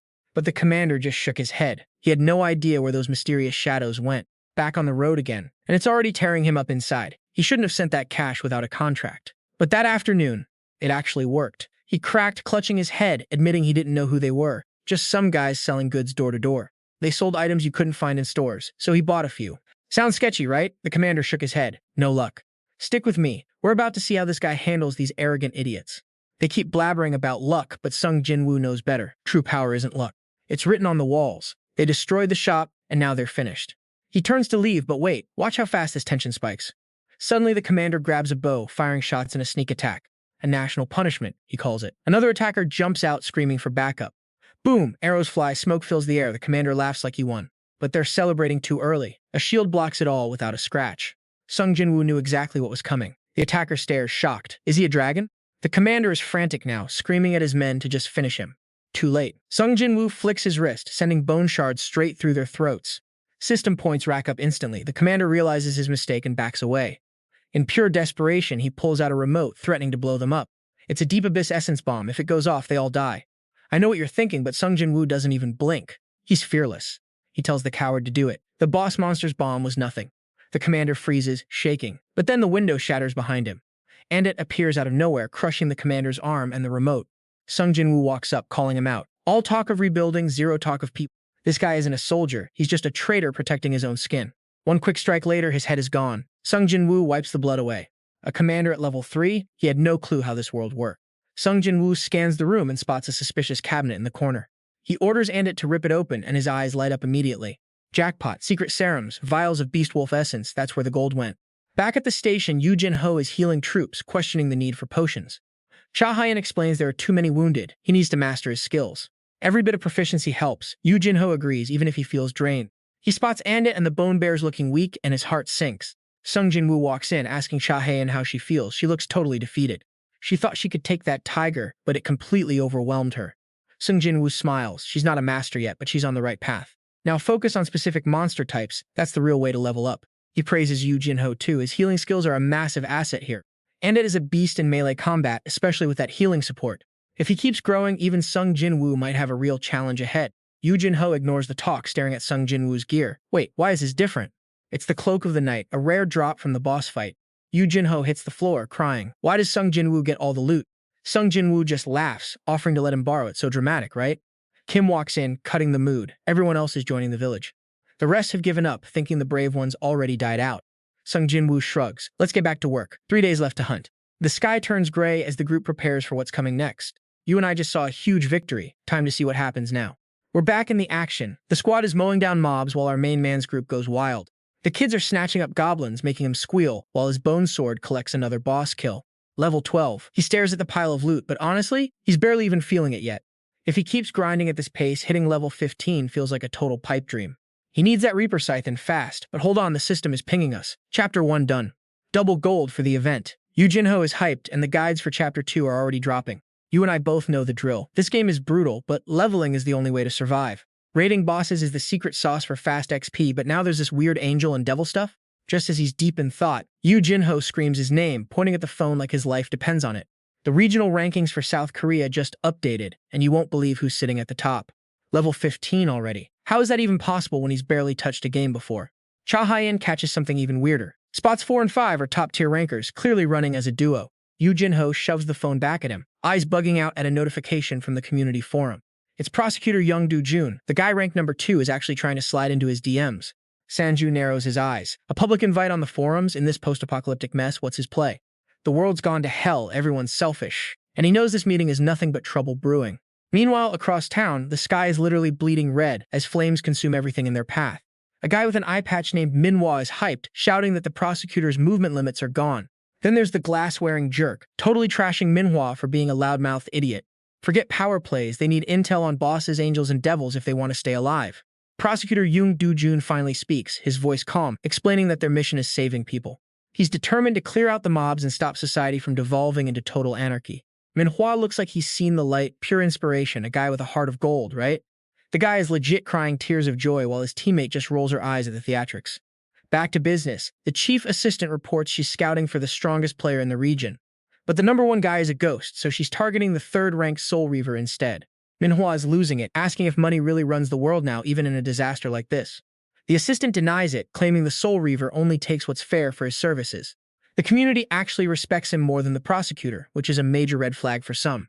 The eye patch guy is fuming. How can someone be more popular than their glorious prosecutor? Word on the street is he played a huge part in wiping out that vampire nest, boosting his fame. Young Do-jun stays silent, finally realizing he needs to dig deeper into this mystery player. Only a 3-man squad and hitting level 12 that fast? This kid is dangerous, he thinks. Suddenly, the assistant's phone lights up. They got a response, and it's time to move out. Time's up. The day of the meeting has arrived, and you and I are about to see if this turns south. Yu Jin-ho asks if he's sweating this meeting with the prosecutor, but our guy just keeps it cool. He needs that secret info to break level 15. No way he gets there just hunting random mobs. Suddenly, engines roar. Motorbikes are tearing up the road, heading straight for them like a swarm. Sanju is confused until the kid screams a warning. It's an ambush, and things are getting real. These thugs attack their village looking for the golden deer, and now they're coming for blood. Cha Hyan assesses the threat in a heartbeat. These guys aren't locals, they're using hostages as bait. Sanju doesn't even flinch. He just tells the kid to lead the way to those bastards. In a dark alley nearby, a gang of thugs is towering over a kid tied up like a total mess. They're losing patience, beating the poor guy senseless, but he's not cracking under the pressure. Yang is battered and broken, but he knows if he talks, the village is finished. He has to hold on. Waiting for backup was taking forever, and the leader had finally snapped. He was done waiting, time to end the kid and hunt that deer. Just as he raised his weapon to strike, Sung Jin-Woo's squad pulled up. Tae-sung panicked, screaming Yoni's name at the top of his lungs. The boss froze, turning around to see the squad, plus some reinforcements. He realized the kid he'd been chasing had finally brought back help. Now watch this. He tried to play it smooth, offering to spare them if they just pointed him toward that golden deer. Sung Jin-Woo didn't budge. He just shook his head and asked why the guy was so obsessed with a deer anyway. The boss was livid. We're really wasting time now, but then his eyes landed on Ju. He smirked, acting like a total creep, suggesting they go on a date. Ju was disgusted. She told him straight to his face that she was going to kill him. That really hit his ego hard. He went berserk, charging in. He yelled that he shouldn't have been polite. His metal weapon started sparking with raw, crackling electricity. He lunged at Ju, his weapon engulfed in flames. If she hadn't dodged that strike, it would have been absolute game over. He was losing his mind, swinging wildly, trying to make her regret ever crossing him. He wanted her to pay for that insult. He bragged that she should have stayed still while he was being nice. Too bad for him, every single attack missed its mark. He went for a lethal horizontal slash at her neck, but Ju dropped low. Time for a real counterattack. She whipped out her blade. She swung upwards in one clean motion, and before he could even blink, his arm was gone. He collapsed, screaming in agony. The goons rushed in, desperate to avenge their leader. One guy in a heavy cloak took the lead, launching a fireball her way. Cha Hyen didn't even flinch. She caught the fireball on her blade and deflected it aside. And guess where that ball of fire went? It hit the leader. With him out of the way, Cha Hyen dived straight into the mob, her blade glowing with deadly toxic flames. Anyone who got near her was finished. One goon tried to line up a shot with his crossbow, but he didn't last long. Before he could fire, he was down. Yu Jin-ho transformed into his massive form, eyes glowing red, warning them about attacking women. He told them that silver armor wasn't just for show. But another goon had a trick. He grabbed Yang X and held a knife to his throat. He screamed for everyone to freeze or he'd cut the kid. He was so focused on them, he completely forgot about his blind spot. Someone popped out from an underground hole. Who else but Sung Jin-Woo? With one swift strike, he took the guy down for good. The defense was broken. The remaining goons realized they were toast and scrambled for their getaway cars, running for their lives. They shouted they'd be back to wipe them out, but nobody was buying it. Tae-sung rushed over to check on his friend immediately. The kid managed a weak grin, reassuring everyone he was still alive. Yu Jin-ho chimed in, joking that Sung Jin-Woo looked more like a bandit. Sung Jin-Woo just shrugged, saying that's exactly why he lent him the cloak. But then Yu Jin-ho's tone got weirdly clingy and annoying. He acted like he didn't want the cheap pity. He wanted something else. Sung Jin-Woo backed away fast, shielding himself, ready to fight back. Yu Jin-ho pouted. What was the misunderstanding? He was just talking about luck. Meanwhile, Tae-sung was still worried about his friend. He couldn't wrap his head around what made that golden deer so valuable that Yang had to suffer this much. Was it worth it? Suddenly, Ju pointed down the alley. Standing there, glowing softly in the shadows, was the golden deer they had been hunting. The system pinged with a new quest update. Cha Hyen read the details carefully. They had to capture it no matter what it took. Yu Jin-ho nudged her, whispering that this was definitely a lucky break. But then purple energy flared up under the deer's feet. Zombies summoned by a necromancer clawed their way up, ready to tear the creature apart. It screeched in terror, desperate to escape. The golden deer didn't hold back, using its glowing horns to smash through anything in its way. Sung Jin-Woo was frustrated. It was too fast. He ordered the shadow wolves to chase it down. It turned a corner, heading for the valley. Its speed was genuinely incredible. Sung Jin-Woo worried they'd lost the trail. Was he being too reckless? But as they reached the turn, the deer stopped, frozen in fear. Standing right in front of them was a massive, genuine shadow wolf, munching on the remains of a creature it had just killed. The giant wolf roared, its eyes burning and teeth sharp enough to scare anyone witless. It was clearly the alpha of this territory. Yet Sung Jin-Woo and his shadow wolves stood their ground, ready for a brutal showdown. They weren't backing down from this beast. The alpha wolf's gaze shifted. It stared at them for a long moment, sweat starting to bead on its fur. It felt the pressure. After a tense standoff, the wolf let out a final, booming howl and leaped over the ruins to escape. The deer was safe. But Sung Jin-Woo's wolves weren't there to watch. They immediately swarmed the deer, ending it before it could even cry out for help. Yu Jin-ho had seen the whole thing. He walked out confused. Wasn't that weird? Did it get scared enough to just give up and run? Sung Jin-Woo didn't answer, lost in thought. Was it actually making decisions based on fear? The enemies kept attacking, but they fled when losing. How could they beat an enemy that runs when the odds turn? A real headache. But they had a promise to keep back to the village. That night, the full moon hung in the sky. Everyone gathered in the square, buzzing with one question. Was the prosecutor really coming? Is that really the Free Guild leader? You and I are about to meet someone legendary. Sung Jin-Woo and his team look up stunned. Such a massive spectacle for a top-tier guild. Elite aircraft descend, landing with incredible force. Everyone watches as the prosecutor steps out. Sung Jin-Woo stares hard. The second-ranked player in Korea is finally standing right in front of him. The prosecutor smiles, extending a hand to introduce himself as Choi Dong-hun. A blinding flash goes off, not a heavenly sign, just a stolen camera from Manhwa. Now pay attention, because this is where Sung Jin-Woo starts noticing something seriously off. The prosecutor is charming, but his own team is acting weird, way too starstruck. People are staring at him like he's an idol. Is he really that captivating? His eyes look cold, almost like a vampire lord. The kid's observation hits deep. You're probably thinking he's being oversensitive. Anyway, they head inside for a private meeting. Beers are ready. The prosecutor starts, noting how people finally look safe around him. Sung Jin-Woo frowns, taking a sip, immediately questioning the safety over at John Diem. The prosecutor sighs. With survivors flocking there, life in the zone is getting complicated. It's crowded. Thousands have gathered, making the place feel alive but incredibly strained. 30,000 people. Sung Jin-Woo's eyes go wide. That's a massive, dangerous number to manage. The prosecutor confirms they might hit 40,000 soon. It is getting intense. Sung Jin-Woo wonders if such a large group is an advantage, but the prosecutor disagrees. It's a burden. Most people can't even handle the harsh reality of this world. Only a quarter of them can actually fight. Sung Jin-Woo is stunned by the responsibility.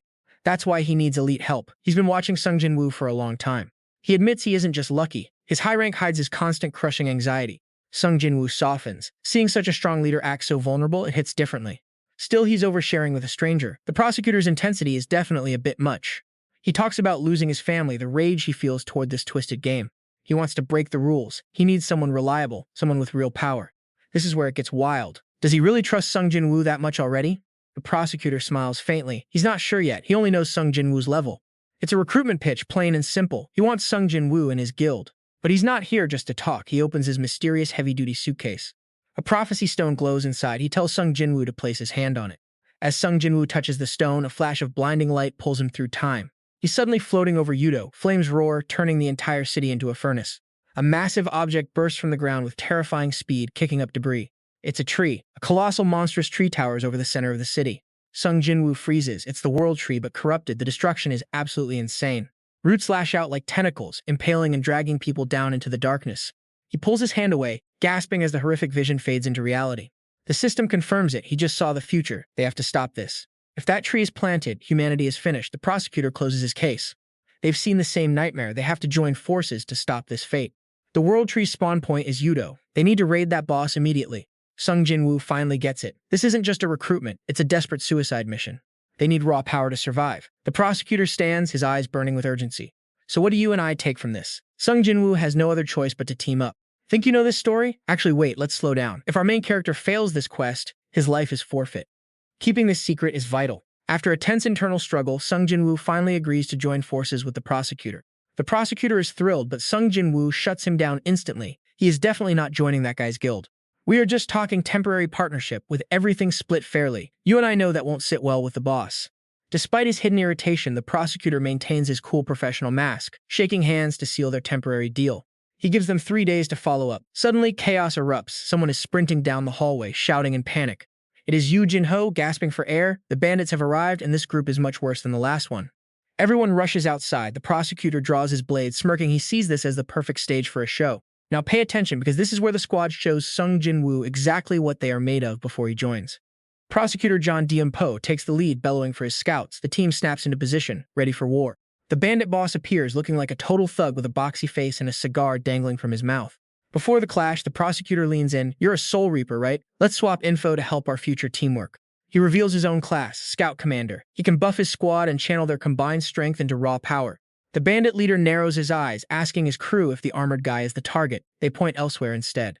Sung Jin-Woo and his group are stunned. Yoo Jin-ho thought they were famous, but these thugs do not even recognize them. Maybe they have changed. The leader smirks, acting like he is just a polite guy who got lost in the village. He claims he is only here for revenge against those who killed his brothers. But let's be real, he's here for gold. The prosecutor is unfazed, almost bored. He has never dealt with thugs like this in the city office before. Looking at their behavior, they seem like rookies at killing. No need to hesitate. It is time to end this. He raises his sword, giving the order to attack. The bandit leader just sneers, planning to wipe them out from range. Instantly, a storm of ice arrows and fireballs rains down, aimed straight at the heart of the scout squad. The prosecutor pivots, pointing his blade skyward. He chants, activating a barrier of pure, unwavering faith. A golden shield shimmers into existence, blocking the assault. Sung Jin-Woo and Yoo Jin-ho stare in awe. Magic like that? The boxy-faced old man laughs it off. He thinks he is an apex predator, ready to devour every player and monster. A brute on a motorcycle roars forward, raising a massive iron mace high, aiming to crush the armored targets. The impact hits like a truck, but the soldier's helmet doesn't even dent. Before the bandit reacts, a blade flashes. A single lightning-fast strike seals the bandit's fate. He drops and the tide begins to turn for the squad. The rest of the skirmish goes just as badly for the thugs. Their attacks are useless, and they are desperate.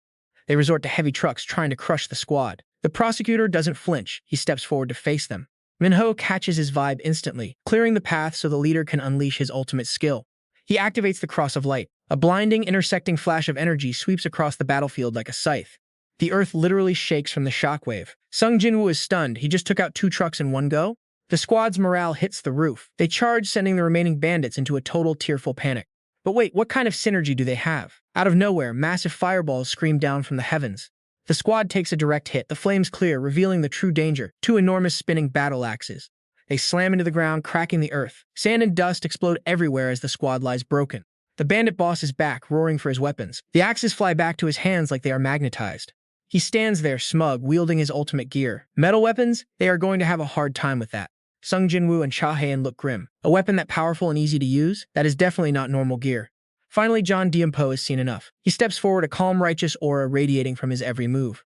He looks like a fun toy, he says with a casual grin. I think I'll play along with this one. The boss is furious. He's a veteran criminal being called a toy by a kid. He's about to show him his mythic gear. He hurls the axes. They spin like a buzzsaw toward the prosecutor, triggering a massive bomb-like explosion. Smoke fills the air. A long, agonizing pause follows, but as it clears, the truth is laid bare before us. The prosecutor is unharmed. He effortlessly catches the axes, shattering the mythic items like cheap glass. Wild, right? The bandit trembles, watching his gear shatter to pieces right before his eyes. Ever the tactician, pushes her glasses up and smirks with pure confidence. She notes their scout team is basically a mobile fortress, stronger than any elite knight. Now pay attention. This is where the prosecution steps in to change things. With a swing of his blade, he unleashes a brilliant golden radiance everywhere. The light seeps into the warriors, instantly healing them and sharpening their senses. With these buffs, they're basically invincible. Time to crush these thugs for good. Meanwhile, hidden in the dark underground, the survivors have been waiting for ages. Hano's dad gets impatient, demanding to know if they're just going to hide. Mr. Shu tries to explain they're just staying alert until the fight ends. Kim adds that they aren't trained combatants, they'd just be in the way. Hano's dad insists he's just curious about the strength of the guild's power. Stung by the truth, Mr. Shu looks away, trying to act like he doesn't care. Seeing the opening, the father pushes, and they finally decide to go peek. Creeping to the edge, they watch the chaotic battle and tremble in terror. Suddenly, the scouts collapse, foaming at the mouth from a thick, toxic cloud. They writhe on the ground, limbs paralyzed, groaning in sheer, agonizing pain. That cunning bandit leader had prepped a lethal gas and wore a mask. He laughs, thinking this hell essence is the ultimate weapon he purchased. Prosecutor John Diempo is losing his edge, struggling to breathe through his cloak. This toxic trap is a major problem for the guild's reputation tonight. He contemplates burning more of his power to end this threat once and for all. But then a silhouette steps through the toxic mist, freezing him in his tracks. It's Sung Jin-Woo. He pulls up his hood, signaling the prosecutor to step back. You and I both know that look. He's about to handle this himself. The bandit leader, insulted by Sung Jin-Woo's calm, hurls his final bottle of toxin. The bottle shatters, unleashing a wave of poison, but Sung Jin-Woo doesn't flinch. Blue flames ignite around him, instantly incinerating the toxic gas into nothingness. He inhales the poison, looking like a predator savoring a long-awaited meal. It's weaker than an elder's skill, but honestly, it gets the job done. Now he needs to show John Diempo how a Soul Reaver fights.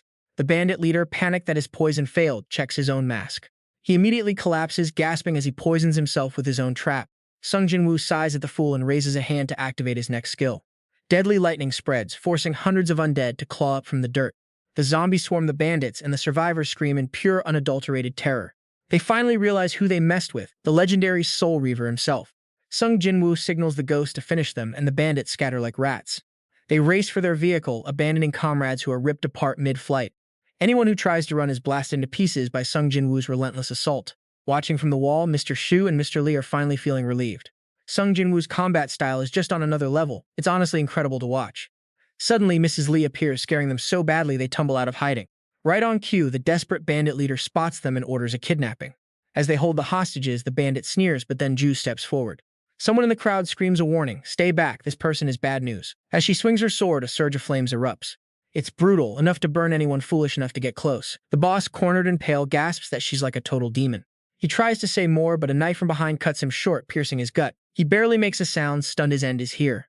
The one behind that strike? Sung Jin-Woo. His hidden card suddenly pulses, glowing with a bright, intense system notification. Just as we thought, that jerk was the final target. The prosecutor approaches cautiously, cloak pulled up, asking what that glow is. Sung Jin-Woo shakes his head, totally clueless. Suddenly the system pings. It's a pass for the hidden stage and it's already active. Sung Jin-Woo frowns, reading the fine print, missing the space-time rift forming right behind him. Before he can even react, it's already pulling him in.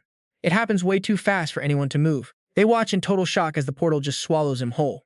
Prosecutor John Diempo steps forward, reaching out to follow, but a spark of lightning zaps his hand. The system alerts him, entry denied, this game is strictly solo. The prosecutor stares at his hand, muttering to himself in disbelief. Wait, denied. Was it that item the kid was holding earlier? Where exactly does this golden gate lead? He's still deep in thought when a flash goes off. Some reporter is busy snapping pics of the whole scene, hyped up. He keeps gushing, saying this Soul Reaper guy is on another level, but the prosecutor? He is not having it. He leans in, voice cold, and warns the guy to stop filming. He only permits photos when he says so. Still, this guy is a master manipulator. He drops the anger, shifting to a sweet act, saying he respects the reporter's hustle. He claims photos of the hero could give people hope one day, but he says the world is full of bad actors, so they need to be careful.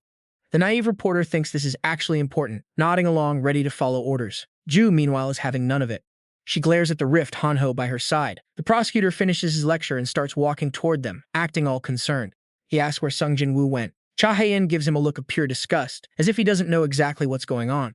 The prosecutor bows, flashing that fake, elegant grin. He radiates this hero-like energy, trying to charm her into giving up the location. She pauses for a second, then shrugs, clearly not playing along. She doesn't trust him. She didn't hear what he told Sung Jin-Woo earlier. It seems his skills don't work on her. He realizes she's onto his act. Still, she hasn't walked away, so he thinks he has a shot. He explains they were supposed to work together. He's just worried about the situation and what he needs to do for the kid's life. Hanho starts to blurt something out, but Ju instantly clamps a hand over his mouth to shut him up. Out of options, the prosecutor plays his final card. He asks if she's really okay with Sung Jin-Woo facing danger alone. Are you just going to sit there like a puppet while your teammate is out there risking everything? He pushes. That hits her right in the gut. Her hand tightens on Hanho's cheek, making the kid struggle to breathe. After a quick thought, she lets go of the kid's sore mouth and looks toward the portal, speaking slowly and clearly. Actually, we don't know much either, just that he went to a hidden stage. We don't expect anything serious to happen. We just trust him and wait, because that's what teammates do. The prosecutor seems satisfied with that answer. He nods, thanking her for the intel, and throws in some encouragement. He's sure Sung Jin-Woo will be just fine. But the conversation flows, and he realizes he doesn't even know her name. She introduces herself as Jun Cha Hae-in. He goes back to the flattery. It's impressive. He's talking about how she stayed calm and fought with such precision earlier. Coincidentally, his guild is recruiting for future events. They need people with her skill set. They're even offering full support to help her level up if she wants, but Ju shuts him down immediately. She sees right through their game, plus she already has a reliable partner. Ju drags Hanho away, ignoring his protest to the prosecutor. Once they're gone, the guild members growl. What's her deal? Does she not trust the prosecutor, or what? The other guy pushes his glasses up, sighing. Things are getting complicated. The prosecutor smiles, that same sly grin on his face. Everyone here is hard to trust. Back with Sung Jin-Woo, that insane gravity pull has finally dumped him somewhere else entirely. Sung Jin-Woo lands, eyes widening as he looks around. He's reached the Gold Valley stage. The system pops up, detailing the rules of this place. He reads them, face twitching. Is this seriously a bonus stage? A high-pitched laugh rings out behind him. Sung Jin-Woo spins around in a blur to see a gold goblin staring back. More gold goblins start crawling out of the buildings. They look like starving ants swarming over fresh meat. He watches them, eyes sharp. It's been a while since he's seen this much aggression. They've definitely marked him as the target. Fine, Sung Jin-Woo waves his hand, ripping a hole in space. Goblin Roy drops in, ready to fight. Let's show these shiny mobs who's hunting who. Back at the scene, she finally reported to the prosecutor. All the injured members had recovered. Potions failed, but the antidote worked. The prosecutor listened, cold as ice. He got it. It felt more like a curse than poison, but that antidote was a game changer. Concentrated Hell Essence releases a gas called Hell's Breath. Does she know anything about it? She paused to think. The name sounded like dark magic. High-tier items that could break curses? Never seen those in the shops before. Did they buy it from a specialty store? The prosecutor didn't care. Probably a special item from a secret source. But why didn't such a powerful item work on Sung Jin-Woo? He turned to call out to Manhwa, intentionally getting his name wrong. Manhwa jumped, but he got the hint. He chimed in, saying his special skill, the 3-star Seeker ability, showed the truth. It didn't fail because of the item, it was because Sung Jin-Woo had leveled up. His experience must have skyrocketed. New effects were waking up, boosting his health and mana. Looks like there's still so much to learn about this dungeon event. She suddenly remembered something huge and changed the subject. Prosecutor, what about the boss raid rewards with the Necromancer? He sighed. They had no other choice. Without Sung Jin-Woo, they weren't going. You all saw what happened out there, right? If they lose that warrior, the losses will be massive. She smiled confidently and stepped up. Let her handle the contract. The kid hasn't seen the real world yet. She could draft a contract that'd be perfect for them. She reminded him how crucial those raid rewards were. Think about the 30,000 people their guild is responsible for. Facing her intensity, the prosecutor in Manhwa actually flinched. She's terrifying. True colors showing, she calculated every angle. The prosecutor approved, just don't make him an enemy. She accepted, though she hated being the one to recruit. Suddenly, the prosecutor stopped. Didn't turn around, just asked about the prophecy stone. What did she think of it? Manhwa stopped bickering and gasped. Wasn't that the cursed item that gave him those death traps and predictions? She was skeptical at first, but once she touched it, absolutely terrifying. The prosecutor went quiet, remembering the fear. That's the normal reaction for anyone contracting with the stone for the first time. But Sung Jin-Woo, he just accepted it. He gave the two of them a mission. Maybe he was overthinking, but go find out if that kid touched the stone. Meanwhile, inside that other world, Sung Jin-Woo was locked in a brutal fight. Corpse explosions were going off everywhere like fireworks. Fire and bodies were mixing. Even the gold goblins were getting nervous. His skill is necromancy, plain and simple. Whatever dies, he revives and controls as he pleases. All of them golden. They were strong but useless against him. Don't overthink it. Just kill. He doesn't need to care what people think or worry about his teammates. Even alone, this Necromancer is a one-man army. Actually, being alone is easier. Teammates? Forget them. Just as he was getting cocky, a voice whispered Sung Jin-Woo's name. He turned around expecting a human, but just a bunch of giant spirit bears and goblins. A bit lonely, don't you think? Soon he cleared the area. Sung Jin-Woo and his undead squad moved on, eventually hitting a crossroads. Right in front of him, a path split into two. An arrow appeared with two choices, a left box and a right box, both different sizes. Sung Jin-Woo did the math. Obviously, the bigger box on the left held more danger, but the rewards? Massive. He didn't hesitate, he went left. They walked a few steps and saw the massive wooden chest floating in the distance. He approached it, but nothing happened. Getting impatient, he ordered his spirits to attack. They unleashed lightning bolts straight at the chest's exterior. That finally pissed off the beast inside. It popped open, revealing jagged fangs and a giant bloodshot eye. The boss appeared. Its eye darted around, looking for whoever dared to break its slumber. Sung Jin-Woo stood at a distance, watching calmly. Big teeth. Probably sharp too, but their total strength was higher, and its weak point was glaringly obvious. No limbs, it could move, but its range was limited. He'd defend with the ghost bears and shadows, then strike. A perfect plan. But then the monster shriveled up, trembling, making this weird, strained groaning sound. Sung Jin-Woo frowned. He ditched the plan and walked closer to check it out. Bad move. The beast puffed up instantly. It swiped the spirits away like bowling pins, as if to say, "Come and get me." The giant bears went flying, slamming into Sung Jin-Woo and sending him skidding back across the ground with insane friction. He couldn't hold it in and coughed up fresh blood. Seeing that, the boss shrieked, lunging for him with killing speed. "Stick with me, you and I are about to see this monster nearly crush Roy. It's way too strong, and the gap between them is vanishing fast." Even with all Roy's struggle, the distance just keeps closing. Sung Jin-Woo feels that cold dread creeping up his spine. He messed up. He thought a boss monster would be slow, but he was dead wrong. When did he get so arrogant, so sloppy with his assessment? Is this hell reality, or did everything go smoother than expected? The dead never disobey, and even those he trusts follow his every command. Memories of Ju and Yu Jin-Ho flood back. Thinking he didn't need teammates? What an arrogant, foolish mistake that was. He has to fix this. If he survives, he must be more careful. Suddenly, the boss monster lunges from behind. Too fast to react, a direct hit. Sung Jin-Woo freezes, death staring him right in the face. Wait, the spirits and wolves are holding the boss back. He snaps out of it. He has to kill this thing now. Dre Bridge 1. Hook, stick with me, because this is where you and I are about to see a genius play in action. He pries the monster's jaw open with his blade and forces his undead soldiers to crawl right inside. As soon as they're in, he pulls his sword and leaps back as far as he can. Ri and the others hold the beast down, forcing its mouth shut. Ri smiles gently at him one last time. Sung Jin-Woo can only whisper a painful apology. This entire fight has been one huge messy mistake. The corpse explosion activates. A massive blast shakes the heavens, tearing through everything in the area. A huge hole is ripped through the concrete ceiling above. Sung Jin-Woo shields himself, eyes locked on the smoke. The system pings. Boss hunt successful, but his undead were sacrificed. This game is a scam. He cautiously approaches, tapping the beast's body. No damage from the outside. Attacking from within is the only way to kill it. Sung Jin-Woo is bloodied, exhausted, and desperately chugging an antidote. Bridge 2, tension builder, pay attention here. This is exactly why he can't afford another slip-up. Just because the world turned into a game doesn't mean death is meaningless. We only have one life. Whatever happens, he has to survive. That's the best he can do. He left his family behind to make it this far. Regaining his strength, he heads for the reward room. He pushes the door open, eyes darting around. Classroom? Cabinets line the wall, each with a glowing lock. The system displays the loot inside. These aren't normal shop items, skill boosts, XP potions, but what's this wish scroll? He taps it. A contract to force another player into a deal. If they refuse, they die. Dangerous. He hesitates. He doesn't have enough points for everything. He grabs a few key items, including the scroll. Spread 3. Pivot, you and I both know that scroll is going to cause some serious trouble later. A system alert interrupts him. He just leveled up to 13. He grins, stats shooting through the roof. He spends points on agility. If he were faster, he wouldn't have taken that last hit. The countdown begins. It's time to head back through the rift to the real world. Back in reality, the full moon hangs high. He's finally home. Prosecutor John Diempo greets him warmly. The prosecutor is shocked he actually made it out of the raid alive. Sung Jin-Woo just shrugs it off. The prosecutor brings a gift and asks to post their contract and photos to the community. Sung Jin-Woo is confused. Photos in the community, he looks at Ju for an explanation. The photographer behind them has a special item to upload images. It's about giving people hope. Dro Bridge 4. It's a bit embarrassing, but hey, they're heroes now. You and I would do the same.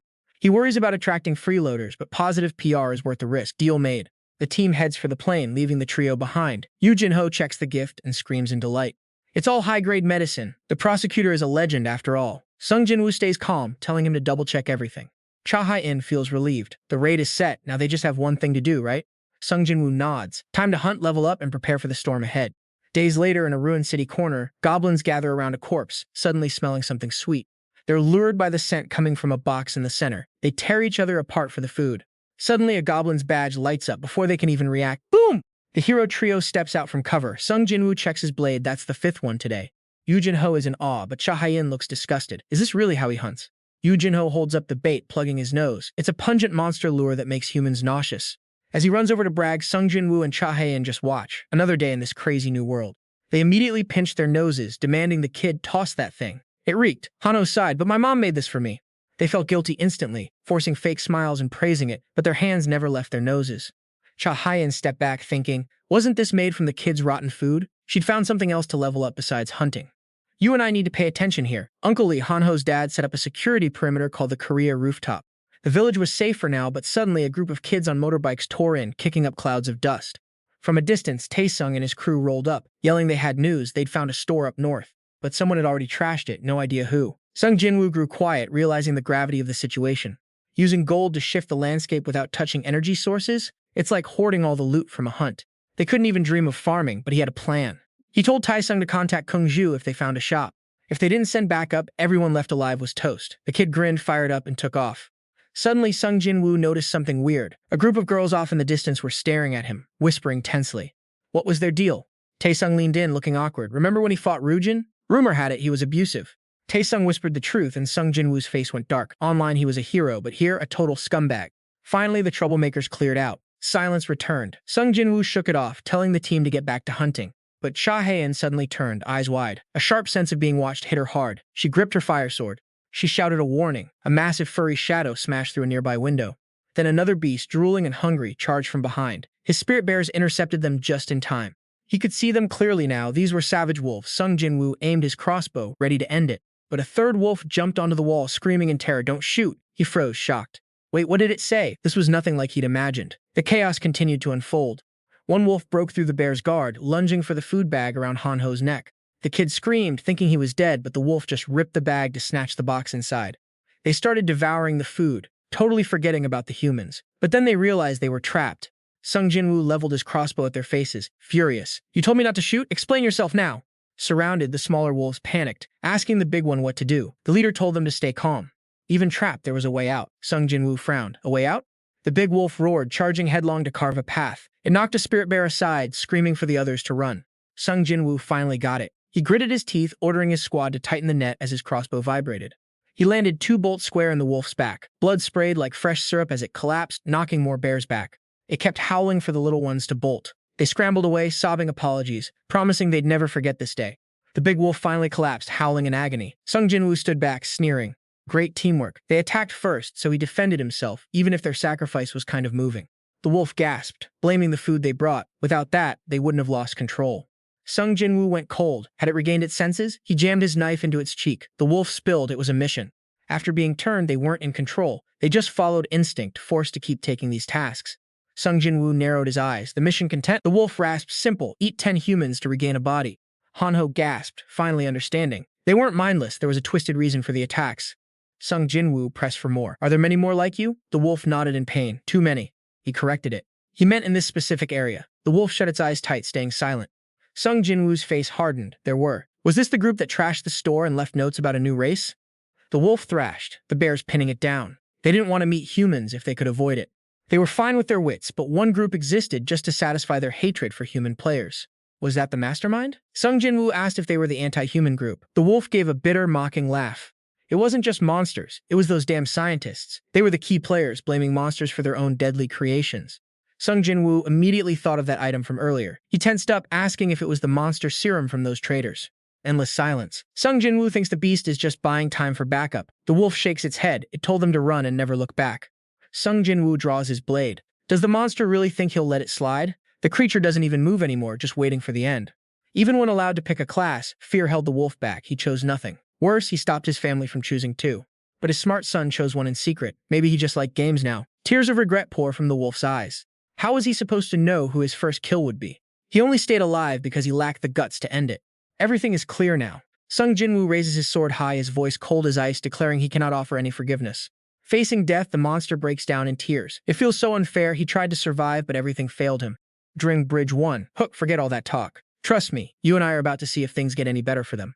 A dry sound echoes. The trio resumes their journey. Yoo Jin-ho grumbles about being useless, but the kid feels uneasy. After all, the wolf had his reasons and even protected his allies. Sung Jin-Woo turns serious, warning him not to be so hesitant. He explains that the moment you let your guard down, you are dead. That predator had a family too. They track the others. Zhu tilts her head in curiosity. What will he do once he finds them? She thinks they are just children after all. Sung Jin-Woo grits his teeth, conflicted. He has no plan yet, just searching for their territory or where these monsters hide. Brid tension builder anger boils over. Sung Jin-Woo clenches his fist. This system is pushing humanity way too far. Pay attention. Monsters started spreading chaos the moment they regained consciousness. Some even sympathize with these creatures' tragic situations. Still, no matter how you spin it, that guy was a system-planted monster. The bait, the rage, the kill quest, it proves everything. Their development mirrors how they hunt players. Sadly, they just cannot coexist. The trio walks into an abandoned part of the city. They patrol openly, scouting the situation. Yoo Jin-ho grows impatient, complaining about how far these monsters could have actually gone. Sung Jin-Woo reassures him. Once they smell the bait, they will come running. Suddenly, at a junction, Ju grabs them both to hide. The guys are stunned, not knowing what's happening until they see it. Those two wolf pups are tied up like smoked meat. They struggle, screaming for help while trapped in webs. A group of kobolds approaches, cackling at the prospect of an easy meal. The leader waves them off. This is a gift for the Spider Queen. He steps up, driving two spears straight into their necks. The wolves lose all motor control. They collapse helpless as the kobolds drag them away toward their dark, hidden lair. The leader checks the area one last time before leaving. Once the coast is clear, the trio carefully sneaks out of hiding. They discuss it heatedly. Kobolds catching wolves and using poison-tipped spears? How did these things even figure that out? Look at these signs. Shops, dungeon, a subway station with stores and dungeons inside? This is getting really weird, right? Brid 3. Well, at least the dungeon makes the shop safe. Let's move. Protecting that shop is key to our survival. They enter the massive dungeon, the lair of the Spider Queen. Walking down the endless hall, Yoo Jin-ho stutters in pure fear. He forgot his goblins today, thinking this was just a bait hunt. Sung Jin-Woo warns the team to watch out for environmental traps. At the end of the path, a web-filled arena appears, with people hanging upside down. They struggle, desperate for rescue. Cha Hai-in doesn't hesitate. Ignoring Sung Jin-Woo, she uses her flame sword to slice the webs. The victims thank her, shaking in relief. Before they can finish, a giant spider drops from the ceiling. Thousands more fall after it, scaring Yoo Jin-ho out of his wits. Sung Jin-Woo yells for everyone to run. He triggers a corpse explosion to hold them back. They must watch the ceilings, too. Monsters could come from anywhere, but he forgot that the explosion would draw even more unwanted attention to their position. Kobolds and spiders pour out of the darkness in endless waves. Is this some kind of symbiotic relationship with the kobolds? Suddenly, a kobold gets a dagger shoved right into its eye. A hand appears, arrogantly claiming credit for that perfect throw. He is confident about his numbers. He could take them all on by himself. He dives in, tearing the monsters to pieces. Yoo Jin-ho, in his giant variant form, goes on a killing spree with a smug grin. These things aren't worth the effort. The remaining kobolds and spiders tremble. To them, he is the real monster here. His methods are just too brutal. Yoo Jin-ho does not care. His body is overflowing with power. Has he ever felt this good? He taunts them to keep attacking. No need to overthink it. The path is clear. Just kill, and kill some more. He does not need to worry about anything. He does not need allies to hunt goblins or kobolds. Doing it solo feels way better. He is a powerhouse, a thief, and alone. The kobolds shriek in agitation. They scream orders for the spiders to fire webs and tie him down once and for all. Yoo Jin-ho flinches, then smirks. A massive barrage of webs surrounds him. Sung Jin-Woo grits his teeth, realizing the trap's purpose. Bridge 4, closer. Those webs were meant for the wolves. Tied up, Yoo Jin-ho doesn't flinch, just laughs at the thin strings. Han-ho ripped those webs apart like they were nothing. You think that'll stop him? Think again. The spider hunters swarmed in, but Han-ho just laughed in their faces, mocking their stupidity. No matter how many webs they spit, it's useless against him, or so he thought. Suddenly, a massive wave of webbing hit, pinning him down tight, no moving, no escaping. Panicked, he turned to his senior, screaming for help. Sung Jin-Woo finally unleashed his fire. Flames scorched the swarm. Han-ho collapsed, realizing his own arrogance almost got him killed. Sung Jin-Woo, ever the veteran, explained how his emotions clouded his judgment. Reckless for sure. Cha Hyen scanned the dark tunnels, counting the remaining beasts. The numbers were still huge. The Soul Collector surged forward, summoning his undead army to clear the path fast. Explosions rocked the subway tunnels. Corpses piled up as they pushed through the lines. Wait, was that the boss room door up ahead? Sung Jin-Woo looked up, eyes narrowing. This subway connects to the department store, right? A dungeon gate. Let's move in. They searched, and there it was. Was this really the lair of the boss? As his hand touched the door, a system warning flashed. 124 victims. Hanho and Cha Hyen hesitated. That death count? This was going to be brutal, right? Sung Jin-Woo didn't blink. He kicked the door open. They were ready for this fight. Inside, a ferret mage stood there, fan in hand, greeting them with a smirk. Sung Jin-Woo tilted his head. A ferret? He was expecting a giant spider queen instead. Hanho leaned in, whispering how weird it was this thing could actually talk clearly. That insult set the mage off. He screeched about being a genius, not some monster. He boasted about eating human brains to gain intelligence, the true source of his power. He licked his lips, craving their brains. They weren't leaving this room alive today. Suddenly, the earth shook. The real boss, the Spider Queen, emerged from the shadows. She was massive, draped in the corpses of her victims. Two bosses at once? They combined forces. The mage hopped on the spider, tethered by webs to lead her. They cackled, mocking the humans. Sung Jin-Woo didn't waste time, waking the dead nearby.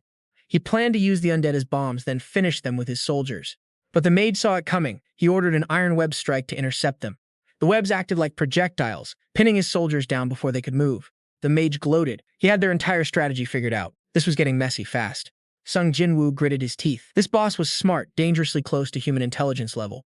Hanho panicked and threw his daggers, but the queen swatted them away effortlessly. Brains and brawn combined. They were essentially untouchable. They wanted them to just die. Another volley of webs flew, but Cha Hyen stepped up, spinning her blade of fire. The webs went up in smoke. The mage gasped, "Fire worked just fine, actually." Cha Hyen went all out, dancing through the flames, forcing the queen to retreat. Then the mage spat out a torrent of water, elemental magic. Fire wasn't enough. Sung Jin-Woo barked orders for the soldiers to box them in. Hanho was losing hope. "What do we do?" Hanho yelled. Sung Jin-Woo shouted back, "Get to Cha Hyen now." The mage was relentless, his killing intent filling the room. He wanted them dead. But Sung Jin-Woo stepped in, weaving a new spell. "You won't get to eat today." He seized control of the corpses the queen had been dragging along as trophies. They rose again as undead, a twisted massive army under Sung Jin-Woo's direct command now. The room was their hunting ground now. The queen lashed out with a blade leg. She sliced through the undead, but Sung Jin-Woo just kept bringing more back to life. Watch it, the queen just lost a leg. She's screaming, and that fox mage is scrambling to keep her steady. Suddenly, the spider spits a nasty green sludge all over the bear corpses. That's pure toxic decay. But those undead bears don't even flinch. They're charging right at the queen while the fox mage commands. He's shouting at her to stop wasting energy, calling them nothing but trash that poison can't kill. Sung Jin-Woo watches from a distance with a cold smirk. Yeah, the kid finally figured out the truth. The queen spins, her massive legs tearing through the undead army, but Sung Jin-Woo is already back at it. He's weaving spells on the corpses above, getting them ready for the next wave. Can they win? These are brutal wolves. The queen only picks the strongest monsters, but they're mindless. They'll burn out fast. If they had a brain cell between them, they might stand a chance. Then boom! A beam of light! The blast scatters the wraiths everywhere. The bosses finally realize they need to take out the summoner first.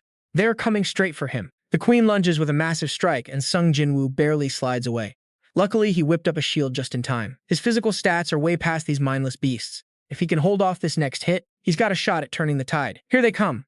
A blinding flash as a giant spider limb slams right into his chest. Sung Jin-Woo's eyes go wide in shock. A deafening screech fills the air, smoke billowing everywhere. Is that it? Is he really finished? Not a chance. A purple light erupts from the gem on his chest. It just tanked the blow. The shield shattered, and he drops to one knee, gasping for air. That was way too close. He needs to keep pushing. Meanwhile, the fox mage is losing his mind, screaming insults at him. Sung Jin-Woo doesn't care. He's locked in. Hold on just a bit longer, guys. We're almost there. After a while, the queen starts to notice. Sung Jin-Woo's attacks are getting weaker, just tickling her now. The fox mage cackles. Finally out of juice? I could do this all day, you mindless human. He's not a fool. He sees the situation, thinks it through, and makes his move right now. On his command, the queen pulls all those spider threads back, gathering the corpses into one pile. Sung Jin-Woo's face pales. He's got a bad feeling about this. The mage's jaw opens and fire pours out. He's trying to incinerate the bodies so Sung Jin-Woo can't summon anything else. This monster is terrifyingly smart. While he's busy burning them, Roy and the bear zombies rush in from behind, trying to stop him. But it's too late. The mage tosses those fireballs like he's playing catch. He's loving every second. He starts mocking Sung Jin-Woo, telling him he's finished. But pay attention. This is where the hero jumps in. Cha Hyen. She appears out of nowhere, flaming blade in hand, and dives straight for the Spider Queen. She slices off 2 more legs, leaving the mage completely stunned. He didn't see that coming. He's scrambling now, but he realizes he forgot someone. Where is the other kid hiding? Hanho. He creeps out from the shadows with the zombies. Thanks for waiting, he grins. Surprise! The mage scoffs, asking if they're idiots. You haven't evolved. You can't even get close to me. But before he can finish, the queen starts shaking violently. Hanho holds up a bag. Want a taste? He's got a special seasoning in there. He's betting his life she can't resist a bite. The monster wolf scent kicks in. Not just the queen, but the mage is drooling now too. Sung Jin-Woo watches from afar, finally breathing a sigh of relief. The plan is actually working perfectly. Cha Hyen and Hanho spike those corpses with that irresistible scent. Even bosses can't fight their base instincts. They start devouring the tainted meat like crazy. The mage tries to fight it, screaming to stop. He knows they're going to die if they keep eating, but the hunger is just too powerful. Sung Jin-Woo's eyes turn cold. No turning back now. The zombies inside the queen's stomach, they're ready. A massive, spectacular explosion rips through them, something they never saw coming, then cut to the city. A giant bat is chained up, struggling until a flash of red light slices it in two. It's the extermination squad. They're cheering for prosecutor John Poe. They finally pulled it off. It was a perfect battle. Their leader's tactics were top tier, just like everyone expected. But wait, stick with me. We're about to dive into a high-stakes hunt where experience is everything. Even the top ranker knows he's about to get eclipsed. Who is this Han Kankosh and where is he? How is he leveling faster? His guild rules Korea. Nobody has more manpower during a raid. Now pay attention. This mystery top ranker is the biggest threat he can't wrap his head around. If this unknown player builds a guild, they'll be untouchable in no time. Suddenly, Manhwa cuts through the tension. Check the rankings, a new face just appeared. He chokes up. Necromancer Sung Jin-Woo just climbed to second place, pushing him down. The prosecutor grips his phone, furious. How did he actually pull that off? Deep in the cave, the dust settles after a brutal explosion of corpses. The exhausted mage is trashed, still whining and cursing the human race. Sung Jin-Woo's had enough. He swings his blade, ending the mage in one swift move. The kid beams with pride. He's finally acting like a rogue, not a tank. But out of nowhere, the Spider Queen isn't dead. She screams, terrifying him. Roy lunges from the shadows, impaling her eye to finish the job for good. The system floods with rewards and level-up alerts for everyone. Since Joy dealt the killing blow, she absorbed the queen's power, boosting her attack. Sung Jin-Woo pulls out a scouting card. With these summoned mobs, the raid prep is almost done. The Scythe of Death will be found. First Awakening is close and Ju is hyped. They need a shop to hit their goal, so they start scouring the area.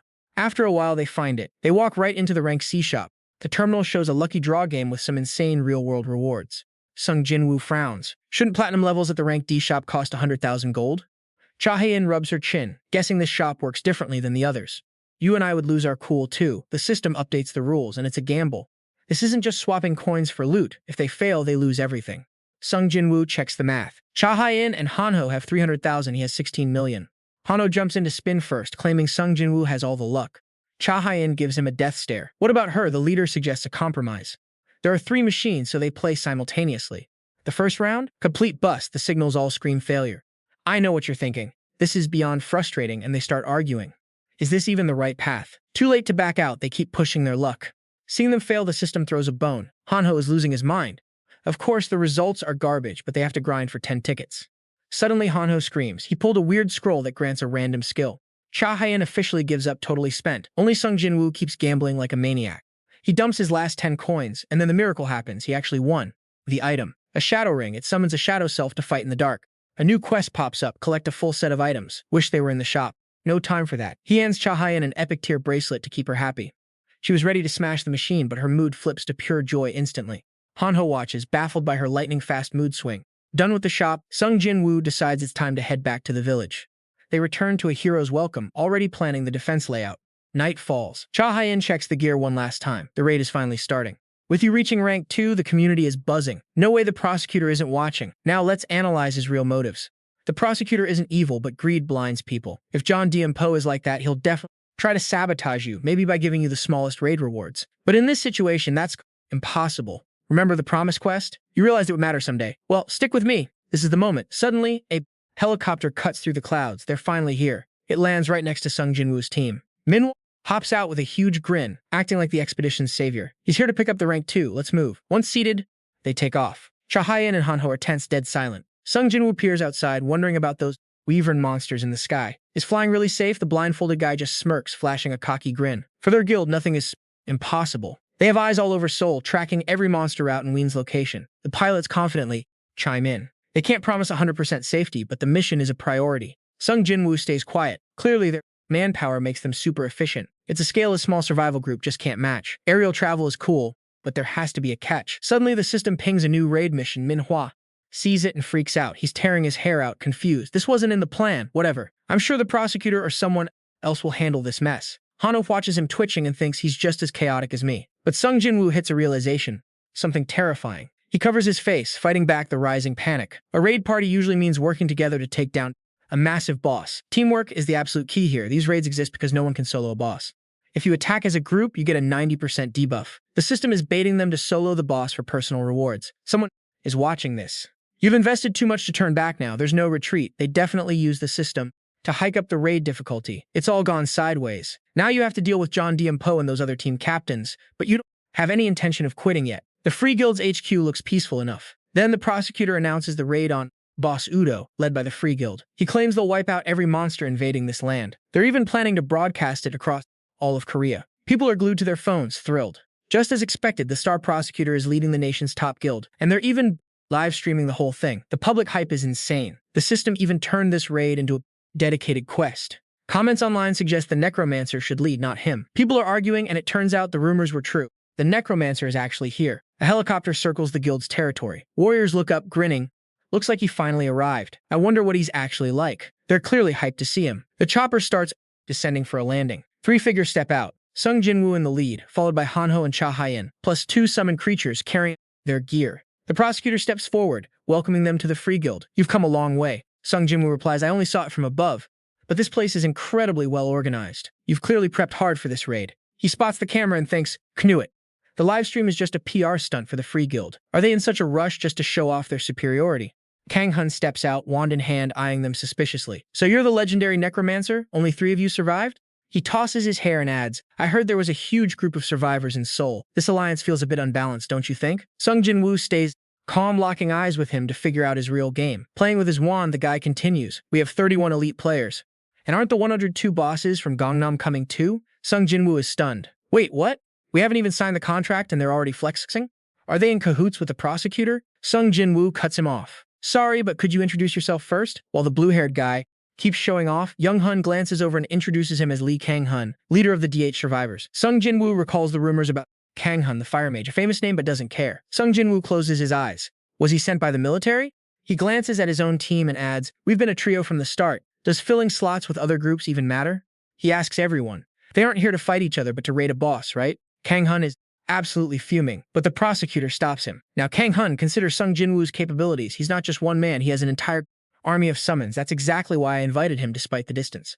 Young-hun steps up. Rank is proof enough. We have no time, so let's start the meeting. As the leaders head inside, the rest wait out front. The prosecutor and his cronies take the center stage. The room is filled with faces from all over the map. A girl with a tablet steps forward. Hello, I'm the head assistant for the expedition team. Then she dives into the plan. Everything is confirmed. But this raid has a new quest, and the difficulty spiked, so the rewards will be huge. I wonder what items will actually drop. Gold rewards, 12 shares. When they started cutting up the loot, Sung Jin-Woo froze. The others didn't care at all. They clearly already had a deal. He looked around. Snakes, all of them. Splitting it 12 ways? It's rigged. 10 guild captains sat there, not a single one objecting. They were all part of the same free guild, just different teams. So they keep 11 shares? Any objections? Sanji spoke his mind as the woman smiled, already planning to recruit him. Sanji didn't hold back. Why split rewards when the boss fight is a one-on-one? Shouldn't the loot go to the person who actually risked their life? The woman just shook her head. We can't agree to that, she said. He fired back. That's not equality, that's just a scam. I know what you're thinking. You guys just invited me here to carry the team, right? He nailed it. Silence filled the room. Then Sung Jin-Woo dropped the bomb. You're all just here to leech. That hit a nerve. They started shouting, furious. What the hell did he just say?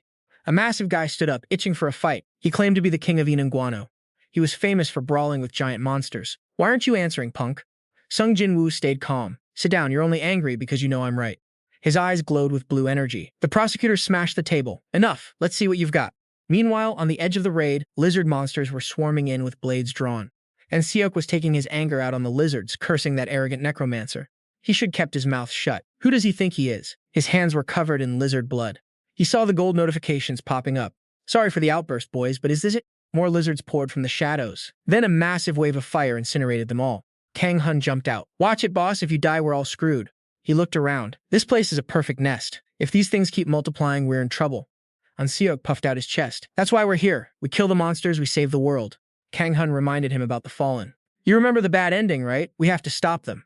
If we fail, they'll plant the world tree. It feeds on human sacrifice to grow. And Seok turned to him. We don't even know who the Fallen are yet. Kang-hun explained. It's just a name for the threat. We just have to guard this world tree site. Anseok grinned. The prosecutor will handle the politics. He keeps his word, unlike some others. A helicopter flew overhead. Looks like the cameras are live. But wasn't the prosecutor supposed to be there? Kang Hun checked his phone and cursed. Wait, the Necromancer? Is he dead? Then he sighed, relieved. No, they already reached the park. That's the boss's location. Kang Hun panicked. He's gonna reach the boss faster than us. That damn Necromancer.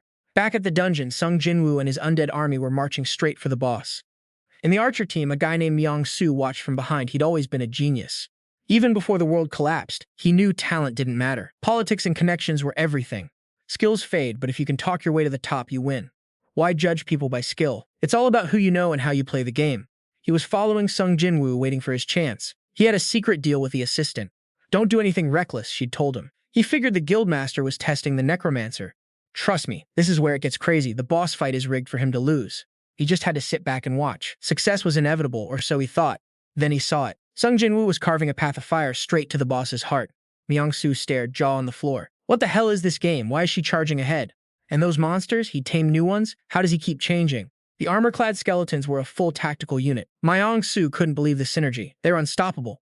Sung Jin-Woo glanced back and the guy jumped, startled. He smiled. Want armor like theirs? Don't worry. They're all on our side. As he spoke, skeletons latched onto the archers. They panicked. These bones are swarming me. Soon bone armor covered them. Archers marveled. This feels lighter than I thought. Insane. Mr. Shu pondered. This cursed game needs to end already. It's so annoying. Sung Jin-Woo watched them, feeling like a guide for this group. Mr. Shu pushed forward. Hey, Necromancer, I saw a station nearby. Cross it and you'll find a park, the boss room. He pointed at a glowing chamber. Wading through this water, an archer complained, it's creepy. The further we go, the deeper it gets. He kept whining. Maybe there are more lizards ahead. Vision is narrow and it's too cramped, so you should go join another team. He figured this must be tough even for a Necromancer. He shouted for Hanho and Cha Hyen to pull back. The bear was gathering lizard corpses into a pile. They floated on the water, bunched all together then. Sung Jin-Woo triggered his explosion skill. A massive blast rocked the area. The archers were stunned. Gold notifications spammed his screen while lizards nearby died, limbs shredded, blood everywhere. Looking at the ruins, Sung Jin-Woo said, done. Mr. Shu was stunned. Vision, I really need a clear view of the area. Above the sky, a helicopter approached. Hanho pointed up. A chopper's coming. Are they filming us? Maybe the goal is just to show off pro-level skills. On board, the cameraman cheered. This is incredible. Bone armor and explosions. I have to record this. A scene that could boost everyone's hope. The prosecutor must be talking about this view. Though I was assigned to film other teams, I didn't expect to catch this. Viewer reactions exploded, engagement spiked, non-stop praise for Sung Jin-Woo. The assistant held up his phone. The scout team is calling. He reached out. Hand that phone to me.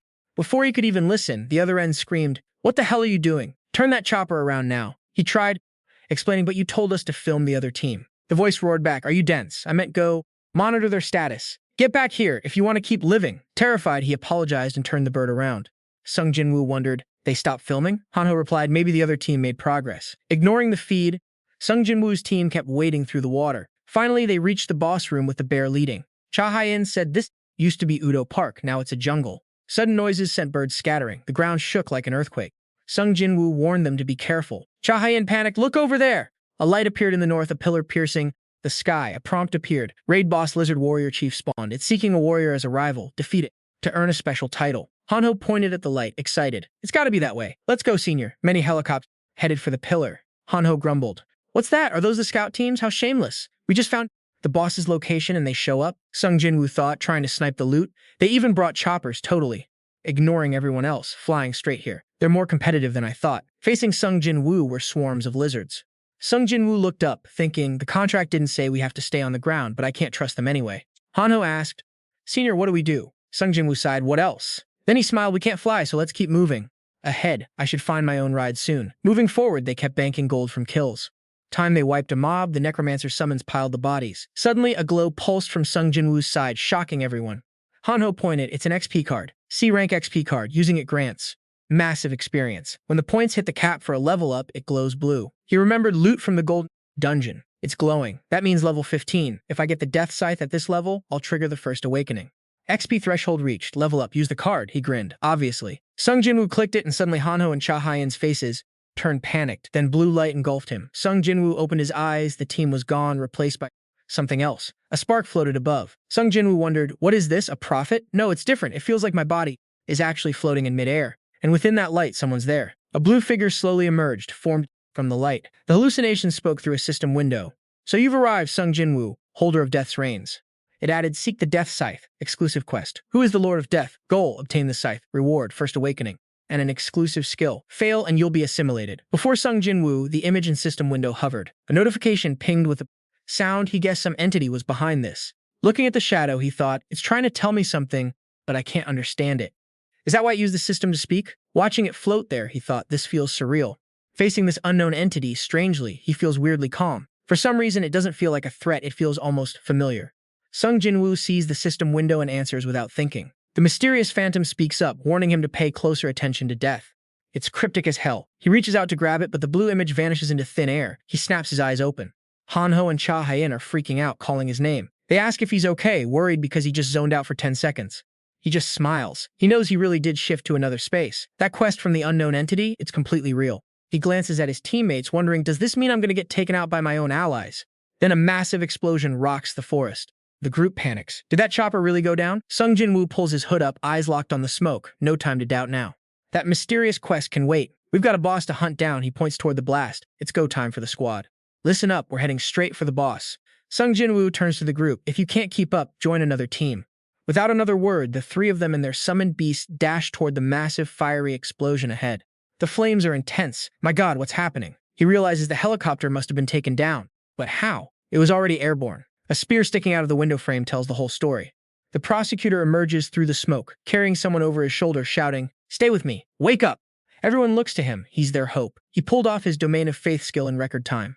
I get it now, Manhwa says, beaming. We survived because of his long-range defense. Dong-hun looks down, saddened. One person, I couldn't save the pilot. They turn their rage toward the lizards. High above, the livestream team is filming. The commentator shouts that they've hit 17,000 viewers already. Is the Necromancer really drawing this much attention? He stands nearby. He's the nation's hope right now. She's thrilled. He's exactly what the country needs. The battle between humans and monsters turns vicious. Lizard screeches and soldiers' shouts fill the air. Trash like them are easy targets. Stop them now. Manhwa yells, move the chopper and take them out. The prosecutor raises his sword for a skill. His Justice Circle skill flares, shredding the lizards like paper. Viewers are going wild, cheering for the prosecutor. Dong-hun calls out, get ready for the second wave, the boss is coming. The squad braces for impact. A massive blast rocks the forest. E and the crew gasp, there it is, the lizard boss. A hideous red monster appears, horns on its head gripping a colossal blade. The prosecutor orders archers to fire. A system notification pops up. The boss has the swordsman's blessing, 90% damage reduction active. Every arrow bounces right off. The prosecutor sees this and immediately screams, cease fire, hold your positions. Dong-hun wonders if they're doing any damage at all. Between the shield and its region, they're stuck. The boss grins, then stomps the ground and charges the front lines at breakneck speed. It smashes through their sturdy shields. Screams echo, blood flying everywhere. It raises its massive blade to strike. Suddenly, a projectile stops it cold. A heavy, powerful hit. It barely dodges the blow to its head. The prosecutor steps up. Fall back, everyone. The conquest team has this. I'll take it from here. He stands tall, dead confident. You're mine. The lizard boss growls, eyes locked on him with pure hatred. No more waiting. It swings that massive blade straight at him. He blocks the force of the impact is insane. Dong-hun thinks, the monster's reach with that giant sword is a nightmare compared to his own blade. But he has the speed advantage. The lizard lunges for another strike, but he's ready. The prosecutor smiles, I can win this solo. He counters, parrying every swing while landing his own hits. The clash of steel rings out above, the stream is hyping him up. Everyone is glued to the screen.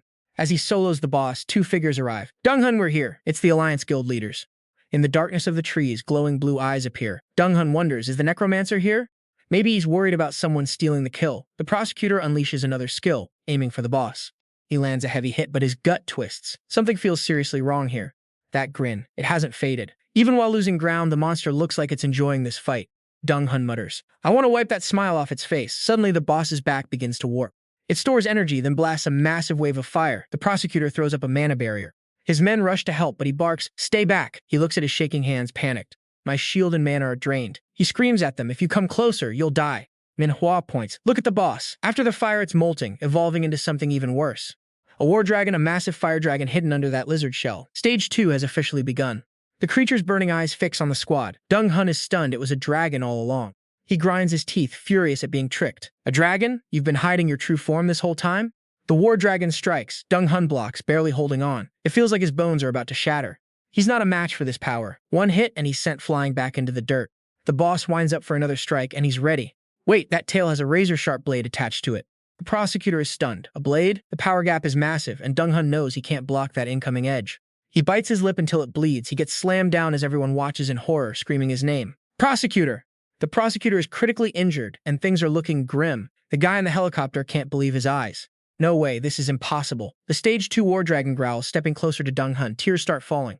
Dong-hun mumbles in pain. It's over. He bites his lip to hold back the sadness, but he's crying. The raid failed. I'm sorry, everyone. I'm truly sorry. Just as the boss opens its jaws to finish him, a lizard monster crashes down behind it. That impact triggers a massive explosion. Even the War Dragon is caught off guard, screeching in agony. Out of nowhere, the summoned bears jump onto the dragon, forcing it to roar. They're swarming all over the boss. It thrashes around, trying to shake them off. Then Sung Jin-Woo appears, pure killing intent, driving his sword into the boss's head. The impact is insane. The three people in the helicopter are absolutely floored by his sudden arrival. Is that the Necromancer? The cameraman confirms it. Yes. Viewers on the livestream are losing their minds. The guild cheers. He's here. Sung Jin-Woo finally made it. On the side, Tae-sung watches and smirks in approval. Truly a leader, showing up at the climax like the main character. Watching this, she thinks Necromancer arrived so fast. Thank God. She screams into the radio, forget the rewards. Just finish this fight and save everyone. The monster screeches in pain from the sword strike. Sung Jin-Woo lands, but the dragon collapses and stays still. He frowns, confused. A trap? Kang-hun and Aseok are busy clearing out small lizards, but keep an eye on the boss fight. Aseok exclaims he meant to bait it with the tree and then tear it apart with his sword. He nods, we can win this.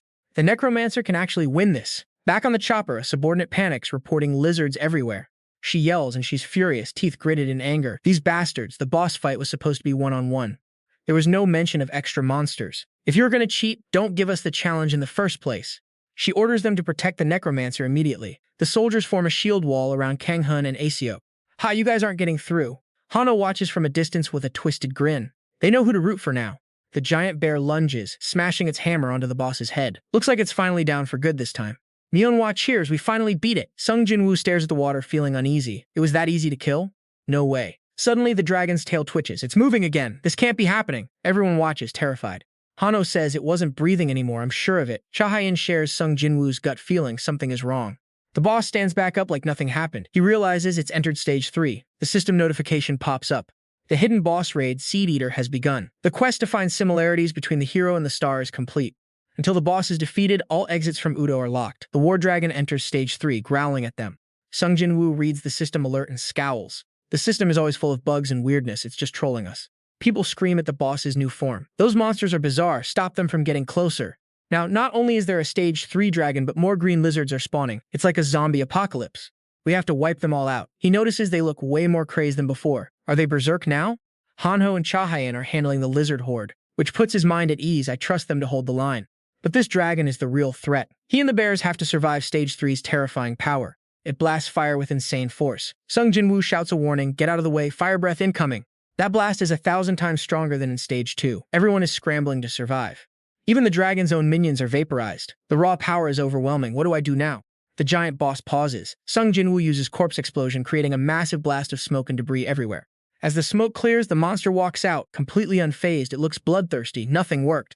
The War Dragon retaliates with a massive wave of fire. The bear has to shield itself, barely holding on.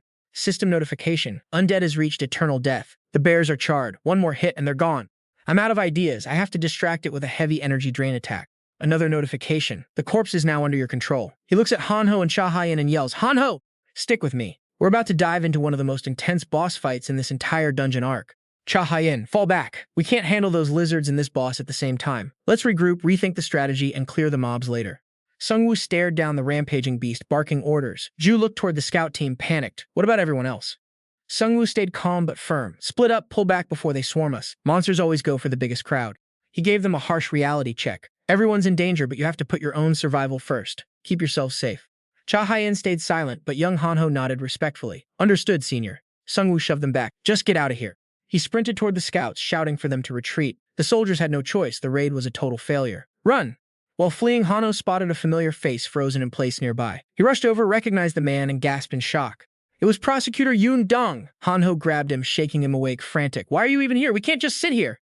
Run! Suddenly, a massive roar erupted right behind him. Hanho froze, spinning around in pure, unadulterated terror. Tears streaming down his face, the kid wailed, begging Sung-woo for help. He could still hear those words echoing in his head. Remember, in a crisis like this, your own survival is the only thing that matters. The Phase 3 dragon let out a sickening screech. The beast lunged. Even while sobbing, Hanho hugged the prosecutor, desperate to shield him. Then an impact shattered the silence. Ju dove in, landing a massive blow that barely saved Hanho and the prosecutor from a gruesome end. The kid watched in awe. What was that then? Roy struck, casting a net to trap the monster. That agile little beast danced around every attack. Hanho started to shout, but he didn't finish. Above them, Sung-woo dropped from the dragon's head, blade buried deep, fuming. Seriously? You're supposed to be looking after yourselves. That strike to the dragon's left eye finally pushed it over the edge. A tail whipped out, blade flashing, slicing right through Sung-woo's arm. Hanho watched horrified, even Sung-woo looked completely stunned. The kid screamed, watching his mentor lose his arm to that tail blade. Sung-woo vanished right as the dragon let out a deafening roar. Suddenly, a hand grabbed Hanho by the collar, yanking him back. He turned to see Sung-woo, the real one, standing right there. Confused and shaky, the kid asked what happened. Sung-woo just muttered something about a shadow clone. Time for a status update. A system notification flashed. Black King's Ring. Legendary grade. Agility +3, stamina +2, a serious power-up. When fighting in shadows, a shadow clone is summoned to fight with you. The clone deals 50% of your total damage output. Sung-woo studied the ring, whispering to himself. My damage isn't the point, but this will definitely blind the beast. He replayed the last attack in his head. He'd poured all his energy in, but the clone's 50% damage had landed perfectly. The dragon was livid. It huffed and puffed, letting out a massive, insane roar that shook the very ground beneath them. Hanho was trembling, pointing at the beast. It's heading this way. Sung-woo gritted his teeth, watching the madness unfold. Did I really piss it off that much? It's locked onto us now. Suddenly, a blast of raw firepower slammed into the monster. That blast was heavy. It actually forced the dragon back. Who pulled that off? It was Ju. She had actually come back. Sung-woo stared at her, stunned. Cha Hyen, I told you to split up. She stood her ground. I'm fighting with you. We're a team. We stick together no matter what. Everyone felt that surge of hope. Hanho was so moved he couldn't even find the words. Sung-woo couldn't argue. He just flashed a proud smile. You've got a lot to say, don't you? But we're a little busy right now. Everyone shook off the fear, locking in for the fight ahead. Sung-woo summoned his Undead Legion. Let's clear this boss first. The system pinged. Death Call is active. The dragon rampaged, thrashing everywhere. Sung-woo countered with a corpse explosion. That blast created a shockwave, but the bones flying toward the boss didn't look like enough. The situation felt totally hopeless. The boss wasn't taking any damage. Was it on purpose? It wasn't even eating the zombies. This dragon was way too smart. Phase 3 was clever. It used its tail to smash the skeletons into dust before they could even get close to its body. Without the skeletons exploding inside, they were useless. Summoning more wasn't working, and Sung-woo felt the pressure mounting. Nearby, Hanho and Cha Hyen were fighting for their lives against the lizards. The boss was wiping out skeletons faster than they could move. A fireball gathered in those razor-sharp jaws, and Sung-woo gasped. Dragon breath? He glanced back at Cha Hyen and Hanho, cursing. Damn it, they're right behind me. The fire erupted, a torrent of heat aimed straight at them. Sung-woo braced for the impact. He blocked with his armor, gritting his teeth as the heat pushed him to the edge. Cha Hyen and Hanho screamed, terrified for him. He held on, fighting through the pain. The fire stopped, dust settled, and Sung-woo collapsed to his knees, completely drained. He'd barely survived that hit, and his skeletons were gone. He was out of mana, looking up as the dragon charged again. The boss wound up its tail blade for the final blow. Just as Sung-woo thought it was over, Hanho jumped in front. I'll protect you. With a sharp strike, his summon severed the war dragon's tail. Everyone froze in shock as the beast shrieked in agony. Roy saw the danger and shoved Yu Jin-ho aside, but he was spent. He slumped down as the boss loomed over him, claws ready. Yu Jin-ho scrambled, screaming at the idiot to move. Roy just raised a hand in a final silent farewell. Stick with me, it's getting dark. The war dragon stomped down. Everything shattered. Yu Jin-ho watched, eyes wide and tears streaming as the system notification pinged. His loyal skeleton had returned to eternal death. Yu Jin-ho snapped, tears turning into a rage-fueled scream, charging at the boss for revenge. He wasn't thinking straight. Cha Hyen shouted for him to retreat, desperate to save him before he threw his life away. Then a massive golem scooped them both up. It was Sung Jin-woo, gently patting Yu Jin-ho's head. You and I need to see what he does next. He ordered the golem to run with the others while he faced the dragon alone. They screamed, terrified of what he was planning. Sung Jin-woo braced himself. Recovery was slow, and this boss was on another level of raw, terrifying power. With no one left to protect, he realized the stakes. This monster was faster, stronger, and far more relentless than he had calculated. It wasn't chasing the others. It was locked onto him. He started dragging scattered bones toward him, making a final choice. Time was all he had. He began stacking the bones, crafting a makeshift shield to hold back the beast for just a few more seconds. The dragon lunged, slamming into him, but the bone shield held. The people watching from the helicopter were paralyzed with fear. A man screamed in despair, but a voice cut through. No, they weren't done yet. The Necromancer was still fighting to the bitter end. Trust me, she held on to hope, putting all her faith in Sung Jin-woo down there. But the dragon's strength was too much, the shield cracked. Shards flew everywhere as Sung Jin-woo grit his teeth. He was hit, sent flying, when the dragon's tail slammed into his leg. On the chopper, they panicked. His leg was crushed. The man next to him trembled, certain there was no way he could win now. The dragon gathered fire for the final blow. Sung Jin-woo lay there, shivering, hope fading. Was this really it? Was this his end? Would he die just like his parents? In his final moments, memories of Yu Jin-ho and Cha Hyen flashed by, but he managed a sad smile. At least he hadn't failed completely. The dragon unleashed a torrent of flame, engulfing Sung Jin-woo as he finally let his guard down. Yu Jinho and Cha Hai-in heard the massive explosion from afar, screaming in pure dread, knowing their comrade had likely met his fate. Sung Jin-woo opened his eyes, finding himself in a strange void. Was he dead? Was this the end of his brutal battle? He looked around, feeling like he'd only survived this long through pure luck along with the help of his allies. Gazing at the sky, he pictured Yu Jinho and Cha Hai-in. Even now, he wasn't afraid of dying, he was just worried about them. Were his skeletons gone too? A blue light flickered, calling his name. Sung Jin-woo looked up, startled and confused. A mysterious figure in a black cloak stood before him. Was this death? Had he finally crossed over to the other side? He asked if this was it. Heaven or hell, he didn't care, he was just exhausted. He wanted to stop running. The hooded figure chuckled, asking why someone not even 30 was already so tired. Sung Jin-woo squinted. Was death supposed to be this sarcastic? The man spoke again, and suddenly the fear vanished. Sung Jin-woo's heart skipped a beat as the figure lowered his hood. It wasn't death, it was his father who had been gone for years. Sung Jin-woo called out, voice shaking with disbelief and love. Was it really him? He was so confused, but his father just smiled gently. None of that really mattered anymore, did it? Sung Jin-woo sighed, realizing his father was right. It was over. Looking back, maybe this ending suited him better than anything else. He remembered the fire. Death was a nameless terror, the fear of everything vanishing into nothingness. A wall of flames stood clear in his mind. He wondered if the afterlife actually existed, if it would make the end less scary. But you and I both know, we all have to face our own sins eventually. Sung Jin-woo noticed a trace of sadness on his father's face. He hesitated, then asked if his father was angry. When their house burned down, he had abandoned them to save himself. The pain was sharp. He had run because he was terrified, only to watch his father disappear into that ocean of fire. He remembered the grind, the long nights, the desperate struggle to become stronger, just to keep breathing another day. He'd fought vampires, protected the innocent. He had tried so hard not to lose control or let his past define his failures. He thought he had grown, that he had overcome his trauma. But standing here, he realized he had failed anyway.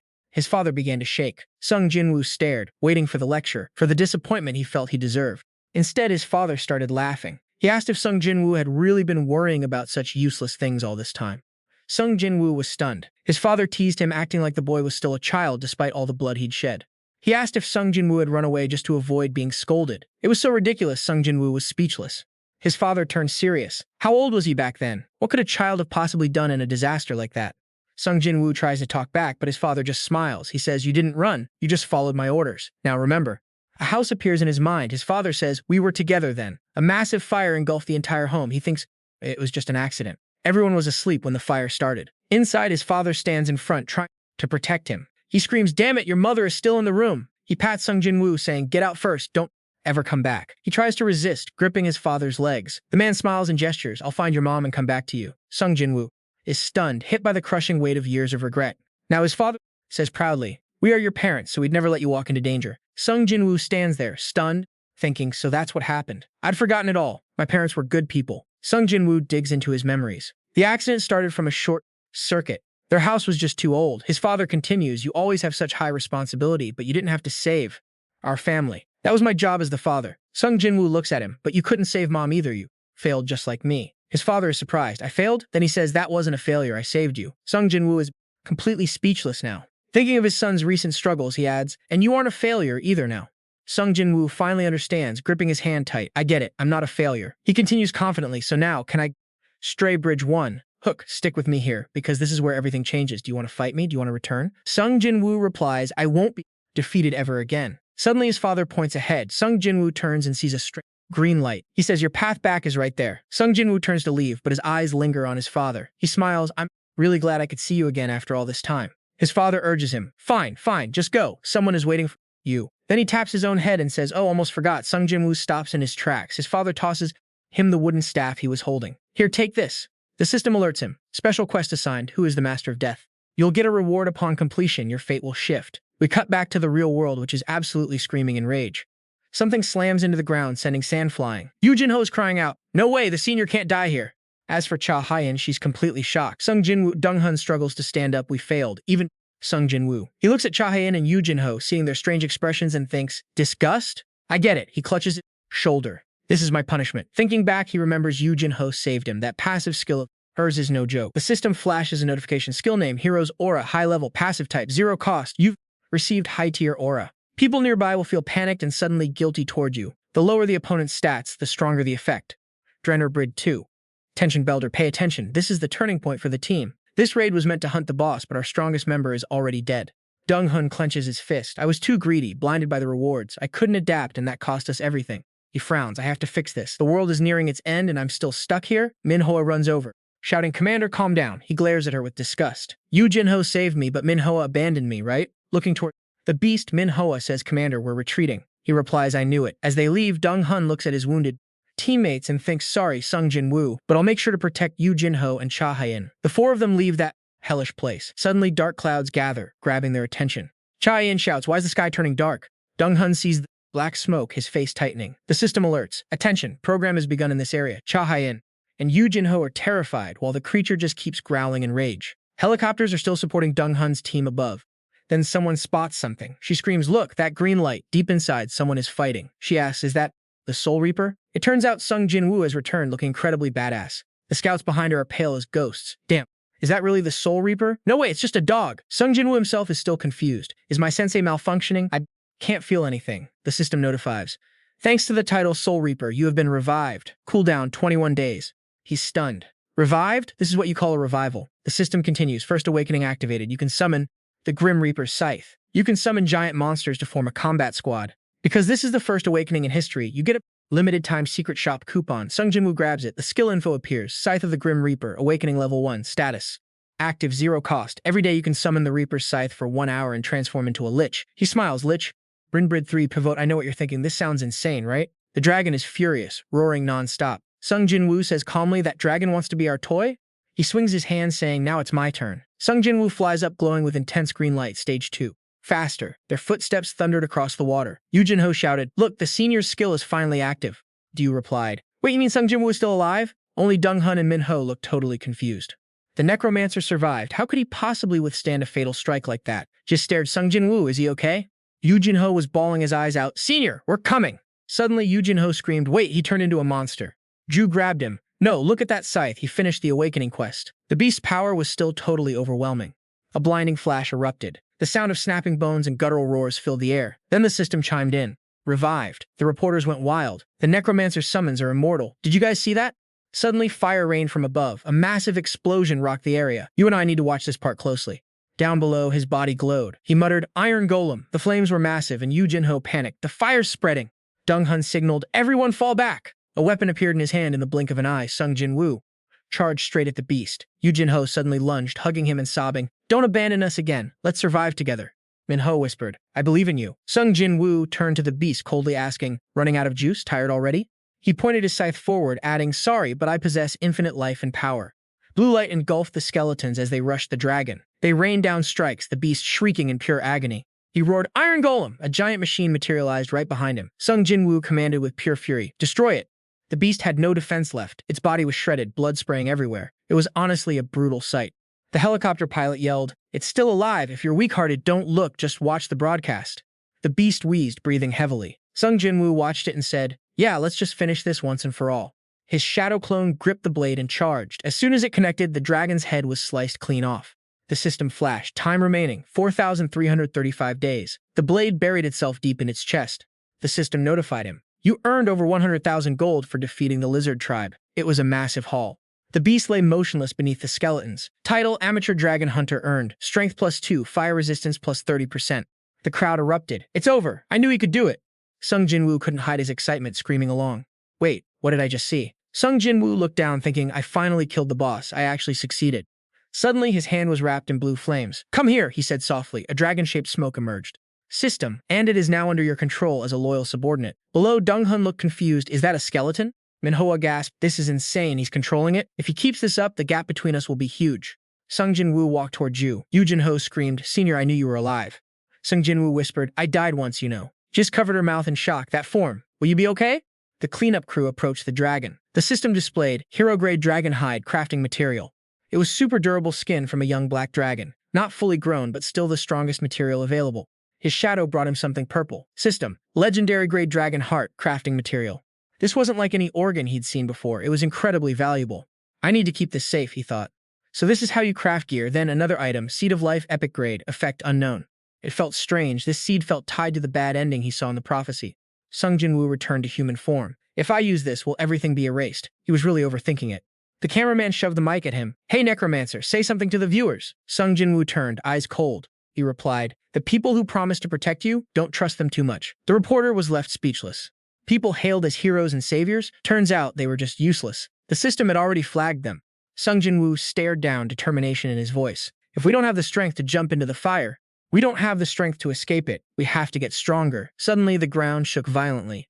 Everyone scrambled to keep their balance. Behind the mountain, a massive volcano erupted. Why is it exploding? That's the gate. The team ran over, panicked. Commander, she reported quickly. Someone attacked the station. Dong-hun asked, who was it? Sung Jin-Woo realized one box guild attacking the station now. The helicopter took off. Everyone, evacuate the area. And that's where we leave it. Trust me, you'll want to see what happens next. That's right, expedition team, get everyone to the choppers. Black Smoke, Abyss, Sung Jin-Woo hesitated. Is this it? Do they actually have that death bomb? The choppers took off fast. Suddenly, Dong-hun dropped to his knees. Sung Jin-Woo, please, you have to help us. The station is still full of citizens. I'm helpless. He refused to just give up. Sung Jin-Woo leaned down to help him up. I've got a lot to say, but not now. Dong-hun, already badly wounded, just managed a week. I'm sorry. The radio crackled. Approaching landing zone, but the smoke is thick. Be ready to move on the ground. Below, they started clearing victims. Jin-Gook panicked, looking at his assistant. Prisoners? An attack by the prisoners? Who gave you that info? I'd asked, urgency in his voice. Jin-Gook confirmed it. Sung Jin-Woo listened from the back. Even 1BX knew about this? A meeting of merchants, scientists, and trash. All looking for profit. Dark clouds gathered around him. Sung Jin-Woo tested the air. Lighter than Abyss, they're spreading it on purpose. The expedition team was stuck. He turned around. I'm going in. You guard the others. Yu Jin-ho whispered, is it them, senior? Ju replied, the Beast Alliance hates humans. Sung Jin-Woo prepared for battle. If they're behind this, they're our primary targets from now on. He worried about Suo Village. With the main force gone, were they next? A skeletal hand emerged. He was determined to catch them and see for himself. A massive skeletal dragon appeared behind him. Time for your debut, Longu. Darkness swallowed the station. A pig-like beast asked the wolf, still resistance, so what? The wolf growled, most of our troops are exhausted from the raid. You think the humans have given up? The wolf raged, impossible. We're a new race, we can't coexist with humans, the old world was dying. The pig frowned, how long is the ritual? The wolf chuckled, the mages handle it. Lucky to eat a mage's brain, the wolf sneered. The pig whined, I only got archers. Stupid, the wolf spat. At least you aren't those pathetic scientists. They want our corpses to make medicine. The pig drooled, medicine? I want that too. Suddenly Longu lunged, swallowing the wolf whole. System, 3,000 gold for the kill. Sung Jin-Woo stepped out from under the dragon. He expected victims scattered everywhere, but they were all herded into one spot. He signaled Longu, back to base. He scanned the area. He didn't know the ritual's purpose, but they weren't killing them. Determination flared. Time to hunt these monsters down one by one. On the roof, a Tier 2 wild bull beast stood, 2 unconscious captives on his back. Damn it, how many are there? We need 200, the bull roared. A rat beast checked the ledger. They need more players, plenty left on other floors. The rat packed the bodies. Are these all test subjects? The bull shrugged. Who knows? He rubbed his chin. Rumor says they're extracting experience points. The rat jumped. No way. We turned into monsters. What's impossible now? The bull asked. The rat sighed. I thought being a rat was my fate, but this isn't bad. Sullen sword activated. The bull froze. Look, boss. Before the rat could speak, Longu crushed him into the floor. Blood everywhere. Who's there? The bull screamed. Too late. Longu clawed his face instantly. He took the hit head-on, then counterattacked, ramming the dragon. What are these freaks? He backed away, eyes widening. Bones? His hooves ignited with hellish flames. Iron Horn! He charged relentlessly, but the dragon's power was too much. System member has returned to eternal death. He looked up and screamed at the sky. Where are you hiding? I know who you are. Come out, the Necromancer shouts. A blade streaks through the air, lightning fast. It skewers the bull beast from behind. He has no clue what hit him, and blood sprays like rain. He's in pure agony, stammering out. You rule-breaking bastard. Sung-Woo lunges forward, cold as ice. Rules? Since when did you care about rules while spreading poison gas? Come on. The blade pierces the beast's chest, ending him. System notification. 30,000 gold earned for defeating a level 2 wild bull. Sung-Woo is genuinely surprised. Level 2? The gold payout doubled. These guys are leveling up at an insane pace, a totally different league. Moments later, Sung-Woo summons the monster he just killed. Thanks to you, I've got myself a much stronger bone creature now. System. The dead are under your control. He glances at the lingering aura nearby and frowns. That guy is still alive, but if he keeps breathing this gas, he's a goner. He summons his bone troops and yells, move out, we have to get everyone to safety. Search all floors and evacuate them now. The poison gas is getting thicker. Even the sky around the station looks grim. Inside, Sung-Woo and his summons are locked in a brutal fight. Suddenly, a golden circle manifests. System alert. Warning, a powerful summoning spell is manifesting in this area. Sung-Woo glares at it. A summon? What now? What else are you planning? I don't have time to waste. He leads his bone troops forward at full speed. They reach the front of the building in a flash. He stops dead, confusion written all over his face. A massive creature is emerging from that magic circle. He demands, who are you? Looking at the hole venting poison gas, Sung-Woo thinks, stay calm, find the culprit first, but the smoke is everywhere. The wolf warrior points at Sung-Woo. Damn it, a necromancer? Another wolf hisses, what's wrong with him? Why doesn't the hellfire affect him? The wolf warrior screams, "Don't let him get away, grab him. The experiment can wait until later." Sung-woo spots what the wolf is doing and frowns. A magic circle? So that's how they're summoning them. He levels his staff forward. "I'm not in the mood for your games." The wolves just stare at each other, totally baffled. Tonight the sky is dark, but the moon is full. Down below, Sung-woo is fighting the beast to protect the survivors. He murmurs, "Glad it's night already." He transforms into the Reaper, wielding the Scythe of Death. System: Reaper's Scythe summoned. Duration: 59 minutes, 58 seconds. You possess the power of a lich. Max summons increased by 50. Sung-woo eyes them. "So I get to use this scythe for an hour a day. For you lot, 5 minutes is more than enough." The Bone Knight appears, and the wolf pack recoils in panic. The wolf warrior shrieks, "Damn it, destroy its skull! If we work together, we can win!" In the heat of battle, the system repeatedly alerts him that his defeated bone creatures are reviving. Sung-woo chuckles, "You guys aren't bad, but in this situation, just give it up, wolf." The wolves start howling, "Help me!" The wolf warrior is terrified, but his mind is still racing. Amazing. The researchers will be drooling over this. He kneels, touches the circle, and whispers, "It's too late for you, Necromancer." A swirl of black smoke is being pulled out of the magic circle. System alert, warning, a powerful summoning spell is manifesting here. He stands up, spreading his arms wide. "You fools, you knew we existed, so why on earth did you keep live streaming? Watching you waste your energy is hilarious. Now pay attention, this is where everything changes." He's still monologuing when a massive explosion hits right in front of him. Something slammed into him like he got punched by a ghost. Another earth-shattering blast rocks the space, making reality feel like it's cracking. Sung-woo calls out, "Fall back!" The wolf lies motionless in the rubble. Sung-woo steps closer. "What exactly did you summon?" The wolf is still defiant, spitting out, "Your kind is finished." The whole building begins to detonate. Sung-woo looks over as someone warns, "Watch out, a terrifying boss is about to appear." System alert, raid boss approaching the area. Someone sits on the ground, holding an empty water bottle. It turns out Do-hun is heavily wounded. He thinks to himself, "Even with the health potion, my condition isn't getting better. Maybe I'm finally at death's door." He frowns, reliving the scene. Sung-woo actually died and came back. He looks more frustrated than ever. He always thought the Korean peninsula was the safest place, but now, everything is falling apart. Meanwhile, Han-ho and Cha-hae-in are staring in awe at the bone creatures. "Look, those are the monsters the senior summoned. They're rescuing civilians, bringing everyone out. The Necromancer is saving them all." Do-hun watches the happy survivors and feels a wave of regret. "I was wrong. My way of building a guild, it was all wrong." He bites his lip, annoyed. He'd convinced himself he couldn't do anything alone, so he never bothered to get stronger. The truth is the opposite. This is the price of arrogance. System powerful summoning magic is beginning in this area.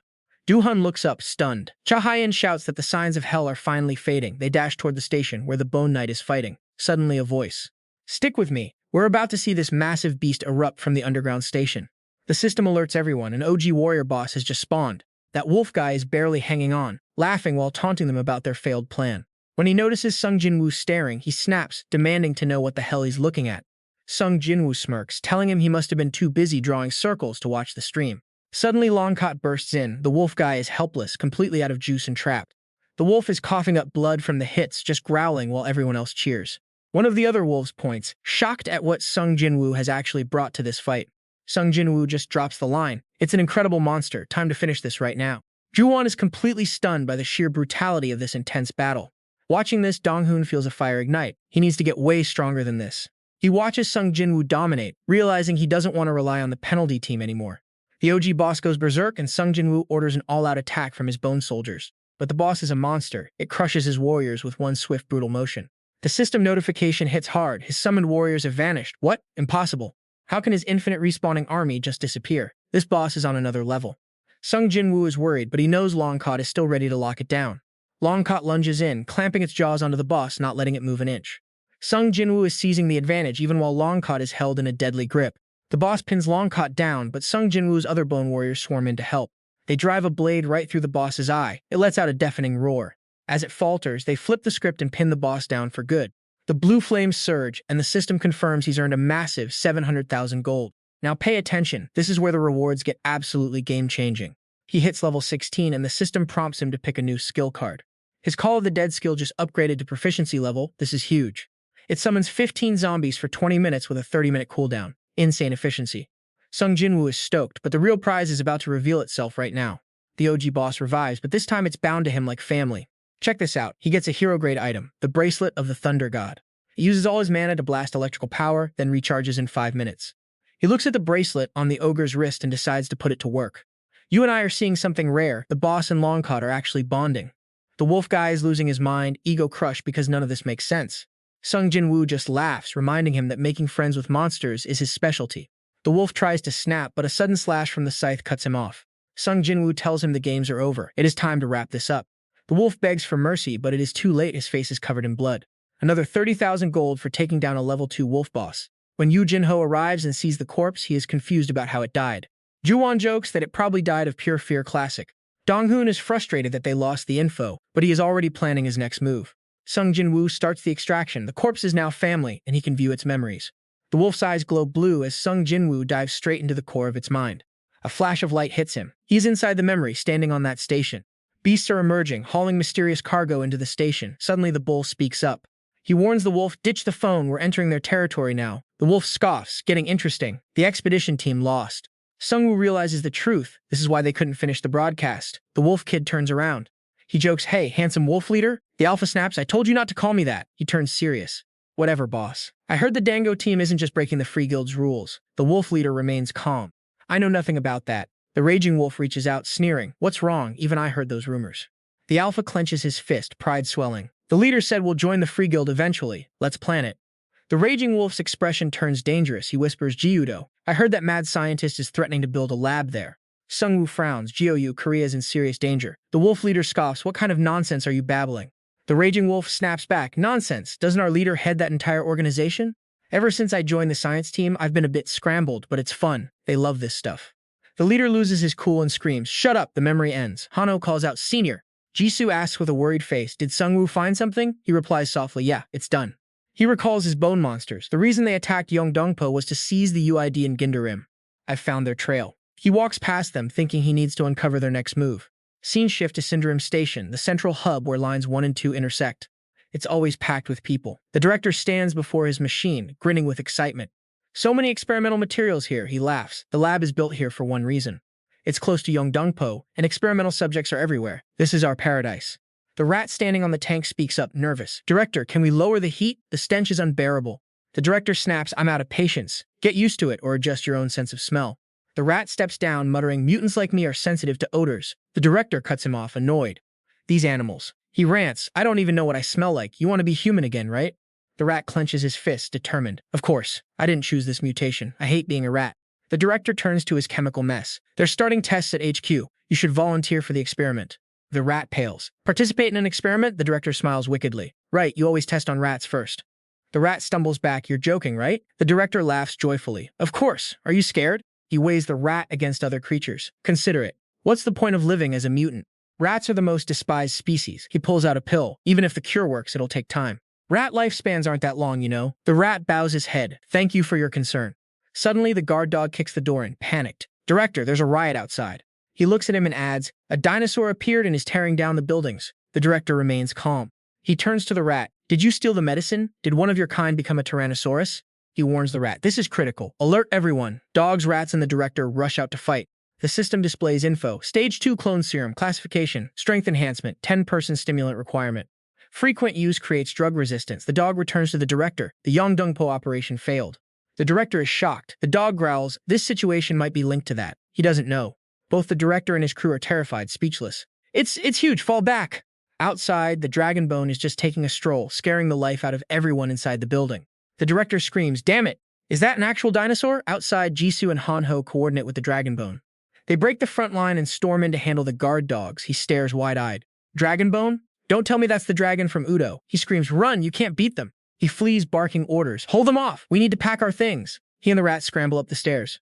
Suddenly, a strange light makes the rat look back. The director bellows, what the hell are you doing, you stupid rat? The rat replies, I just smelled something pungent. But he has doubts. Or is it just my imagination? They tear the room apart. We need to pack so much stuff, you know. Yeah. Director, still blabbering. Mouse. Caught a familiar scent, totally distracted. Suddenly something kicked the gear away. Mouse dove to grab the director, jumping back. Then Mouse snapped around demanding, who are you? The director, totally lost, asked, how did he even get here? Sung Jin-Woo stepped forward, seething. You brought the wrong delivery. I came to settle the score. He stood up. Score? What? Score, you idiot. Didn't you send a monster to my place? Right then, Sung Jin-Woo faced those two, summoning his bone monsters without hesitation. Igris in the bracelet appeared, and right behind him, his loyal partner also materialized. Seeing this, the director stuttered, unable to speak. Sung Jin-Woo just asked, do you realize it now? Staring at the giant, Sung Jin-Woo added, wrong address, pal. Then, he noticed bodies scattered everywhere behind them. Is this their research facility? On the ground lay bizarre skeletons that left Sung Jin-Woo really confused. Not just human remains, but deformed people too. The transformation essence description was a red flag. Shattered humanoid robots made his blood boil. These sick bastards, treating humans like literal toys for experiments. Good thing Ju and Yu Jinho didn't see this. Outside, his two comrades were fighting for their lives. The director stammered, "What? I didn't think this would happen." Sung Jin-Woo replied coolly, "Ashamed that your nasty little secrets are finally coming to light?" The director didn't like that one bit. Nasty secrets. He pointed at the people in the tanks and spat. "How dare you say that? My work has pushed science to a new peak, you simple-minded fool." He screamed, "This experiment was supposed to make humanity immortal." Before he could finish, Sung Jin-Woo shot 3 arrows, pinning him down. Mouse panicked. "What the hell?" Sung Jin-Woo continued, "Your crazy talk is making me sick." The director, losing it, wailed like he wanted to tear him apart, while Mouse tried to hold him back, looking completely clueless. Suddenly, he pulled out a vial and hissed, "You've worked hard, so I'll turn you into something more useful." He transformed Mouse into a giant beast, and he couldn't help but curse. Sung Jin-Woo didn't wait, launching a direct attack. The system popped up. Shadow Monarch's Ring, mythical grade, fighting in darkness allows you to summon an alternate shadow self to fight by your side. The beast Mouse tried to block, looking absolutely furious. Suddenly, while he wasn't watching, Sung Jin-Woo blinked behind him. Sung Jin-Woo looked from that angle, actually taking a moment to think. My attack power got a serious buff. But looking at that Mouse's expression, I'm a bit curious. Not even a second later, he stomped Mouse into the ground. Sung Jin-Woo wondered, why do I feel so strange? Then the system announced, you received 13,000 gold for hunting a deformed mouse. The director screamed, I just became director. I can't die here. Sung Jin-Woo didn't blink, hacking off his left arm. He stared him down. Next is your lower half. If you don't want the same ending as your test subjects, so he already took poison? Sung Jin-Woo asked him point blank, and he just laid there, foaming at the mouth, stuttering. Right, then he looked at him and added, I used that mouse to stall for time while I took the poison. Necromancer, my colleagues will surely treat a test subject like you well. Sung Jin-Woo stared coldly. Even better, I won't have to get my hands dirty. The poison was taking effect, blood spilling, but he kept going. What do you mean? He reached out and started his revival skill, saying, you'll never know. I'll turn you into a shadow soldier and read your memory fragments.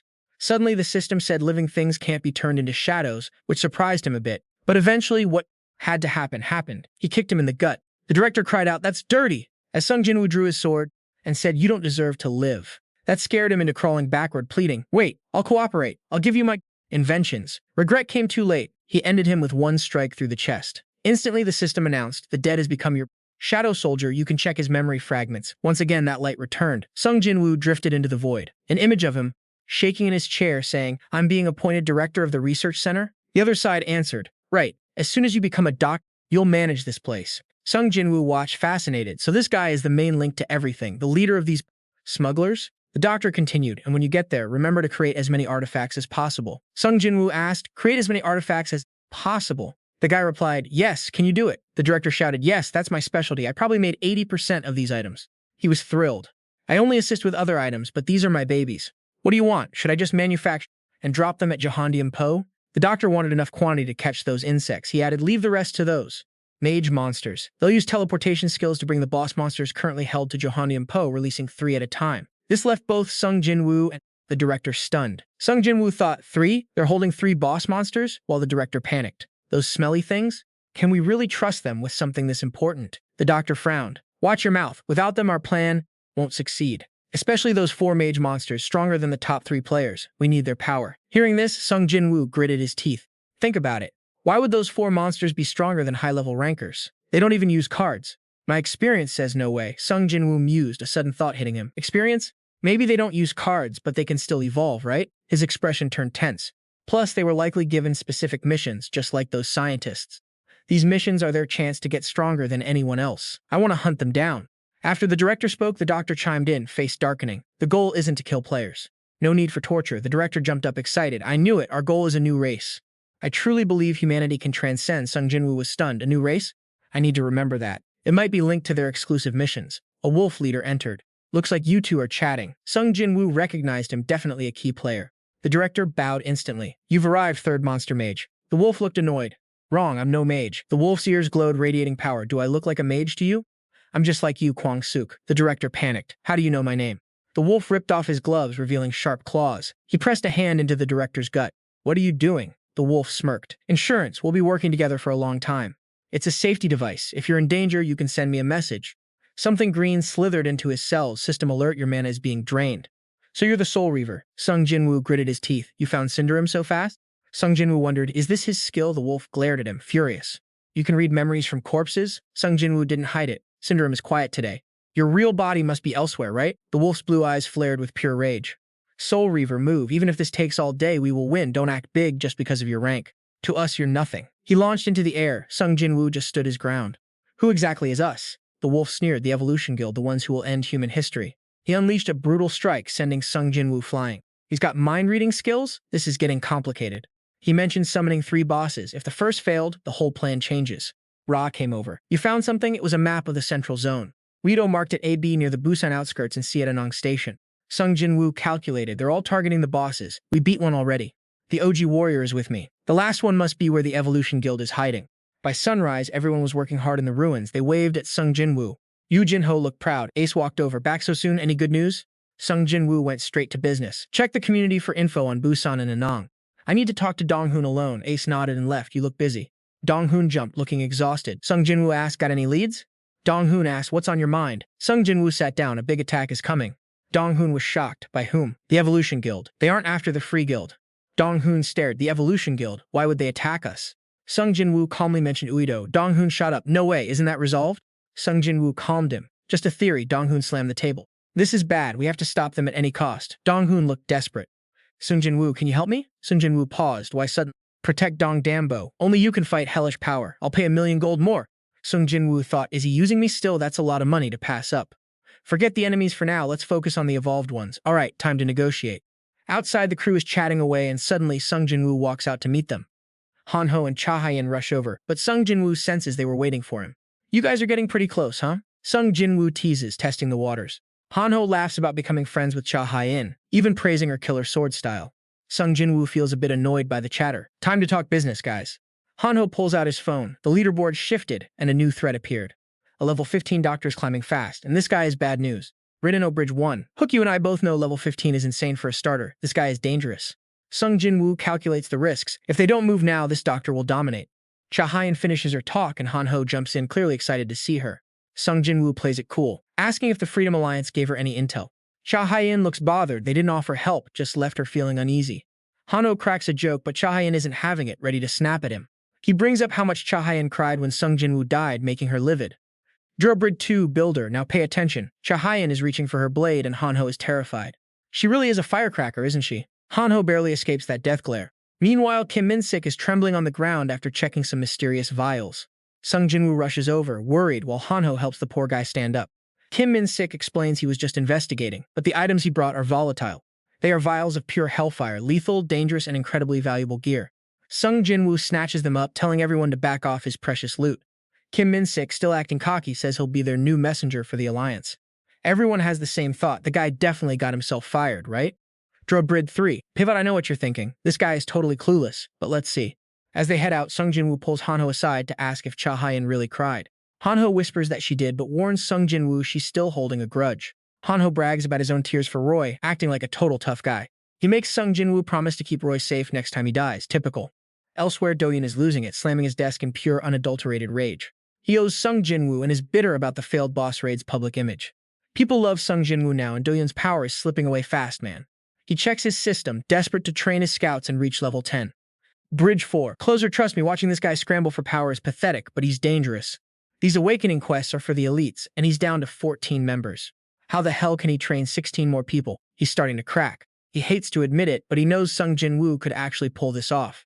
He plans to use Sung Jin-woo as a pawn to buff his own guild. Do-yeon gathers his troops, shouting that they will hunt again tomorrow morning. They try to protest needing rest, but he shuts them down instantly, ruthless. He claims the Evolved are the main threat, but he's just using them. He yells about being Korea's strongest guild, refusing to accept another loss. Back in the control room, Sung Jin-woo monitors the screens, looking for answers.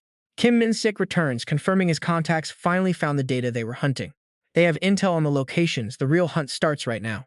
Stick with me. We're about to see how this survival mission goes south. Those ogres, he asked. Did you spot them? Not just once, the scout replied. Someone's been blocking the intel. Then at the station, Ju-yu cut in, smoke and zombies everywhere. You're surprised? Ju-yu asked. Yeah, how'd you know? Suddenly, a blinding golden light erupted behind them, drawing every eye. It was Yu Jin-ho. He was basically a human phone leaking intel he'd gathered from everywhere. Min-ho's friend looked disgusted, probably the last phone addict left on Earth. Ju-yu just sighed. Nobody used to be like that. Yu Jin-ho chirped up. Seniors, the town is secure. I told Taesung to stay put and stay safe. Ju-Yu ran the numbers. The bosses at Udo and Sosa were down, now just the station remained. The forums warned players to avoid that station, toxic gas and swarms of zombies everywhere. If that gas is hell's breath, some research lab or evolution guild has to be hiding there. Ju turned to Minho. Need a favor. What is it? He asked. Ju just gave a faint smile. Can I borrow your knife? That night, the city turned ominous, shrouded in dark clouds. Two people were sprinting for their lives down the empty streets. They weren't alone. Others were running too, gasping for air. Faster! Don't look back! One cursed under his breath. Damn it, there's no way we're stopping this horde. From above, a voice boomed. Explosive team, move! Blow it. If we don't hold them here, the hideout is finished. The zombies surged, but the team on the roof struck. Rocks and explosives rained down, slowing the undead swarm to a crawl. People outside screamed, "Hurry! Get inside!" This looked like a routine they were way too used to. The zombies went wild, desperate to tear everything apart. There were so many, it felt like the population of a small town. Inside the security room, everyone was breaking down, sobbing. The zombies were moving too fast. They weren't all going to make it. "We have to stop here," one said. "We have to draw their attention away. Everyone, run. Now pay attention. Here's where the plan gets crazy. Split up. We lead them away from the hideout." One guy tossed a bag of food to a girl. "Get this to your family." They turned back screaming, "Hey, over here, you freaks." They had already accepted their fate. The zombies lunged, claws outstretched. But then something streaked across the sky. The horde stopped, jaws dropping as they stared at the strange object glowing above. A massive pillar of fire slammed down, the sheer force incinerating the lead zombies instantly. The two who were about to die just stared in shock. "Who is that?" The long-haired guy gasped. "It's a monster," the other screamed. A cloud of green smoke cleared. It was Sungu. "Ju, I'm using an area skill. Move." Sungu unleashed his lightning god's blessing, burning every drop of his mana for a devastating blast. Ju bolted. Once she was clear, Sungu triggered another explosion right where the horde stood. They were drowning in a sea of fire. The air was thick with shrieks and the sound of sizzling flesh. Sungu's summons stomped down on the remaining bone structures. He was going to wipe these monsters out for good. The survivors watched stunned. "Is that skeleton armor?" They recognized him. "Wait, isn't that the guy from the livestream, the Soul Reaper who killed the two bosses?" Ju-Yu stood there, cold dark, radiating an aura like a herald of the underworld. Night fell and a helicopter circled above.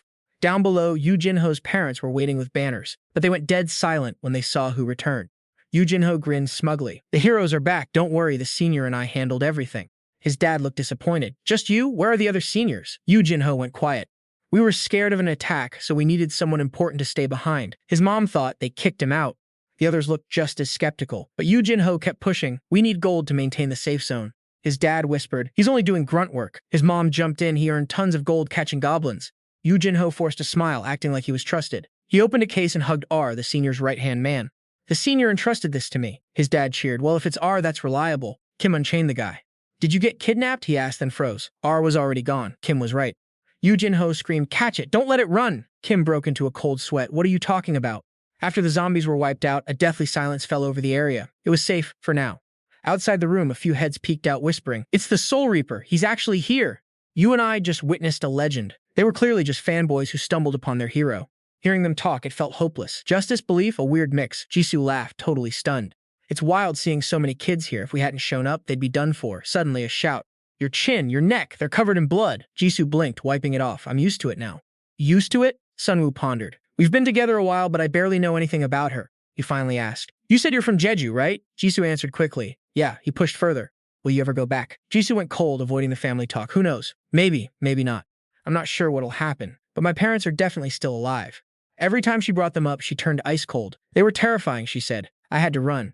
Sunwoo wondered, what kind of family was that, she continued. "By the time I escaped, the world was gone." He listened, sensing the rift in her family. Was I being selfish, wanting her to stay, he thought. Suddenly, the door creaked open. Sunwoo tensed up. A guy in a lab coat walked in, smiling. "Sorry to keep you waiting. I'm in Min Seok." Sunwoo wondered, is he the leader here? He stood up. "I'm Jung Sunwoo." The guy grinned. "I know your name, Soul Challenger, and the fire demon next to you." Jisoo was shocked, pointing at herself. Jisoo laughed out loud. "You didn't know our real names?" Min Seok scratched his head. "You wear red and fight like a demon. Sorry for the nickname." Jisoo chuckled stiffly. "No, it's fine. Honestly, I want to meet the guy who came up with it." Min Seok played along. "You like it too?" Sunwoo grumbled. "Just shut up, you loudmouth." "We saw the raid video," Min Seok said. "You're legends to these kids. Even the one with the butter knife." Jisoo burst out laughing. "A butter knife?" Min Seok nodded. "One person named you all." Sunwoo's face darkened. "Stop talking about it." Min Seok got to the point, looking uneasy. "We're grateful you saved us, but please leave this place." Sunwoo and Jisoo froze. Min Seok sighed. "We've been holding off zombie waves for 3 days. It's a nightmare." Jisoo asked why they hadn't run or asked for help. Min Seok gritted his teeth. "That damned quest." Sunwoo realized, another one of those? Min Seok explained, "It's a regional quest. Everyone here is trapped. Stepping outside means getting hunted by zombies. The monsters keep coming and we can't leave the kids. Others tried leaving, but once they saw our situation, they backed off. Min Seok's hand trembled. You could see his pain. Sunwoo went silent, a group of weak people in a corner unable to escape. Often the strong die for the weak. If they fail, everyone falls. We're running out of power. We can't survive this mission anymore. Before he could speak, Min Seok interrupted him. I'll be blunt. If you don't want to die for this quest, leave before midnight. Sunwoo stared at him. It was a lie. His mouth said leave, but his eyes were begging for help. He couldn't ignore it. Sunwoo decided we're staying to save the station. Min Seok grabbed his hands. Thank you. There's hope for my family now. Min Seok added, it's late. I'll let you two rest. His wife offered, you can have this room. Jisoo looked like she was about to explode. It was a couple's bed. They both turned bright red. Can we maybe get 2 rooms instead? The kids giggled outside and Min Seok happily agreed. Once they left, a kid walked in. Can we come in? Jisoo smiled. She loved kids. Sure, go ahead. The kids rushed inside. They cheered. It's really the Soul Challenger and the Fire Demon. Now show us. A kid shouted, can you show us a skeleton? Sunwoo was taken aback. A skeleton? He had no choice. I guess I can show them this. He summoned Roy. Come out! Roy posed, looking like an old warrior. The kid's eyes sparkled. It's a skeleton. So cute. Sunwoo felt helpless. The more they look like skeletons, the more the kids mess with them. Hang in there, Roy. Dawn broke. The city was covered in deathly fog. Sunwoo tossed and turned all night. The kid smiles. I can't believe this place still exists. It's good, really.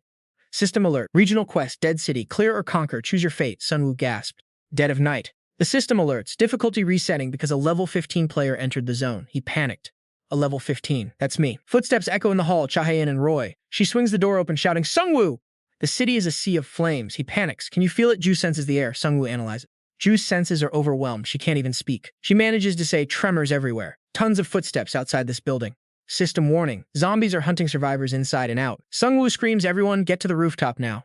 Kids are wailing. Min Seek's wife is terrified. Quiet, just run upstairs, move. Everyone gathers quickly. One guy yells to him. Sungwoo, Chahayan, this is bad. We're usually safe in here, zombies can't get in, but before he finishes, Sungwoo cuts him off. Difficulty spiked because a strong player is here. He's furious. Why treat us like lab rats? Let's show them we don't play by their rules. Outside the hospital, zombies swarm aggressively. Looks like they'll break in soon. Min-Suk yells non-combatants to the roof. If zombies merge with ghouls, it's game over. Sungwoo calculates. Ghouls are flesh eaters, different from zombies. In this fantasy world, they're elite undead, way stronger than normal zombies, and we have to follow these broken game rules. Suddenly, Min-Suk's kid interrupts. The boy is terrified. Min-Suk softens. Kids, you know what to do, right? Remember our rooftop drills? The kids sob, answering. Are there zombies? Are we in big trouble? Just like Huijin said. Min-Suk sees their fear. His voice drops. Dad will save you, and the necromancers are here too. The boy tears up.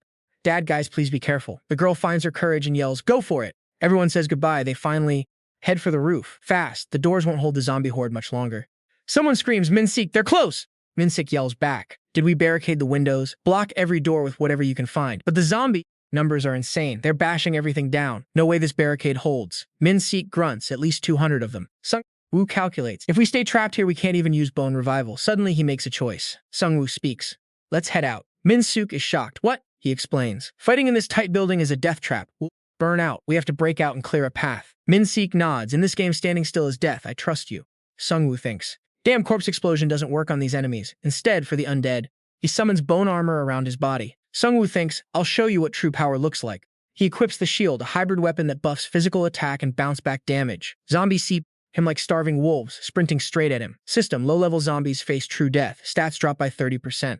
Sung-Woo's mount roars, sending the zombies flying back in terror. Sung-Woo thinks one bite and you're infected. Min-Sik once had to kill his own infected comrades, but with skeletons, you don't have to worry about that. He screams, bring it on! Min-Sik grunts, slashing hard at the skeleton, which shouts with sheer pressure. Another move, Windblade Vortex, shredding zombies into pieces. Sung-Woo thinks he's a real captain. Combat power is insane. I bet he's ranked 3 or 4 stars. Sung-Woo orders his bone soldiers to hold the shield. Zombies pile up, climbing over each other relentless. They just won't quit. Sung-Woo reaches out. Talking to a zombie is ridiculous, right? Let's see if your skills still work after you're dead. He glares at them. Corpse explosion activated. Another wave, a massive shockwave tears through the room. This killed tons of zombies. Min-Sik's group watches in awe. Holy cow, the firepower is on another level. He just blasted the exit open. Sung-Woo calculates. Use corpse explosions sparingly. There are kids here and the noise is huge. Someone screams from outside. More zombies are coming. Damn, we kill so many, but they keep coming. Min-Sik calls out Sung-Woo, but he stays calm. We need space to fight. System warns. Caution, this area is part of the grand plan. Sung-Woo summons a bone dragon instantly. Everyone stares, totally shocked. What is that? The girl next to him cheers. It's a Drake. Rewards flood in. Gold for every low-level zombie kill. Means that Drake already wiped out a massive wave. Everyone is stunned. They can't believe their eyes. No way. He just pierced through them that easily. Min-sik turns to Sung-woo, please, save the people on the roof. I prepped a bus in the underground garage, just in case. Suddenly, the system alerts. Your ally's power returns to eternal death, Sung-woo jumps. One after another, they keep charging wildly. Where is this coming from? Sung-woo is shocked. I'm confident in a war of attrition, but this is too much. Still, I have to save Death's response and summon more. He thinks, I don't know what. Stick with me, because you and I are about to see this crew face their biggest nightmare yet. Cha-hae mass up. The filter's custom made to block toxic fumes. The zombie horde is relentless. They're literally piling up like mountains. Cha-hae slashes through the air, creating a desperate defensive wall. Sung Jin-woo is impressed. She's fast, precise, and stronger than any fighter he's seen so far. The buses finally arrive. Sung Jin-woo rushes over to Min-chul, screaming that it's time to move. His wife is terrified, whispering for everyone to stay quiet as they load the kids up. The kid is shaking, asking how long they have to run. She promises they'll be okay. Suddenly, the system warns hungry ghouls have caught their scent. Sung Jin-woo curses, how can kids fight those? Min-chul shouts that they have to draw the ghouls away. They're hunting the children specifically. Min-chul breaks down, sobbing as he recounts how they tore his car apart to take his son. Sung Jin-woo steps up, promising to do everything to stop them, though he feels utterly powerless inside. Min-chul wipes his tears, determined to protect his family at any cost this time around. They move out slowly, escorted by bone soldiers. It's the only way to reach the station. Everyone here just wants to escape this twisted game, even if it means hunting the mastermind. Suddenly, the silence is deafening. A survivor whispers, wondering why it's so quiet out here. The mastermind scoffs. Ghouls don't make a sound when they're busy tearing through their next meal. They're horrified. This place was safe just yesterday. Cha-hae whispers to Sung Jin-woo, something is approaching them. Panic erupts as they realize it. Ghouls. Before the order to stay silent is given, blood flows. The ghouls strike with terrifying speed. Sung Jin-woo screams, shocked at how fast these monsters really are. Cha-hae yells to Min-chul, startling him as a ghoul leaps directly over him toward the kids. No one reacts in time, just hopeless screams. But Cha-hae moves, slashing at the creature midair. She's fighting to save Min-chul's family. Sung Jin-woo grinds his teeth. These things are faster than he thought. Cha-hae is the only one who can keep up. The crowd screams as the horde charges. Min-chul looks at Sung Jin-woo, hesitating, asking something that shakes him to his very core. Can a skeletal soldier still hold onto their memories? Sung Jin-woo is stunned by the question. He swears it won't happen. Min-chul asks for a favor, just in case he doesn't survive. A shout breaks them. The ghouls have arrived. They leap over the soldiers, closing the gap instantly. Sung Jin-woo tenses up. Their movements are completely unnatural. He needs to find their weakness right now. They're everywhere, swarming the buses and targeting the children. This is their favorite hunting ground. Sung Jin-woo commands his soldiers to hold the line, pushing the monsters back with everything they have. But every time one falls, another lunges forward, pumped with unnatural berserk levels of strength. The system alerts him, a bone soldier has fallen. The ghoul mocks Sung Jin-woo, feeling untouchable. Min-chul snaps, charging in with a lethal blow, but he's fighting a losing battle here. Sung Jin-woo yells a warning, but Min-chul is too slow. He barely raises his shield in time. The fight is pure chaos. Min-chul hacks them apart, but there's just no end to them. He watches in horror as they regenerate. Sung Jin-woo steps up. He's taking control of this fight. The system notifies him. He summoned the Green Reaper. The tide is about to turn now. With his power boosted, he can revive fallen monsters into his own army of undead warriors. He looks at the wreckage. It's bad, but he can still turn this around right now. He can claim these fallen creatures as his own, breaking their old contracts for good. Sung Jin-woo decides to fight fire with fire, recruiting the ghouls into his own legion today. It's working. The ghouls are falling, and the gold starts rolling in for every kill. Min-chul goes on the offensive, aiming precisely for their joints. He's locked in the zone. Sung Jin-woo is impressed. Every strike hits the mark. Min-chul is proving he's a top-tier fighter. He's moving with lethal grace. Now you and I are about to see if it's enough. Sung Jin-woo's mind is racing. His family, his kids, that tragic loss. He won't let anyone else be taken. His soldiers push forward, one shouting, "Get close to those monsters!" Jin-woo knows this is going to take time. They can win, but they can't save everyone. Only he and a few others stand a real chance. Bridge 1, Hook, stick with me, because things are about to get real ugly for these poor survivors. The others are fighting for their families, but Jin-woo knows he can't just fix this with one awakening. He has to get stronger. The thought keeps burning in his mind. Suddenly, a monster claws through the bus. The door breaks. Min-chul's wife screams in terror. "There's a monster inside with us!" A man rushes forward to protect his kids, but the monster impales him right through the stomach. His child watches it happen. The girl is frozen in total shock. Min-chul is absolutely panicking. The system alerts him. Skill cooldown is 2 minutes. Desperate, Min-chul lunges and wraps his arms around the beast. "I won't let you take them," he roars. He's ready to die for them. His wife and kids are screaming. Jin-woo watches in horror as Min-chul falls with the monster. The kid begs, "Shadow Monarch, save my dad." Jin-woo dashes to help. He finds Min-chul having killed the beast, but he is vomiting blood everywhere. Jin-woo feels crushed, but Min-chul shakes his head. "Too late. You know it won't work, kid." Bridge 2, Tension Builder. Pay attention here. This is the moment everything changes for the party. Min-chul pleads one last time. Then his head drops. He passes away right there in front of Jin-woo. The system pings. Conditions met for personal quest. Goal, turn the knight into a shadow soldier. Jin-Woo grinds his teeth. This damn system and these quests. He stares at the body, blood pooling. He whispers, I'll accept your request. It's the only way to survive. The light flashes bright blue. Min-chul wakes up. He feels weightless. Am I dead? Is this the afterlife? A skeleton stands waiting. Not yet. The Shadow Monarch replies. Min-chul realizes the Grim Reaper, so I really am dead. He thinks of his family. He wanted to be a good husband, but the world took it all. His body starts changing. He's stunned. The Shadow Monarch says, Jin-Woo is turning you into a shadow. Entrust your family to him, the Reaper continues. Forget everything and return to the shadows. Min-chul relaxes. Jin-Woo will protect them. He can let go of his pain and those tears. Bridge 3. Pivot, I know what you're thinking. But wait, look at his last struggle. He pleads, don't take my memories. I have to protect them. The Reaper calls him a fool. Someone stronger is already protecting them. Why not drop those cursed feelings? The Reaper mocks him. Min-chul trembles. I'm the pillar of my family. I have to. The light flashes once again. He fades away. When he opens his eyes, Jin-Woo is standing there. System. Contract established with Shadow Knight. His memories remain intact. A Shadow Knight? Min-chul asks, looking at his new spectral form. Jin-Woo is shocked. He can talk. He can keep his promise. This is the weirdest shadow yet. Jin-Woo thinks, I have so many questions, but those monsters aren't going to stop themselves. He commands, move out. It's time for a knight to rejoin the battlefield. Outside Cha-Hyen is a blur, her blade cutting down every red demon in her path. Her partner is struggling. We need to get to the bus, he warns. Cha-Hyen looks back. She nods. I'm coming. She turns to the remaining demons. Time to roast you two, she says coldly. At the bus, the survivors are holding the line. Someone yells, forget the roast. Just protect the bus. A demon slips through, attacking Min-chul's family. His wife screams, someone help us. Bradbridge 4 closer, just when all hope is lost. Watch this insane comeback. A blade of light slashes through. The demon is cut in two. It's Min-chul back in his new form. His wife and kids are in tears. Min-chul is surrounded, but he feels incredible power flowing through him. He can sense the other shadows. He is the strongest knight here. The demons are terrified. A demon lunges, but Min-chul doesn't flinch. He grips his blade and begins a one-sided slaughter. One by one they fall. He sheathes his sword with a cold glare. The survivors watch, completely stunned. Whoa, hold on. What exactly is that creature? It just appeared out of nowhere, and the others don't stand a chance. The survivors are already scrambling to flee, but Min-sik won't let them off that easy. He summons purple chains in a heartbeat. He lifts them high and lets the flames consume them. Sung-woo arrives, nodding. Choosing a dragon slayer was the right move. Min-sik sounds a bit bummed, though. My shield is gone, he mutters. Stick with me. Things are about to get chaotic. Cha-Hyen walks up from the distance. Sung-woo, we've wiped out all the red monsters. She eyes Min-sik, ready to ask the big question. Sung-woo keeps it cool. I'll explain later. Meanwhile, another team is packing up. They need to reach the station right now.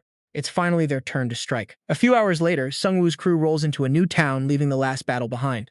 Sung-woo sighs. It took way too long, but they had to move. At least the mission here is officially finished. Min-sik looks around, his voice dropping low. The black smoke is way thicker here than anywhere else we've been. Sung-woo hesitates. Should he bring it up? Finally, he asks, you aren't planning on talking to your family? Min-sik shakes his head. I'm dead, aren't I? There are bigger problems. I'll tell them once this is all over.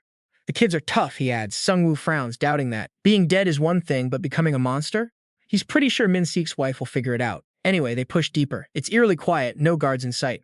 Then it hits him. They probably built a safe zone and pumped out smoke to keep enemies away. But what about the boss? If the boss is still alive in the mission zone, plus all these zombies, it doesn't add up. There's more to uncover here. Min-sik cuts in. Sung-woo, you're way too calm. We need to wrap this up fast. Sung-woo just eyes him skeptical. Worried about your family. He tells him Cha-Hyen has it covered. She's been crushing zombies and monsters all through the night. The LCK rest time is ticking down. If they don't have to face the boss again, that'd be great, but no such luck. They reach the basement and find a white screen covered in notes. There's writing and even an official government seal. Min-sik frowns. Government involvement? Is the Evolution Society really connected to them? The implications are massive. Whatever the truth is, this organization is clearly not what they thought. They shove the door open, ready for anything. The system pings. The boss monster has arrived. They stare inside, shocked by the creature's mangled, unnatural limbs. Sung-woo gasps. It's in bad shape, and look, there's a rift in its stomach. That explains why the zombies keep pouring in. They're spreading everywhere. Min-sik's face darkens. Who the hell is responsible for creating something this twisted? Just then, a voice echoes from behind. They spin around to see the doctor's crew closing in on them. A woman behind him smirks. The evolution quest, more smoke. The test subjects I wanted just walked right to me. The doctor eyes Sung-woo. Let's skip the small talk, I have a proposal. This is where things get really wild. You chose a job linked to death and I study it, but I'm different. Sung-woo scoffs, you study death? The doctor explains slowly. I study abyss energy, the polar opposite of life. My colleagues think this is a trial. They believe humanity must evolve by shedding their mortal cells to transcend. Sung-woo finally gets the bigger picture. If you use the system, the doctor continues, that's possible. The woman adds, the boss will help our research too. Even the soul collector is here, it's like someone is guiding us. The doctor nods, unfazed by the tension.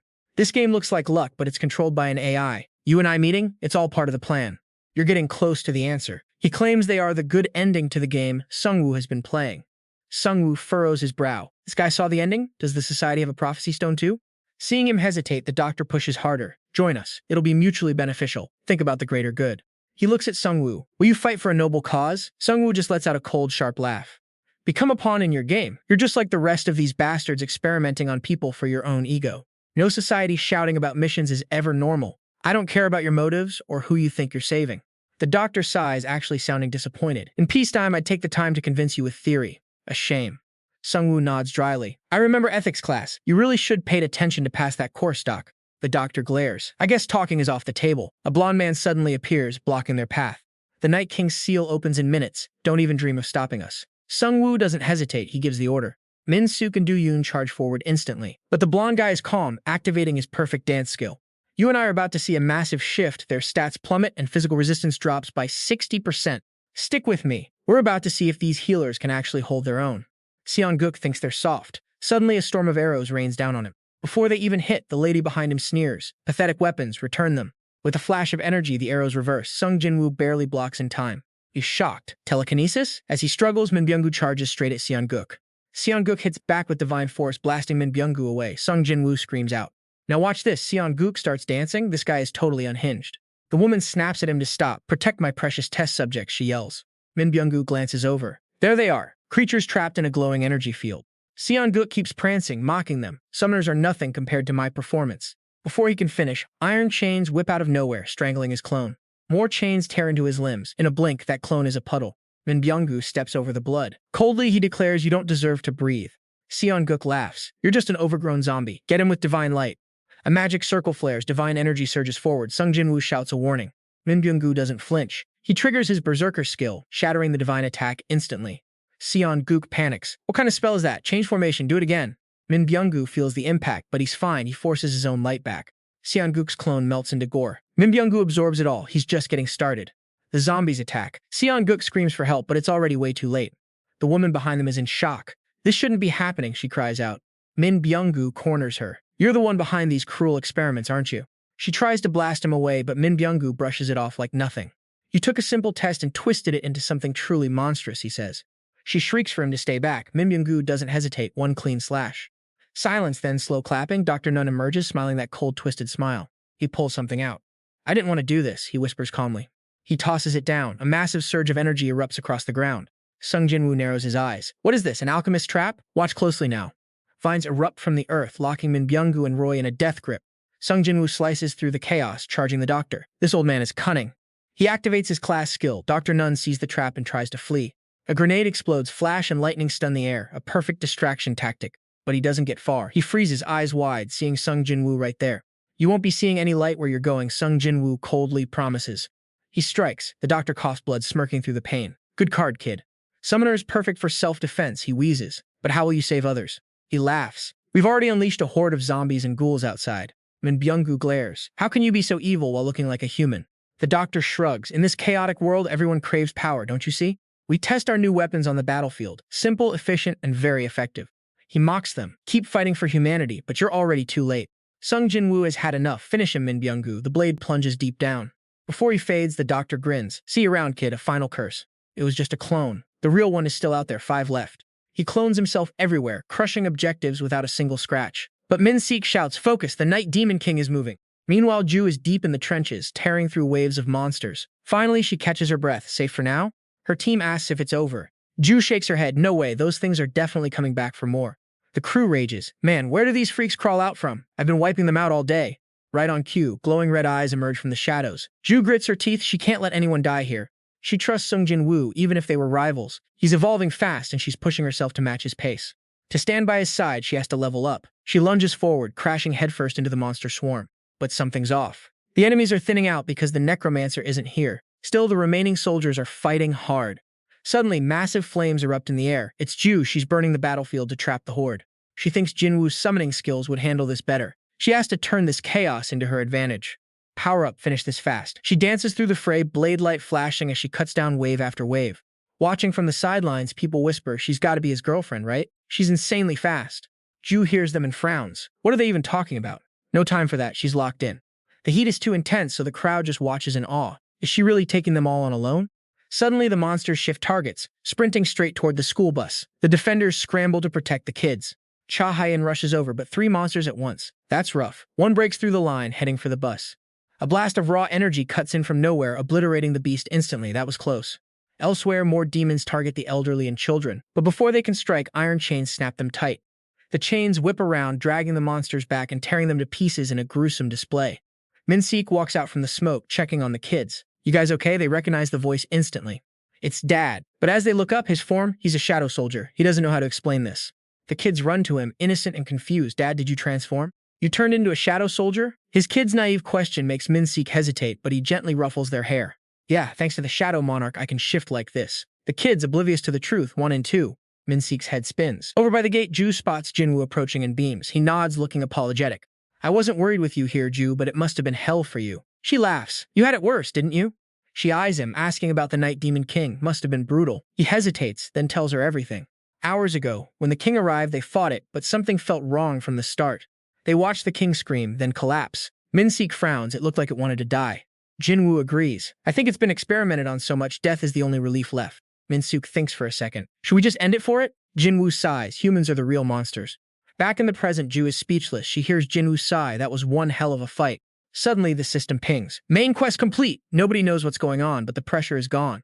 Jin-Woo's team kills the last beast and sighs in relief. Quest done, but Jin-Woo is still on edge. What's next? Korea's record is unmatched now. The cost was high, but the sacrifice paid off. Another system alert pops. Monster commanders are leading a massive army all over Korea. Ju frowns, looking serious. Min-sik lowers his voice. Is that why the quest just cut off? Jin-Woo doesn't answer, just signals to move. There's a conclusion to this event, he's sure of it. A sad ending can turn into a happy one. How will this turn out? The variables are wild, but the rewards. A massive battle is coming for the Shadow Monarch and Korea's hunters. He's going to crush it. He smiles at his team. Quest over, time to move out. Meanwhile, in a small town, goblins are hunting survivors. They're ganging up on someone, their cries echoing. Suddenly, a wave of force blasts the goblins away. Han-ho grunts, looking at the pack before bolting. Can't believe I'm running from goblins. He hates it. He's not alone. The others are sprinting too. Soon they see the defensive formation ahead. They dive behind the shield, finally safe. But those goblins aren't done yet. They're still coming. Stick with me. You and I are about to watch these goblins get absolutely wrecked. Yu Jin-ho's acting tough, but those goblins are swarming the shields like crazy. Yong-soo takes charge, getting the archers and mages ready for the front line. These survivors aren't weak anymore. They've leveled up fighting real monsters. The shields are cracking under pressure, and Yu Jin-ho knows it's getting bad. Now pay attention here. This is where the kid hits us right in the feels. His dad's trying to keep morale high, telling him they'll survive this together. Yu Jin-ho isn't having it though. He's ready to prove he's a legend. Just watch this. The kid goes absolutely berserk, cutting through goblins like butter. Mountain of bodies? Yeah, he's definitely making his dad proud right about now. He's the top player in Korea for a reason, and he knows it. A sneaky goblin tries to ambush him, but the kid doesn't even flinch. He's playing on another level. That goblin never stood a single chance. Sun Yu is watching from the sidelines, and honestly, he's pretty damn impressed. Even his dad's confused, wondering when his kid got so terrifyingly strong. The battle's heating up, but then a strange voice cuts through the chaos. Sung Jin-Woo shows up out of nowhere, and Yu Jin-ho is completely caught off guard. Not just him, his shadows are here, and they're wiping goblins out instantly. Yu Jin-ho is hyped to see his mentor, but then he spots the newcomer. With Sung Jin-Woo's squad here, the goblins are forced back to the base. They regroup, but Gyong-soo's got a bad feeling about the latest news. The rules of the safe zone are shifting, and things are getting messy. You see that look on their faces? They know Zhang Guangpo is in trouble. And yeah, I know what you're thinking. Sung Jin-Woo's definitely stepping in to help. It's risky, but they need to be allies if they want to survive. Sung Jin-Woo just dropped a bomb. They found the main goblin base location, Mount Pandon, crawling with thousands of them, including some dangerous mages. Yong-soo's looking stressed, and frankly, I don't blame him one bit. They need a plan because jumping in blindly is a death sentence. But Sung Jin-Woo? He's only worried about one thing, that sweet, sweet loot. Even Gyong-soo can't help but be amazed at how Sung Jin-Woo's brain works. It's a genius move, turning this into a massive training session for everyone. The team trusts him, so they get to work on the mountain. The goblin lair is heavily guarded, but Sung Jin-Woo is a ghost in here. He finds the abandoned factory, and yeah, the bosses are all gathered there. Time to get serious, because these elites are no joke when they coordinate. He calls for his shadow giant, and the real slaughter is about to start. One punch from the giant, and the whole factory is basically falling apart. Gold is piling up, but Sung Jin-Woo is already hunting the main boss. The Goblin Lord is cornered, and Min-shul is ready to finish him. Sung Jin-Woo doesn't hesitate. One clean strike, and the boss is done. The boss is dead, and the remaining goblins are fleeing in total panic. Yang-Su prepares his people, telling them to hunt down the headless army. Arrows are flying and the goblins are dropping like flies everywhere. With their lord dead, their stats are trashed, making this a total breeze. Yu chuckles, honestly shocked at how easy this hunt is turning out. Go Gun-hee nods along, it's all thanks to Zheng-Yu after all. Now, stick with me. Zheng-Yu is watching from above, tracking the villagers who are only level 4, and the group is already starting to scatter. The weak ones are clustering together, but you and I know this. Relying on others like that just makes them dead weight in this survival game. Different roles for different players, but the difficulty is spiking fast. Jong-Woo worries about Yu Jin-Ho arriving at the village. But listen, they can handle it. Even the weak or sick can power up. It's harsh, but that's the system. Everyone who can fight is already training the others. A kid just leveled up to 2 by taking down a goblin solo. He's crying tears of joy. Led by Sung Jin-Woo, they crush that battle. Everyone's pumped, leveling up and stacking that gold. Sung Jin-Woo feels a bit conflicted, but admits, hey, maybe this team-up isn't so bad after all. Early next morning, Sung Jin-Woo gathers everyone to lay down the law. Go Gun-hee is shocked. Level 8? Sung Jin-Woo just nods. Focus on hitting level 8. They cleared the local lords, so hunting's easier now. We have to boost the average level before I leave. Might sound cold, but stay with me. I'm not responsible for the weak. Stay in the village and hide if you want, but you better learn to protect yourself. Go Gun-hee and Sang-woo look rattled, but Go Gun-hee finally nods, saying he won't forget that harsh reality. He remembers when he was weak, just waiting for a hero to save him. Then Yu Jin-Ho yells, the chopper's here. Sung Jin-Woo sighs. A deal's a deal, he has to protect the Free Guild from the incoming threat. Over in Jodeongbo, 2 buses crawl along. The group is exhausted, some seriously wounded. Jong-hun sits high, eyes narrowed. He asks about the new commander boss. A scout speaks up, the northern border is visible now. They launch a magic drone to scan the area. Huge trouble. 200 monsters incoming. They'll be right on top of them soon. Suddenly, the scout staggers. He grits his teeth, the connection just got cut. Jong-hun's squad is panicked. They need to move fast. Thousands of red orcs are swarming from Gimpo too. Dealing with 2 fronts? Nearly impossible. Jong-hun thinks, let's focus all forces on the trolls first, then the orcs. But wait, the trolls aren't just fodder. They're massive and their healing factor. Ridiculous. Rushing this means heavy losses. Jong-hun knows they're way too inexperienced for this. Their mission is to get the cross unit to level 10. Rushing in is just asking for a death sentence. But if he wants to bridge the gap in power, he can't keep playing it safe in the green zones. Thinking fast, he decides to pull almost everyone from Yeodongbo security, leaving only a skeleton crew. Just then, Manhwa bursts in screaming, the Necromancer is coming. The squad is hyped. With the Necromancer here, they can finally wreck these trolls. But Manhwa scratches his head. The Necromancer says they have to deal with the orcs first. Everyone freezes. Are you serious? Did we even report the situation correctly? Manhwa says he'll join them after grabbing some bones nearby. Bones? What is he even doing?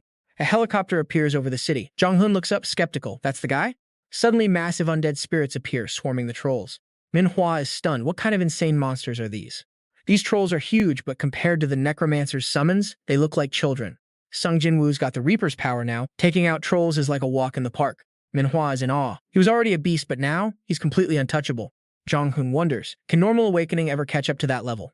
Nearby, 3 people watch through binoculars, and clearly shocked, asks the Necromancer. The Free Guild begged him for help. Her assistant nods. They were desperate. Even the cross unit is nowhere to be found. The whole community is in chaos because of the mess they've caused. Meanwhile, Sung Jin-Woo clears the grunts, but then a massive troll with a giant axe steps forward. It's the commander, and watches through the lens, her heart pounding. That's a real boss. Vines erupt wherever the axe hits, binding Sung Jin-Woo's troops. It's looking grim. And wonders if even the Necromancer will hit a wall here. But she's way off. Sung Jin-Woo strikes, shattering the troll's arm and its weapon instantly. The boss is helpless, getting absolutely wrecked. Sung Jin-Woo keeps the pressure on, cold and relentless. Blindly attacking without a clue where they were? Pathetic. Sung Jin-Woo ends it. Battle over. Easy work. Thanks to their solid teamwork, Yunha speaks up, free association is waiting. Let's move. At the bridge in Gyeonggi-do, Jung-hoon is already pacing. Glad I'm not late. Thanks. Looking at him, Jung-hoon sighs, feeling a bit helpless. He planned to use the summoner to grind levels. But Sung Jin-Woo got strong on his own. Suddenly he drops the intel. A massive army is closing in from the west. Unless they can swim, they have to cross this bridge. They've locked down every other path already. He is pulling out all the stops to avoid another loss. All of Korea is watching. His reputation is on the line. He has to prove he can lead this war. Inside the Gyeonggi-do skyscraper, the teams arrive. An aide reports in. News of the summoner joining has everyone fired up. The support for Sung Jin-Woo is real. Haesong's face darkens. Keeping the community united is becoming a nightmare. Information is leaking everywhere. Another report comes in. Survivors from Ulsan are joining the fray. That's 200 extra bodies. Then a call from Namyangju. 5 buses are on the way. Haesong turns to Yunha. What's the play? She thinks for a second. We bring them in. She plans to absorb them, fold them into their ranks. Even the Red Brain Army in Gimpo is slipping out of control. They're pushing east fast. They need to get every force in line through a leader's meeting. She pushes open the doors. The room is packed. Jung-hoon and Sung Jin-Woo sit at opposite ends. Jung-hoon takes the lead. Let's start the meeting. He nods to Yunha. She gets straight to the point. The Free Association has secured most of the bridges. We've deployed guard units everywhere. Drones are tracking the enemy movement in real time. The room goes quiet. The other commanders look uneasy, eyes drifting towards Sung Jin-Woo. He feels their gaze. It's heavy. Jung-hoon notices the tension and his mood sours. Sung Jin-Woo is just one guy, but he's the powerhouse here. This dynamic is a problem. Suddenly, the doors burst open. A scout yells, "Commander, a survivor just flew in from the west." Flew? Jung-hoon frowns. The room erupts in whispers. Even Sung Jin-Woo looks skeptical. With wyverns in the sky, helicopters are grounded. What kind of special transport is this? Jung-hoon decides, let's hear it from the source. They head downstairs to see for themselves. They step outside and their jaws hit the floor. Someone warns, "Don't get too close!" Sung Jin-Woo stares, completely speechless. Is that a griffin? It's a massive beast right there. A girl is holding the reins tight. He's friendly, she says, unless you attack first. One of Young-hoon's men confirms she's a survivor. She locks eyes with Young-hoon, desperate. Please, you have to help us. Sung Jin-Woo watches her closely, his gut telling him something is off. Could this be part of the group isolated by the Red Brain commander? She doesn't explain. Hours ago, a massive Chinese player force landed in Gangwado. Please help us. Sung Jin-Woo looks grim. They huddle around the Gyeonggi-do map. Gangwado is just a small island connected by one bridge. They had a safe zone set up at Gyeonggi-do. If they froze the traffic, they could hold it easily. Her face is pure panic. Haesong sighs. They knew forces like the Free Association existed, but they stayed quiet. Sung Jin-Woo recalls the chaos. Monsters and bandits tearing the interior apart. Living there must have been hell. He glances at Young-hoon. They were stuck in a small zone. They should have coordinated better. But that was before the surprise attack. She continues with the grim update. Hours ago, the pirates hit Gangwado. She describes the horizon, dozens of fishing boats. Things have spiraled out of control. They tried to stop them, but they failed. The escape route is blocked. Young-hoon asks, how many? How big is this pirate fleet? She hesitates, maybe 1,000. Everyone is stunned. A population that big means a massive number of players. They look at each other, terrified. If they attack, are they screwed? Haesong looks for a sliver of hope. No way. Nobody hunts players for sport, right? Sung Jin-Woo points out the hard truth. In this world, they're dangerous. They'll hunt us for gold and XP while we're distracted. Things are looking grim. The team's morale is tanking, but we have to push forward. Red demons are a headache, but the real mystery? Are those attackers Chinese commanders or just looters? Everyone's debating, but think about it. What if they're waiting for us upstream along the Han River? Getting flanked while fighting demons would be a disaster. So, what's the move? We focus on the demons.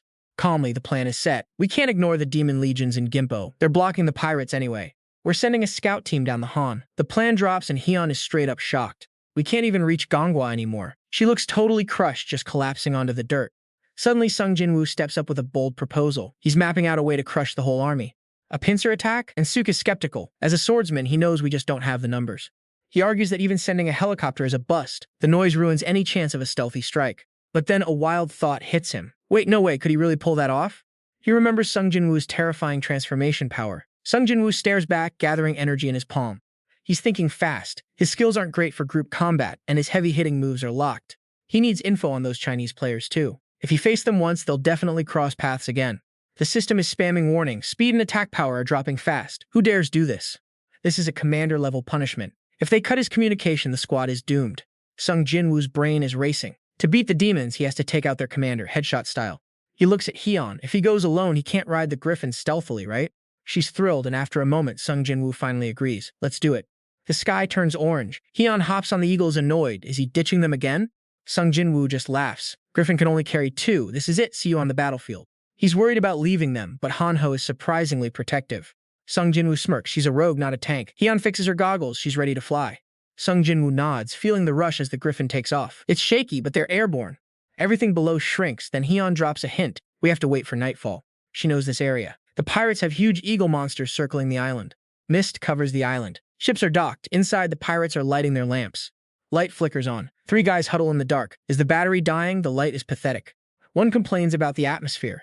Man, if only they weren't restricted from messing with the prisoners. They're drunk, jealous of the expedition team. One guy laughs. The inland gold and women will be theirs. Another sighs, saying he'd have lost his mind without that strong monster egg liquor. The other guy gets hyped, talking about the captain's crow trick. Don't let that drunkard ditch you. In a corner, the drinking continues. Honestly, they feel safer out here away from the mainland. Why fight the powerful inland elites? Being pirates and robbing weak nations pays way better. He drains his cup. The captain starts to sense something. Something feels off. Dust is hanging in the air. He's suspicious. What is that? His crew sees absolutely nothing. Weapons drawn, they're on edge. The hunter is here. The tension is becoming suffocating. Sweat is pouring down the captain's face. His enhanced senses are screaming danger. A chill runs down their spines. An ambush. Panic breaks out instantly. Before the guy can even scream, a purple energy charge chain snaps around his throat. Dragged across the ground, he's helpless, and Seek holds the chain tight, no noise allowed. The guy catches a glimpse of a shadowy figure before blacking out. Keep him alive for intel. Everything goes pitch black. He wakes up. Where is he then? A giant griffin face appears. He's terrified. Hyun calms the bird down. Don't worry, you're the main course later. Sung Jin-Woo steps in, cold and threatening. We can talk through the system, so listen up. The MC reads the corpse's memories. The guy is shaking. You read minds. The MC points. Decide now. Live and spill everything, or talk and die right here. At the port, a wine jug shatters and a man screams. The pirate captain roars. 90 men vanished in just a few hours. He screams at his crew to check for stowaways and pull the anchors. Search for any outside ships. They scramble, terrified. The captain's face twists with rage. I don't know who you are, but you think you can hide on this island? Find them. Crows overhead suddenly go berserk, as if under a magic curse. His voice booms. Find the attackers and bring them to me. Red energy pulses from him. The crows above seem controlled by that aura. He sneers, arrogant. I don't know who they are, but you really think that's a hiding spot? Suddenly, a sailor rushes in. Captain, we found the missing men. The captain jumps. What? How did you find them faster than me? The pirate points to corpses neatly arranged on the deck. They're even tucked in with blankets. They are all dead, perfectly lined up. The captain stares, disbelief hitting him. Why sneak bodies onto enemy ships? Is he insane? He recalls bodies floating at sea. He just dumped them. Is he mocking us? But this feels different. More pirates report and forcing him to move again. It's not just this ship, others are the same. A pirate points to a nearby vessel, every single one packed with dead bodies. From the corner, a sudden explosion erupts. The captain shields his face from flying debris. What was that? A drenched pirate points at the blast. The ships, they are all exploding. His anger hits a breaking point. Fool, I know that. I'm asking why. Suddenly, a strange sound echoes. They get terrified. We have to run. The captain spots purple gas swirling in the air. What the hell is happening? Pirates lean on each other. Captain, it's gas from those weird canisters. He looks at a high-rise window, black smoke. Everything is shrouded in darkness, pure panic. That's hell breath from a dark witch. Inhale it, and there's no cure. We must leave. There are still more bombs. Cars roar through the dark night. The captain grits his teeth, thoughts racing. Birds cover the island. Our enemies are everywhere. He is incredibly stressed. This is a massive assault. Someone is isolating and hunting us down. The long bridge ahead looks like his last hope. The bridge. Get to that bridge now. It's the only exit besides the boats. The captain grabs his head in fury. Cowards using biological and chemical weapons. If we get trapped here, we're done before reinforcements arrive. He recalls his massive army needing to escape to a safe landing spot for the admiral. At the bridge, a blinding light appears. That's the bridge. Move. We have to escape at any cost and reach the bigger island. The cars speed up, but the closer they get, the light becomes clearer. Undead warriors are waiting, surrounded by a sea of fire. The captain can't believe his eyes. Assault is monstrous. What's wrong with this island? Sung Jin-Woo is like an agent of hell. Those defeated soldiers, didn't he say there were 3 servers? He looks down at the cars. I guess that's an entire continent. Based on their memories, they set up a massive pirate group. Sung Jin-Woo recalls what the 3 guys said. A recon group prepping to take the island and set the stage for the main army. The captain leaps out. Get out and fight. Sung Jin-Woo stares them down, blue flames raging inside him. I won't let you do it. You will all die here. A bright red system window pops up. Warning, a major landing begins here. Warning, the Reaper's response starts in this area. Pirates choke on black smoke. What is this? Ugh, my body hurts. Wait, look ahead. They look hopeless, seeing an army in front. Bone soldiers. The army looks ready to devour them. 2. Hearing his men, the captain's face twists. They're everywhere. What is that giant monster? Damn it. He grabs a pirate. Retreat. I'd rather face the island than fight these things. But the Bone army keeps charging. Too late. We can't turn back. The captain uses magic to control the black crows. Idiots. I have to rely on myself. The crows attack the bone soldiers on his command. The remaining pirates aren't weak either. The captain's beast is handling the zombies. It's pushing them back. Sung Jin-Woo remains perfectly calm. That's the bird Hyun mentioned? A bony hand reaches out, snatching the crow by the neck. Other crows are instantly wiped out. His eyes glow. Met doesn't look like much. The zombies are enough to finish it. The bone army is like an immortal force. The captain's eyes widen. No way. Damn it, my beast will die for nothing. The pirates panic. The monster beast is alive again. Captain, what do we do? The captain scrambles up the bridge railing. Go, I need to escape. I'm the only one. Desperate to reach the main fleet, the captain leaps and a black raven instantly transforms into a platform to carry him skyward. Full of hope, he thinks his escape is guaranteed, but the captain has no clue what's stalking him from behind. A blue bird appears, turning his raven into a bloody mess in midair. The captain plummets, crashing hard into the ground. His body shatters on impact, blood spraying everywhere. But even now, he's clinging to life. Stick with me. This is where it gets dark. Hell, he can't move, but he's still praying for a way out. Hyun, however, is ecstatic. The Necromancer has saved everyone. They're reclaiming their weapons and crushing the pirates. Sung-woo praises them. They did great. Hyun lands his griffin. Thanks to you, Necromancer. The captain watches this scene in total shock, surrounded by gore. What kind of monster is this Sung-woo guy?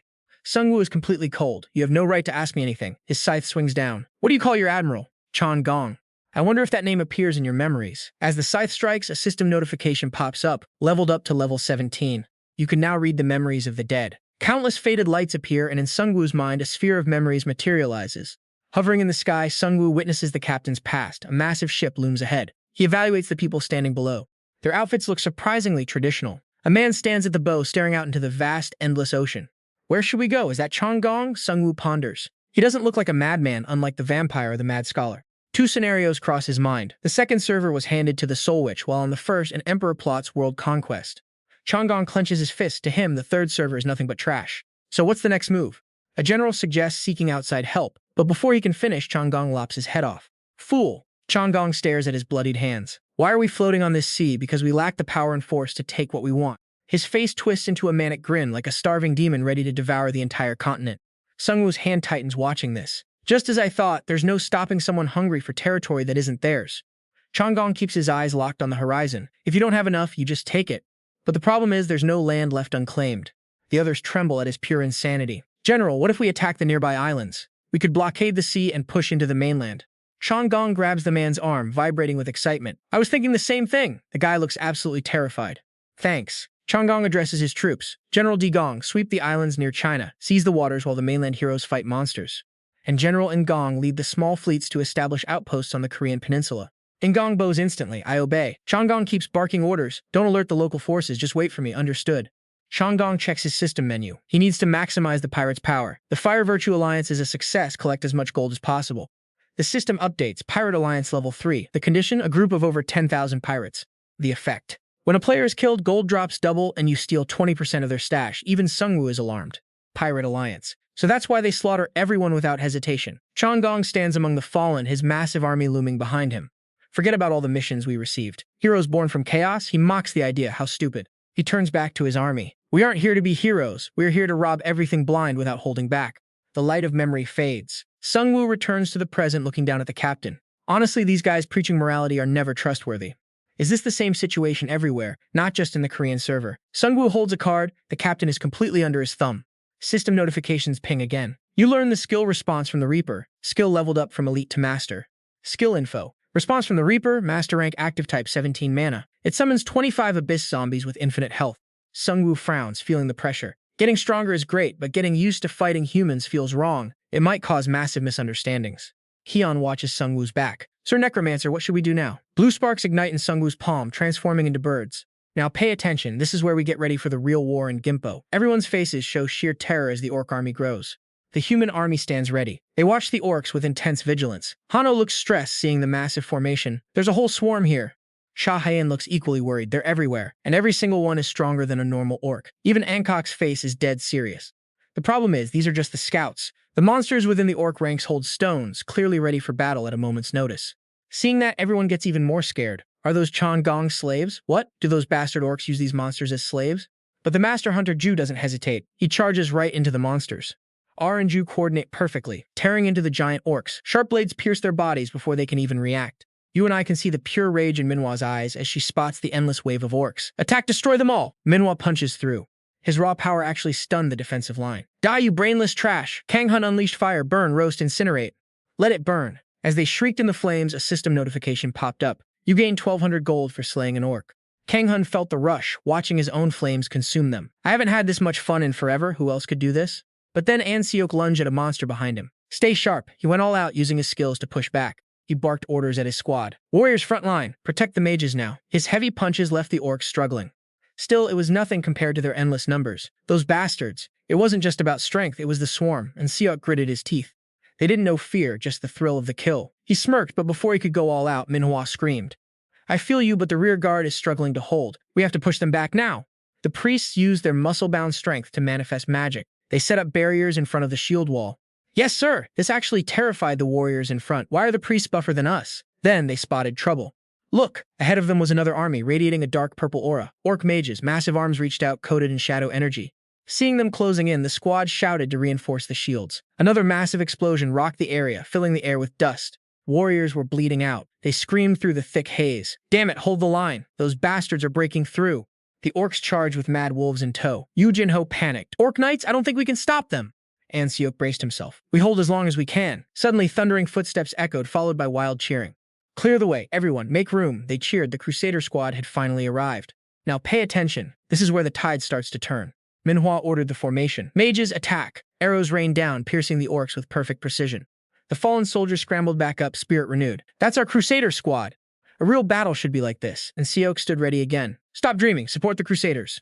Jin-Ho joined the shout. Priest, don't hold back that mana. Pump us up. Kang Hun hacked through the soldiers. Almost done. Not many left. His face was set in pure determination. At this speed, I can finish the special quest. His blade glowed blinding lights, striking the orcs down. Holy spear! One step closer to the Soul Reaper after this. The rest of the Crusaders gained the upper hand. Today is the day I awaken. Suddenly someone yelled, Commander, I just hit level 10. Kang Hun's face darkened. Finally the day had come. A massive surge of power hit the center of the human army. A system alert rang out. Quest complete. The hero, prepare for the training buff. Your destiny has shifted. Everyone was stunned. The light was blinding. Ju couldn't even open his eyes. What just happened? Light from the sword shot into the sky like a signal. Kang Hun gripped his blade tight. A notification flashed. Tempo server buff. 1 hour of auto heal for allies, +5 to all stats for Crusaders. Kang Hun leveled up again. Everyone stared at the light in their palms. Sacred Sword Ion Dingbo. You are the light and the truth. Kang Hun felt their resolve hardening. There it is. Pride was surging through them. Old memories of brutal wars flashed through his mind. I gave up my personal strength for the collective. This collapsing world needs a real leader. A small fire became the lifeblood for a group of the weak. The revolution starts here. People just needed time to adjust to it. Kang Hun held his sword, his power covering everything.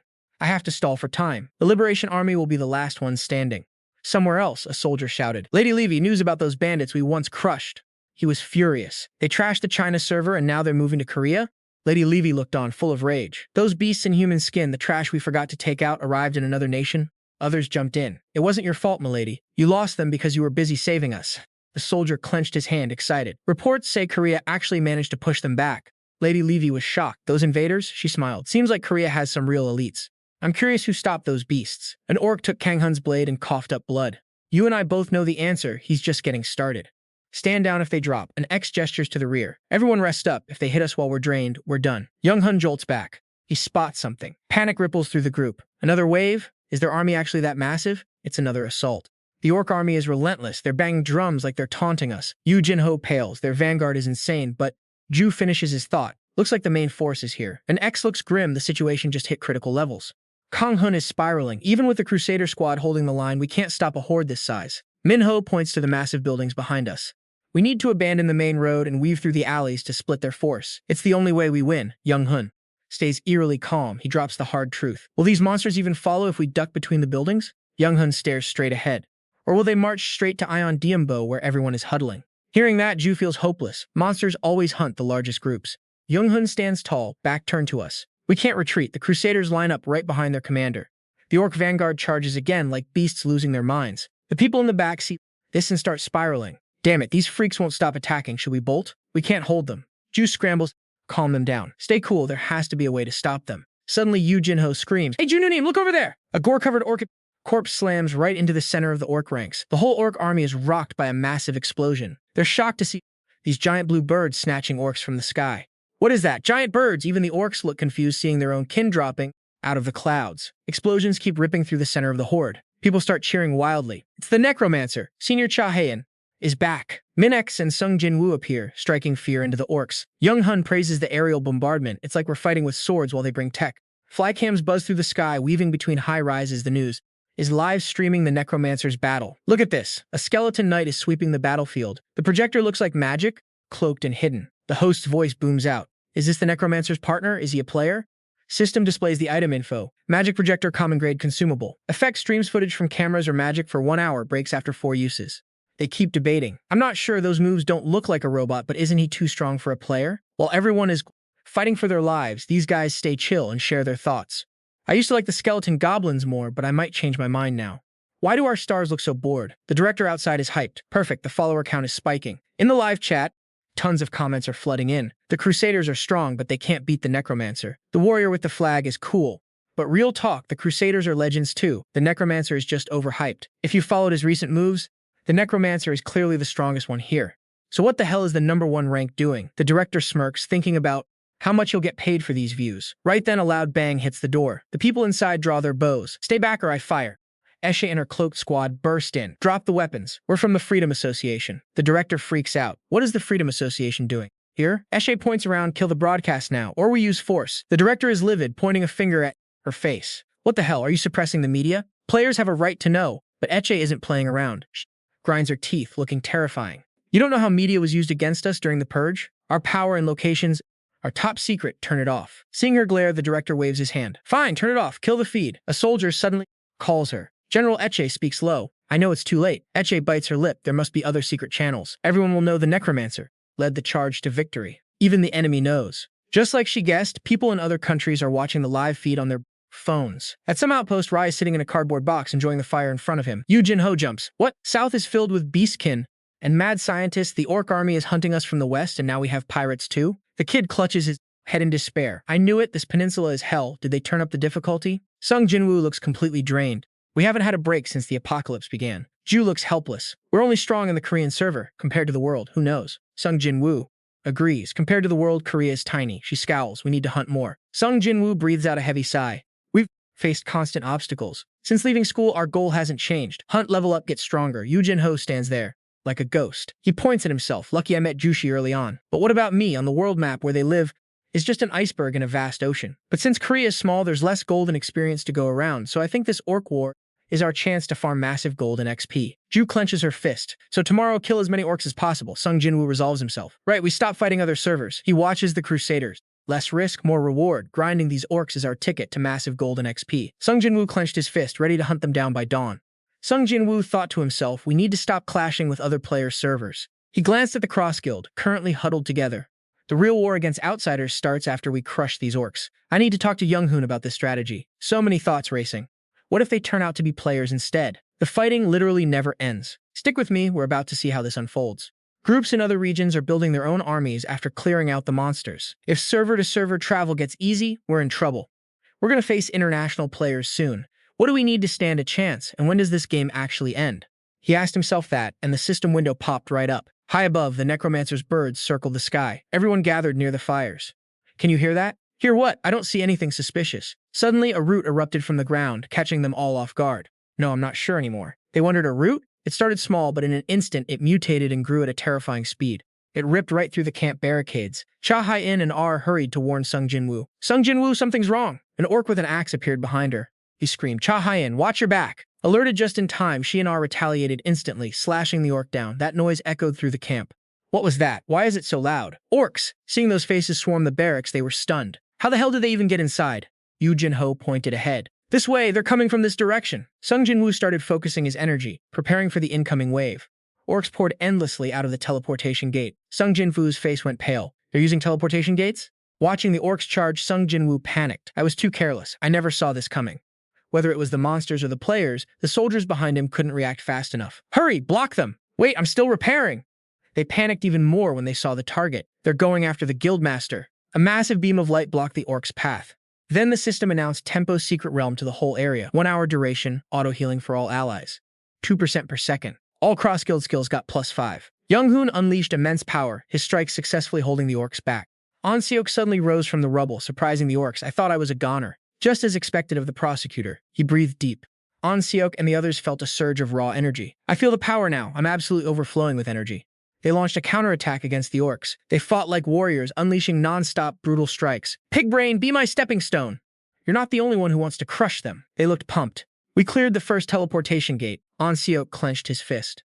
He could see victory right in front of him. Injured, but stronger than ever. The synergy buffed their skills and provided constant healing. My level already jumped by 2 or 3. An-seok looked at the light in the center. The effect covered the whole area. That skill is basically a cheat code, boosting the whole team's stats in a heartbeat. Young-hoon kept showing off his power, the cross spear. Mina led another squad. We cleared the second gate, checked the other spots. He looked around, shocked. Other spots? Where did the other gates go? But more monsters were already closing in. The ground still showed the marks where the gate was destroyed. Already done? The Necromancer wiped them all out? While we were breaking the third gate, Young-hoon could only sigh and look over. A bit late, but just like that first awakening, are we still this far apart? Cha Hai-in suddenly pointed in one direction. Jin-Woo, look at this. Jin-Woo was shocked. A stone radiating black smoke. Is that what's powering the teleportation gate? Mina stared at the stone and guessed, wait, doesn't that look like a magic stone? The orcs are playing dirty, at least to my gamer eyes. Careful, it's leaking dark energy. Prolonged contact will mess you up. When he grabbed the stone, the system flashed a bright red warning. Mina shouted, just like I thought. At the same time, everyone got the notification. Dark Path. The orcs are casting a massive dark spell. If you don't stop it within the time limit, all orcs will be buffed and enter a demonic state. Time remaining, 29 minutes 59 seconds. Mina looked confused. What is this? Yu Jinho sighed, messing with us once or twice doesn't feel like the system at all. The image of an orc flashed in Sung Jinwoo's mind, followed by the black stone being picked up. Dark magic orc mage, I met one at university. He felt dark energy pouring from the stone. This is going to be a tough opponent. But then his phone buzzed with a message. Why is Mina calling me now? He checked the phone and couldn't help but shout, is this for real? Those bastards are heading here. Mina immediately warned Jung-hoon. Guildmaster, we have to evacuate now. He looked shocked and asked, what's going on? Mina shouted, the wyverns are coming this way. Massive monsters circled in the sky above. Their group had no choice but to hide in a corner. Anseo cursed under his breath. Damn it, why here of all places? Jung-hoon whispered, hey, quiet down. What do we do if they really find us? Et looked at Jung-hoon, who was wrapped up tight. Commander, we've got some distance, but we have to wait. From the monster's perspective, the massive building stood out clearly. She added, we have too many people, they might spot us from far away. He felt helpless. Time is running out, but we can't do anything, just hang on a little longer. Yu Jin-ho pointed. Reaching skyward, Cha Hyen wonders if the W's can be caught. Wait, he can't even fly, so that is impossible. Now they are hovering high above, and with a dozen creatures circling, things are getting real heated. Skies infested? No way around it. That Alpha Veen and its swarm are total rulers of the Korean server. Sung Jin-woo is frustrated. As long as they own the air, the entire operation is stuck. He's looking for an opening, but nothing works. Then sunrise hits. Time to move out, folks. Listen up. Dong-hun commands. Given their speed, they're heading north of the Han River. The crew hits the road, but stick with me, this gets intense. Yu Jin-ho just checked the forums. The Gimpo Plains, total wasteland now. Same vibe as the Guro Zone, completely trashed. Once a lush green paradise, now it's just a graveyard, a grim sight to wake up to. Scouting reports confirm they're massing at Gimpo Airport. They're waiting for us. Dong-hun's eyes narrow. They're ready for an all-out war. The team shares a confident smirk. Time to show them what we're made of. Stay sharp, Sung Jin-woo warns. They might be playing mind games. I know, Dong-hun replies, staring at the system board, but time is against us. We fight. The enemy horde is massive, their bloodlust practically vibrating in the air. We stop at the wasteland edge. Their main force is waiting. Real talk, the numbers are scary. Some of the players are already wanting to bail. But here's the thing. We're past the point of no return. If that dark magic finishes, we're dealing with way worse than basic monsters. Dong-hun has an idea. Why not start with an airstrike? We map out their base. We need a surprise to seize the lead. Sung Jin-woo's eyes light up. Let's do it. An explosion rocks the ground, but he freezes. A barrier? A magic shield? A chill runs down his spine. Dark mage energy? Dust is everywhere. The bombing stops. They're still hiding. Dong-hun guesses they're buying time to finish that ritual. He's worried about their sheer numbers. We have to push in and finish this. Sung Jin-woo hates it, but he agrees. How do we win without getting wiped out? That's the real question. Win or lose, heavy injuries will haunt us later. She's thinking about the shadows. Hidden powers everywhere, and these guys are relentless. Sung Jin-woo turns to Dong-hun. Are you worried about the competition? If I said no, I'd be lying, he admits. Sung Jin-woo just smiles. After we crush this swarm, forget them. Focus on building an alliance. Dong-hun is caught off guard. What? What are you getting at? You and I can see where this is going. We need a massive unified front. There are survivors still hiding, too scared to act. They're just loose, scattered groups. Can you unite them? Sung Jin-woo asks. Lead them? Dong-hun's mind starts racing. Why are they so determined? Maybe they want a home where people can live in peace. Dong-hun isn't sure, but he shouts, as long as we're not interfered with, we'll try. Ships cut through the waves, troops arriving in Korea. It's starting. Sung Jin-woo remembers the captain he took down. They weren't winners, they were losers. Other armies pop into his head. The weak ones got pushed back by mainland forces. Hunt them before they grow strong enough to start a real war. That's the play. Future armies will clash, but one day we'll face something even deadlier. As his power grows, the battles will drag on. He needs an organization backing him. Swan isn't enough. They need serious resources, a nation-sized community. He looks at Sung Jin-woo. Is this his chance to roll the dice? It's a bold, arrogant thought. But his allies? There is true strength now. A massive org is the only solution. They both realize it at the same time. Let's work together, they think. I'll use you as much as you use me. They laugh. Giant orc armies. Manhwa is tense. I know this feels like a death trap. No time to blink. We're walking right into the heart of the enemy. Cha Hyen looks dead serious. Today, we're the ones doing the slaughtering. Yu Jin-ho eyes the mob, dual blades ready. Hey, too many orcs to handle? They're swarming. Dong-hun takes command. Hold the line. Mages in the center. Don't break formation. Watch your flanks. This is exactly where it gets dangerous. Drum bridge 1. Tension builder, someone is panicking, but look closely. This is the moment they decide to fight or die. Silence! Someone roars. No turning back now. Dong-hun grits his teeth. He remembers every past war. We've conquered the impossible since this game started. His voice rings out to the army. Today is just another victory ahead. He checks his system. He knows you and I know the grind never ends. Tougher battles? Endless challenges meant to break us? Yeah, we've seen it all. He calls out, you giving up already? Everyone freezes, then erupts in shouts. No, we want the throne. We're climbing up to face the game manager. Brodo Brid 2, Pivot, I know what you're thinking. Morale just hit a level I didn't think was possible. We've seen death to get here. Dong-hun raises his sword. Victory is ours. System alert. Area declared tempo territory. Allied healing and stats are boosting up. Orcs charge. Mages fire. Everything is swallowed in massive raging black flames. Still, they keep coming. Damn it, their numbers aren't dropping. Keep the fire up. If we get pushed back, it's game over. Defenders holding the front line. Spear units strike from behind. Hold the flanks. Don't let them break us. The enemy captains appear. Mages aim for the rhinos before they crush us. Both sides are going all out. It's a stalemate, but we're standing firm. They scream as siege weapons arrive. Enemy reinforcements are pushing hard now. Orc commanders signal the archers. Dong-hun uses smoke to block the arrows. Hold your positions. Drag as many as you can right into the trap. Dong-hun eyes the leader. Bring the boss in. Get him as close as possible. Griffin soars above. Time to move, lowering altitude now. Wait, what? She says that's enough, and leaps straight off the Griffin's back. The orcs look up, startled. Dong-hun is shocked they actually noticed him. Brid 3. Tension Belled are too late for them. Watch what happens when he unleashes that scythe. Explosions everywhere. System alert. Thor's blessing activated. Total mana drain initiated. A purple ring traps the orc army, but it's not enough yet. The shield shatters under his raw power. Gold rewards are flooding the screen. 1,800 gold, 1,500, 1,200. The loot is piling up fast. Dong-hun watches the sniper strike from above. This is cannon-level impact. The orc lord emerges vicious, bloodthirsty, and ready to kill everything in sight. Dong-hun mocks him. Offended? You look pretty pissed off, don't you? The orcs turn to protect their boss. Manhwa sees it. They're desperate. System alert. Death call activated. The Necromancer's power goes absolutely nuclear. Synergies are popping off. Massive stat boost to attack and defense across teams. A vial glows amidst the orc ranks. Massive power erupts from within. Yujin Hoip laughs. How's that for abyss breath, you pig-faced monsters? Dong-hun sighs. Feels warm, he says, scythe ready to end the lord. Brid 4 closer. And just like that, the final showdown begins. Are you ready for the finish? Stick with me, we're diving into a fight that feels absolutely insane. The leader swings his scythe. Wait, scratch that, I miscounted the enemies. Min Seok's voice sounds ominous. How is this boss still standing after that? Sung Jin-Woo is analyzing every move. Is this boss different from others? But here's the good news. It can't handle their combined attacks. Roy charges in, but suddenly chains lock the boss down completely. One final strike, and the system dings 900,000 gold earned. Roy is furious. Wait, did he just steal the kill? No way. Min Seok explains it was a quest requirement. The remaining mobs are trembling. With their boss dead, the rest of the pack lost their spirit. Jin-Woo screams for everyone to charge. The monsters are running in panic. Mihi kicks one aside. No, these are my prey now, back off. We're winning. But Sung Jin-Woo suddenly sees a frantic emergency alert. What? An emergency call from command? He can't believe what he's hearing. A swarm of wyverns is heading their way. How far are they? They're only 3 kilometers out. Everyone pictures these massive beasts filling the sky. Wyverns? Jin-Woo is shocked. Are they actually attacking this far out? They were just waiting for prey to leave the city's safety. He orders an immediate retreat to the airfield. Everyone is totally confused. Wait, why now? But the system alert says a wyvern boss appeared. Too late. The Death Herald arrives looking like an absolute titan. Panic erupts. Jin-Woo can't believe it. Back-to-back boss fights? Seriously? No rest today. He commands his shadows to use the monster corpses. Use the bodies as bait. Jin-Woo screams for Balliste to be prepped. Eat up, you monsters. Right in front of you, a feast. It bites, then suddenly explodes from within. Jin-Woo yells to keep firing. Bone Dragon, finish it. The creature dives, tearing into the wyvern's neck. It crashes down and the gold reward pops up. Success, keep going.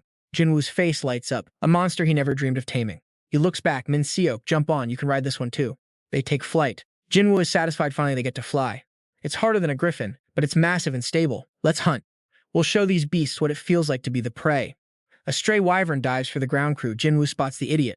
He commands the shadow wyvern to chase. It doesn't even sense danger. Min Seok grabs the wing, ready to end it. Purple chains wrapped tight. Another one sneaks up behind Jin-Woo, claws ready to tear him apart. He dodges easily. Damn it, there are too many coming at once. Bows are useless against those scales. Then the system rewards him again. A sword pierces its head. Min Seok falls. Jin-Woo, catch me, quick. The wyvern snaps its fangs. It's tough, but Jin-Woo rushes in. Min Seok is clueless until he's dragged away. Barely dodged those teeth. One slash, then another. The body is hacked in 2. It's over. 3 down already. He's feeling pretty good about this harvest now. But wait, the real wyvern boss just showed up. This is it. Dong-Yu stares at the swarm of monsters. A Veen flock. He knows the math. They can handle one, but all of them suicide. He locks onto a stray. The rest are screeching like they're calling for backup. It's pure chaos up there in the sky. They're circling, patterns shifting. The boss lets out a deafening roar. Min Seok looks at the massive numbers and feels the fear. Storm Bridge 1. Look, honestly, you and I would feel the same. This is way too dangerous, right? Dong-Yu counts them. 30 monsters. No way to win this head-on. He grips the vial in his hand. If we can't outrun them, we use this. The system identifies it, Abyss Breath. The boss signals the attack. Dong-Yu yells, use it now! A thick purple mist floods the air. the veins start to falter. That mist is hitting them hard. Their movements are paralyzed. Dong-yu watches their reaction closely. All right, let's see how they handle this. Doesn't look like they're enjoying the taste, Min Seok mutters. Dong-yu laughs. Yeah, it's probably pretty hard to swallow. The Veen growl. They're fighting the effects. That's all the breath we've got left, Dong-yu warns. Please stay back, he prays as the vial hits 1%. Ranner Bridge 2. Tension builder, now pay close attention because what happens next is absolutely insane. The boss's eyes glow, then it turns and flees. The others follow. Dong-yu sighs. It's over. They can finally land. The survivors are wiped out. The warriors watching the fight are in total awe. That teamwork, I've never seen anything like it. Dong-hun is impressed. Dong-yu isn't playing around. You could leave our forces and go solo if you wanted, he says. Dong-yu just keeps pushing. South Korea's server just cleared the 4th high-level monster. Top contributor, KDA 157. The crowd erupts. We actually did it. That's our victory. Yu Jinho looks annoyed at the leaderboard. Even being top contributor, he's still not number 1. Drender Brid 3. Let's pause here. Rankings are cool, but you and I know what really matters. Growth. I chose a stat boost card for the next fight, Dong-yu notes. Too much info on classes out there already. He's a target now. He needs to sharpen his basic skills first. Dong-yu, here's a ring I looted from the Brain Lord. Black Pearl ring, special grade. Boosts cursed magic by 10. Dangerous if you don't have dark energy immunity. He slides it on. I can use it. The death aura will just make my attacks hit harder. Yu Jinho is judging from the back. What is that? You keep all the good stuff for yourself. Dong-yu is already thinking ahead. Large-scale rituals, more monsters, more loot. Maybe he'll get something like a blood demon stone again. The kid beside him pats his shoulder. Let's eat and live together from now on. Dong-yu looks at the fallen. No time to waste. We have to stop them before they get stronger. At camp, only 492 players remain. The mood is grim. Less than a third of the original force left. Half our team is dead, someone whispers. Dong-hun speaks up. The survivors just got stronger. Silence. He continues, more battles are coming. We need a bigger, stronger group. Dong-yu sees the spark of hope in their eyes. Reality is brutal, but they're adapting. Cha Hyen is level 15. Yu Jinho is slower at level 12. They're ranked 7th and 27th. Disappointing, but Yu Jinho is still cracking jokes. We're just the bench warmers. I only picked those cards because that's all I had. Cha Hyen sighs. You gonna protest the system, Yu Jinho?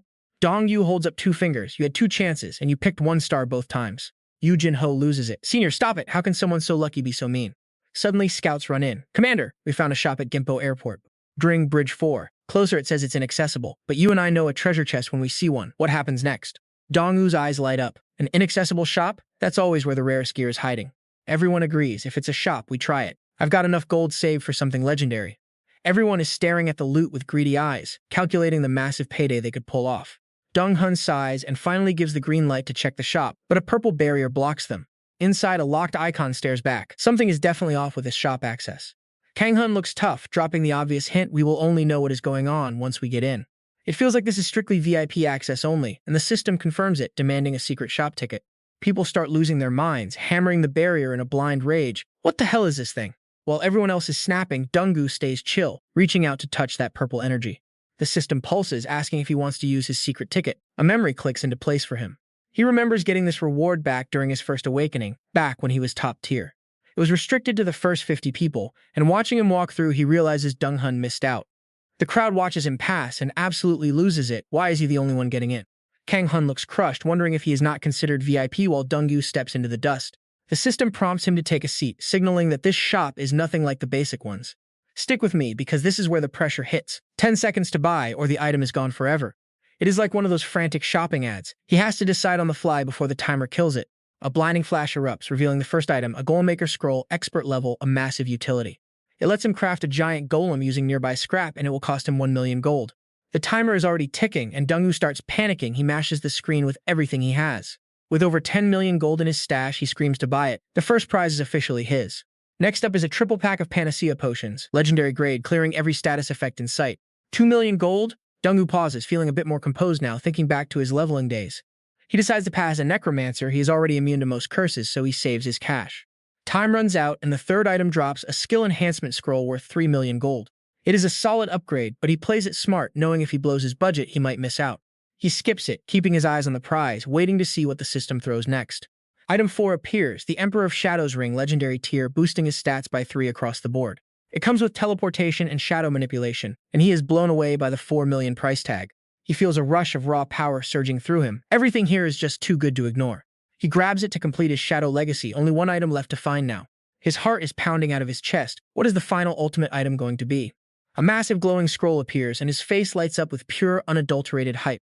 It is a resurrection scroll, a one-time revive at a set location costing 5 million gold. He stands in the light and shouts the command, thinking back to how his necromancy saved his life. He knows this skill has a 31-day cooldown, but for a revive, totally worth the wait. Still, he stops to think, this isn't some infinite hack, and the limitations are actually pretty brutal. He recalls the past. If he dies while the cooldown is active, he is totally out of luck. Plus, he would respawn in his pre-death state, which makes active planning essential. Here is where you and I need to watch closely. Is this actually an advantage in a boss fight? And the worst part? It only works on himself. He can't save his friends if they fall. He thinks of Hanho and Ju, the only ones he truly trusts in this nightmare world. They have been risking everything to survive, and this scroll is the only safety net he has left. The system prompt screams that his time is up. He mashes the purchase button like a madman. He secures the item, and as he walks away, he knows he is ready for whatever comes next. Stick with me. We're about to dive into one of the most intense team-based battles ever. Everyone is hyped for the Seoul Urban League launch, but our guy Sung Jin-Woo is locked in. Hanho is whining again, just hunting non-stop hunting. He's totally over it. Sung Jin-Woo keeps it real, telling him to rest and gather intel whenever he can. Suddenly, a massive eagle screams down. The rider shouts, "Incarnation's pirates have arrived. Our vacation is officially over." Dong-hoon drops the bad news. Pirates are in the West Sea. He looks at our crew, asking, how do you plan to take them down? Sung Jin-Woo suggests hitting them on the water before they can even touch land. Hanho laughs, saying they wouldn't dare land after their vanguard got completely wiped out. Stick with me. Here's where we need to think. Could they try a different approach? If they want the Korean peninsula, they'd scout first, grabbing players for info. Cha Hyen turns to Sung Jin-Woo, asking exactly how much he knows about these pirates. Sung Jin-Woo admits that's all he has for now. Reading dead memories is messy work. These guys were exiled from China, calling themselves rulers of the sky, land, and sea. Hanho scoffs, wondering if they're just ripping off the three kingdoms from history books. It sounds ridiculous, but Cha Hyen thinks the boss has totally brainwashed his low-level players. You can see it in their eyes. They die before spilling a single secret. Some wonder if they're just mindless fanatics following their masters' every single command. Cha Hyen warns that if they dominate the world, this twisted philosophy could be catastrophic. Sung Jin-Woo remembers their dark ritual, forcing new recruits to drink literal poison. Dong-hoon is skeptical, worried that just killing the boss won't be nearly enough. If even one survives, they'll just keep growing, getting stronger and harder to kill. Sung Jin-Woo cuts in. First, we head to Gangdong-do. Cha Hyen is hyped to move out. They arrive at a monster-filled city. Hanho misses his helicopter, but Hyun defends his driving. Cha Hyen rides a massive beast, telling Hanho to enjoy the ride while he sighs. Dong-hoon looks at Sung Jin-Woo, pleading, Sung-woo, you have to stop these pirates. Sung Jin-Woo steps up, promising he will, but warns them to prepare for the Evolution Society. Dong-hoon's eyes harden. He has a debt to settle with them, no matter what. Meanwhile, on a remote island, an old man claims he saw a pirate ship. His daughter is doubtful, asking if he's really sure after traveling this far. He explodes, reminding her the pirates killed his brother, the former leader of Gangdong-do. This is Limon, the new leader. He swore to guard the coast against these guys. He insists he saw a ship 12 hours ago, heading straight for Gangwon Beach. Now pay attention. The pirates aren't giving up on the Korean peninsula that easily. Sung Jin-Woo watches the sea, wondering if the main fleet is targeting the south instead. Hanho asks if that's bad news, but Sung Jin-Woo knows they're after the major cities. It's not just about monsters, they want the core of the Korean server. Sung Jin-Woo asks the locals if they're staying. Hyun's dad screams, no way, we're fighting! He's not getting beaten twice. Sung Jin-Woo smiles, alright, let's go meet them head on. He knows they'll hit Gangwon Beach next. Time to get ready for an all-out war. Since the vanguard fell, they'll bring their core heavy hitters this time. Cha Hyen asks about a blacksmith. We need gear, and Hanho knows gold is everything. They find a shop in Gangwon, but suddenly a panicked runner screams, Big Boss! He reports the pirates are closing in, already preparing to open fire on them. You and I both know the tension just spiked. Are they really rushing in like this? Sung Jin-Woo realizes they either don't know he's here, or they just don't care. Night falls, the massive flagship looms, and the pirates are ready for the kill. Meet the crew of the Taegong army, sailing the high seas under their commander's orders. Don't sweat it, they're hunting any monstrosity lurking in these deep, dark waters. So where to? They're crossing this hellish ocean to invade the Korean peninsula. Now pay attention. The crowd's reaction to their cowardice is already getting spicy. The chat is brutal. Cowards running from Li Wei, absolute embarrassment for high-level fighters. But wait, they're planning revenge, leveling up and coming back for blood. The commander's lackey knew this backlash was coming after being kicked off Chinese servers. But listen, they're convinced that once they seize Korea, they'll rule everything. Little do they know, a terrifying player called the Soul Reaper is waiting. Their vanguard got wiped out, but they're swearing it won't happen a second time. The mages are chanting, hyping up their commander's legacy to stay eternal. A pirate captain watches from the front, thinking of that fallen vanguard. The commander's lackey just laughs. A tiny fleet destroyed? That's nothing to them. He pulls his phone, taunting Lady Lewei. She dominates server 2, but so what? They're heading for Manchuria next, and they're ready to face her head-on. They're broadcasting live to prove the Red Revolutionary Army is still alive. The lackey thinks he's got it all planned out, but then disaster strikes. Pure chaos. The fleet is burning, the ships are sinking, absolute mayhem. Something is raining fire from the sky. Are those giant birds attacking them? He realizes it's the Soul Reaper launching a massive blast of blue energy. That's the Earth Commander, Ziquan, a heavy gunner and ice mage, leading the charge. The survivors cheer, believing they can turn the tide against this enemy. But wait, the enemy energy is shifting. Things are about to get ugly. Ziquan calls for shields. The magic team deploys a massive barrier instantly. High above, Sung-woo watches the island engulfed in a massive sea of fire. Back on the ships, the pirates breathe a sigh of relief. They survived. Ziquan isn't celebrating. He's already analyzing the Soul Reaper's deadly tactics. He's cold-blooded, treating his own men like disposable tools in this war. A subordinate warns of heavy casualties, but Ziquan just brushes it off. It's not the death that bother him, it's the live stream recording. He needs to keep their reputation spotless to gain favor with the heavens. Then he sees Lady Luwei's comment mocking them. It drives him insane. They need to spin the narrative, frame this loss as just bad luck. Ziquan decides they restart the broadcast after taking the Soul Reaper's head. He taps a subordinate to infiltrate Gangwon Island and finish the job. You and I both know this plan sounds suicidal, but watch what happens. The subordinate agrees, confident they can sneak in undetected by the birds. Back on the ground, Sung-woo returns to his team to a hero's welcome. He stays sharp. This is no time to celebrate small victories like this. These pirates are way stronger than he expected, with thousands in their fleet. Sung-woo does the math. If this isn't even their main force, how deep is this? A lot of players died when the game began, but the survivors? Dangerous. He gets word. They're prepping transport to Gangwon Island immediately to defend it. His team moves out. They have to stop these invaders before they land. As the boats hit the shore, Sung-woo counts the remaining strength, 258 souls. Only 100 fighters left. Most wiped out in that first pirate raid. It hurts not having more, but Hyun's dad looks at him, totally stunned. You want a full sweep? Dong-yu is dead serious. We need to track them. Bridge 1. Hook, stick with me. We're about to see if his plan actually works. Use everyone but the kids. We need eyes on the fleet as they approach. Hyun's dad gets it instantly. He's on it. The scouts are heading out now. Meanwhile, Dong-yu has a major problem with the kids. They're way too young. They're screaming, totally wild. I'm level 3. I even killed a goblin. John steps in. They lost family to the pirates. They saw everything and they're thirsty for blood. Dong-yu hates this. If kids have to fight, we've already lost the war. Wait, he needs the blacksmith. Hyun nods, ready to guide him there immediately. They're moving fast. Gear up. Time to prep. No room for any mistakes here. Emerging from the forest, they hit the clearing. This is the spot, right here. Tenjir Brid 2, watch closely. This item is a total game changer. The squad is skeptical. Is this really worth using? Isn't it a total waste? Not at all. Other islands lost because they failed to play this game right. System check, minigame generator activated. A special flag for a high-stakes event. It creates a radius for an adventure game. 3 zones form the contested territory. Capture all 3, become the lord, and claim a massive bounty of corn. Honestly, we could trade this for a better edge later, but we can't risk failing. He jams the flag into the dirt. Game on, no backing out of this now. Server scan complete. Iceland zone is live. The adventure game has officially begun. Random territories assigned. 15 minutes to control them all or everything gets wiped. Hyun freaks out. A minigame? What the hell is going on right now? Pirate spotted in the south. A cargo ship. They're pushing in fast, closing the distance. Brid 3 pivot. You see this? The pirates attack the second the game starts. Another group incoming from the west. They aren't giving us any time to breathe. This is definitely a setup. The pirates are pulling the strings from the shadows. Territory A is nearby. Everyone is sweating, but Cha Hae-in, she is ice cold. It's a game within a game. The goal is clear. Control all 3 flag zones. I'm uneasy. This isn't how it was supposed to go. Everything feels off. Cha Hae-in asks how we fight back. Dong-yu sighs. He hates these kinds of games. Hano steps up with a cocky grin. Just team up with me. I'm the pro. Stronge, Bridge 4, closer, and yeah, I know what you're thinking. This kid's a total weirdo. He picks the weirdest character cards. A girl, a priest. Everyone thinks he's trash. Don't judge. Just because he lived in internet cafes doesn't mean he's bad. He's a gaming master. Time to see if his skill actually matches his ego. They jump on their winged mounts, soaring toward the flag. This is it. Flag B is the center. Time to move. We've got the mobility. Let's secure it. They touch down. Empty? No monsters? The system starts the 100-second capture timer. Can't attack while the timer runs. They have to solve the puzzle or hold position. Purple chains erupt from Dong-yu's body. He's locked in. There's no turning back now. He rushes for the objective while Hanho scouts, but wait, the capture process has just started. Don't blink. The capture takes 100 seconds, and he's completely vulnerable right now. Purple chains lash out as he tries to bait them into a trap using a decoy flag. Stick with me. We're diving straight into a high-stakes trap where one wrong move means game over. Ju senses it immediately. Something is closing in, and the pirate army is swarming every base.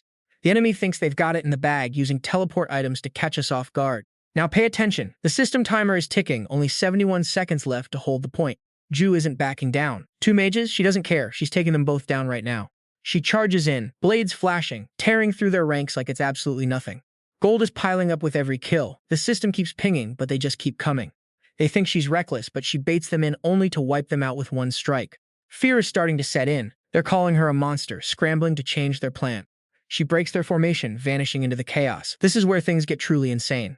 She's tracking them now, using every sense she has to predict their next desperate move. Mana drains with the distance, but she doesn't care. She's a blur of pure aggression. She cuts them down mercilessly. They're terrified, wondering how she's everywhere at once. They try to regroup, thousands of them, preparing for an all-out war under their general. General Zhuxuan eyes his army, confident he can command them to victory with ease. To him, war is just a numbers game. Maintain a bigger force and you control the board. In this apocalypse, he's found his calling, using his strategic mind to dominate the game. He remembers dreaming of being a Go champion, moving pieces to win the entire table. But reality hit hard. At 50, he was still just an amateur chasing a dead dream. The apocalypse was his reset button. At 60, he's finally the mastermind he wanted to be. He's the one running the show for the general, handling the complex battle logistics. He finds it almost pathetic that these small nation players think they can stand against him.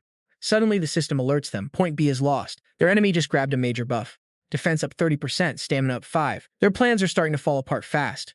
Zhuxuan's subordinate reports the failure. He's stunned. They actually managed to take a base? He looks down on the Korean forces, thinking they have no hope of winning this war. They've lost 2 territories already. He's furious, demanding to know how this happened. He's losing his cool. How did these nobodies learn the rules of this game so fast? His subordinate warns him that time is running out. They need a new plan immediately. Zhuxuan orders a split. They need to secure point A and push for point C now. But then they spot something that forces them to freeze in their tracks. Dead beast bodies everywhere. Why would someone pile them up like that? It hits him a trap. These corpses aren't just trash, they're high-yield explosives. He's not taking the bait. He orders his men to bypass the area entirely. But it's everywhere. He's losing it now, screaming at these cheap, dirty tactics.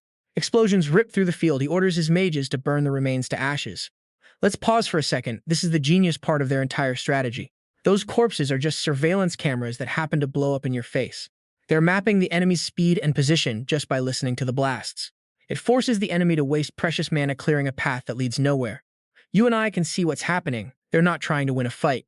It's all about trolling the opponent, keeping them frustrated and off balance all day long. Even if they lose a base or two, the balance of power remains in their hands. The heavy lifting is for the veterans, but the smart plays, that's all on them. The enemy thinks they've found the target, but they're walking straight into the fire. The enemies mock Hanho, calling him the Necromancer's lackey, but they have no idea what's coming. Hanho taunts them from the cliff, exposing how terrified they were of the initial explosion. Now pay attention here. This is where the mind games really start to heat up. Provoking the enemy is a risky play, but it's exactly how you break their spirit. Hanho just keeps pushing their buttons, calling out their pathetic attempt at teamwork. He's playing them like a fiddle, mocking their fear and making them lose their cool. The leader, Tu Yan, finally snaps and opens fire, exactly what the duo wanted. Hanho makes a break for it, and just like that, they secure point A. They didn't catch the kid, but they finally hold a piece of the map. Back at base, the team leader, Hoai, gets a cold report from his scout. The Necromancer is at base C, and he's ready to take down anyone in his way. Hoai is confident, thinking he's got the perfect trap set for our main character. But look at Sung Jin-Woo. He's just calmly planting the flag, totally unfazed. The enemy team thinks they've got the upper hand, planning to rush him head-on. Sung Jin-Woo knows they're acting like amateurs. They're falling right into his trap. They try to capture the base, but the system keeps throwing them errors. You and I both saw this coming, right? It was a decoy flag all along. Realizing it's a setup, they scramble, but the summoned monsters are already closing in. Even Sung Jin-Woo admits that Hanho's idea with the fake flag was actually brilliant.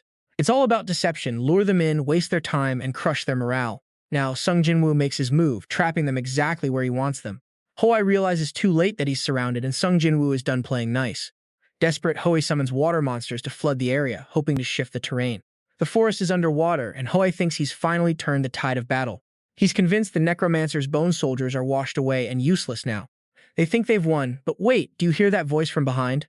Sung Jin-Woo isn't dead. He's just getting started with a totally different strategy.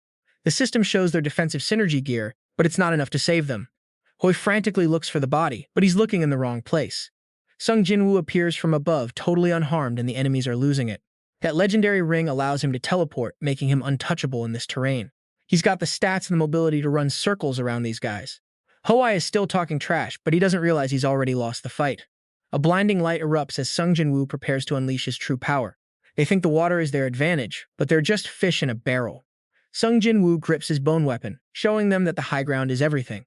He turns their own summoned monsters into his undead army. Brutal, right? He doesn't even need to know how they work. He just makes them his own.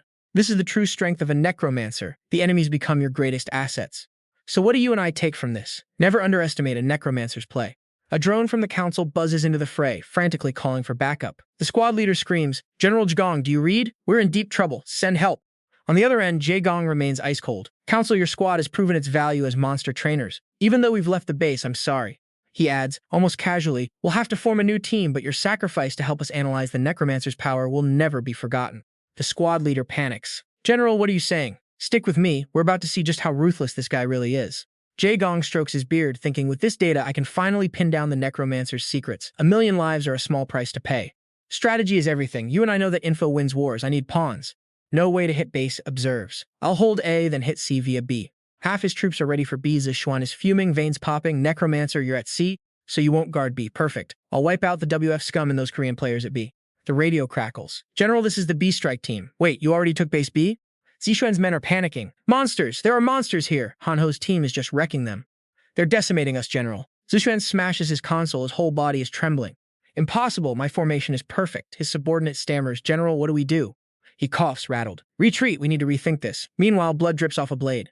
Hanho in combat form, calm. We're gonna slaughter every single one of these pirates. He Jun stares, awestruck. Incredible, you two didn't even take a scratch. He looks at Hanho. So the great Hanho finally showed his true power? The kid smirks. A guy like me, right? Hanho chuckles internally. Is his ego actually charming? Then he shouts, I was great! Hee-jun is confused. Does personality even matter right now? Ziyu asks, what's the plan? Hanho looks over. No old tricks won't work. We need to pause and plan properly. If the game doesn't go their way, people just rage quit. Hanho stays calm, but see? This game is rigged. Enemies have items, variables everywhere. He claps his hands hard. We have to end this before they can even think. He turns to the radio. You there? Senior Yu replies, loud and clear. I'm about to crush them with pure, overwhelming power. Zishuan sub-screams, General, the Necromancer is here. He loses it, voice cracking. What? How? We outnumber them. Are they really that much stronger than our entire force? More reports roll in. It's not just the Necromancer, the Korean players are here too. Zishuan frowns. I don't get their tactics. Just base C? Do they think they can win? He sneers. No matter how strong they are, can they really challenge the North fools? Zishuan directs his men, full of arrogance. Exactly as I thought, Korea is weak. They must have been lucky until now. Drones up. I'll map the forest. This is easy. The screen flashes. The trap, skeleton soldiers, mages attack. Zishuan is frantic. I thought those were all wiped out. Where are they coming from? They're everywhere. Giant skeletons? We know too little about this Necromancer, but it doesn't matter now. Zishuan is spiraling. Skeletons can't move far from the user. He must have left base C. We don't know how many scrolls they have left. His men scrambled to their orders. Take base C, grab the flag, and set up a defensive perimeter. Now, suddenly darkness.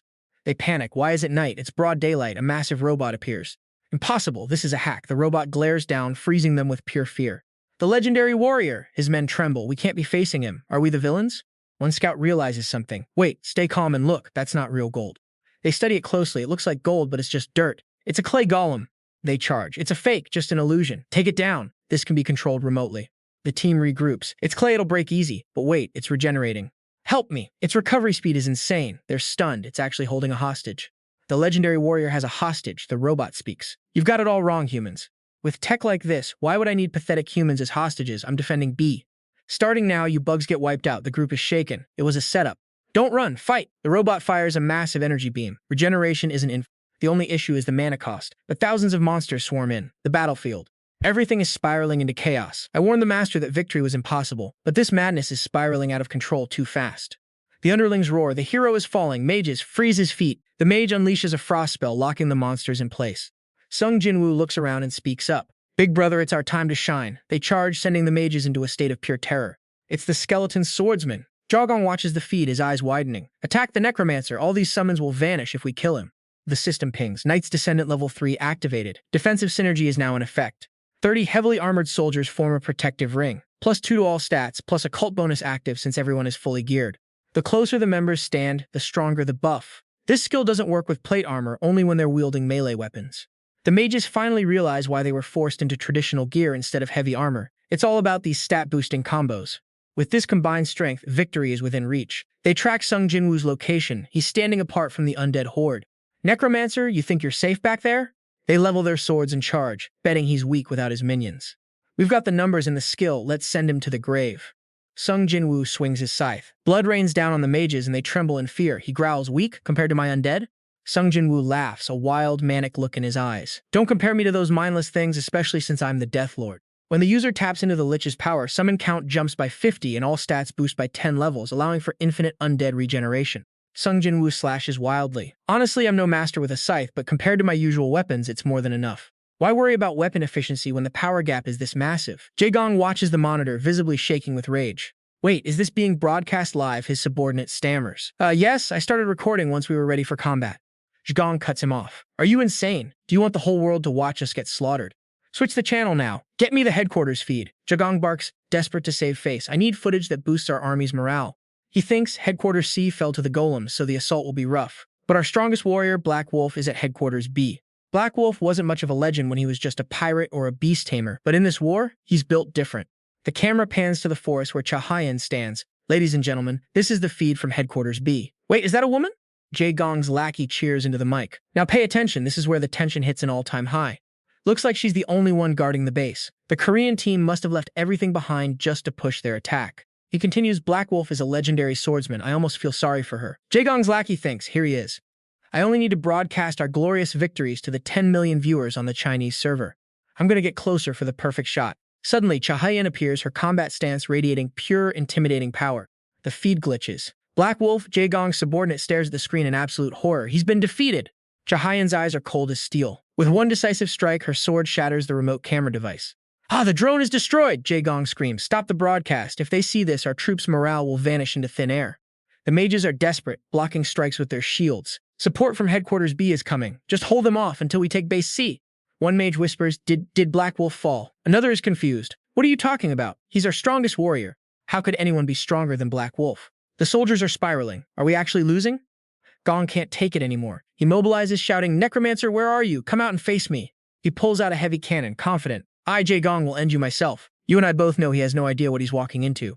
Sung Jin-Woo watches him coldly from the distance. Jae-gong spots him and bellows, found you. Then he fires a massive energy blast. Die, you seed of evil. Sung Jin-Woo uses his magic to catch the beam. Jae-gong is shocked. He blocked the ice cannon? Sung Jin-Woo winces as the energy hits home. It's not nothing. My body feels heavy. The cold is seeping into my very bones. Jae-gong gloats. How long can you hold out? I'll turn you into an ice statue. Yu Jin-ho pops out from behind a bush, mocking him. Why go so hard on an old man? Why not show them who you really are? Jong freezes. It's him. It's all his fault. And just like that, our MC is turning the tide. The cannons keep firing, but he just laughs, dodging them like it's nothing. Then, poof, Sung Jin-Woo vanishes. The look on the enemy's face is priceless. He pops up right behind him. Time to end this. With one swing of his scythe, he strikes. The guy is broken, but Sung Jin-Woo, cold as ice. He mocks him, telling him it's over. The guy is stunned, shouting he already cut the feed.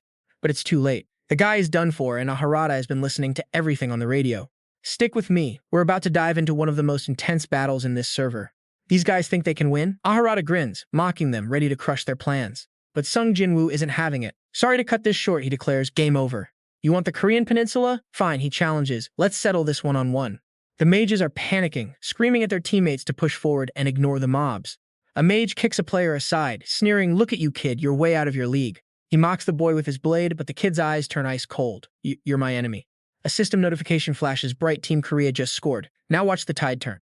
The winning buffs are insane. 30% defense, 5% stamina, and huge attack boosts. The mage stares at the screen in pure shock. Wait, what is happening right now?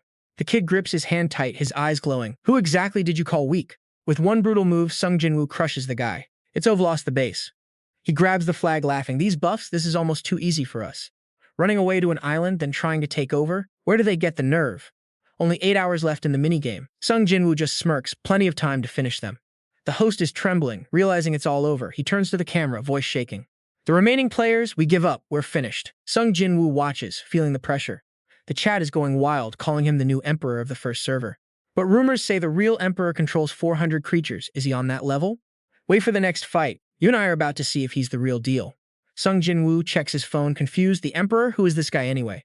The host stammers, explaining the emperor rules over the north, mimicking Sung Jin-Woo's necromancy.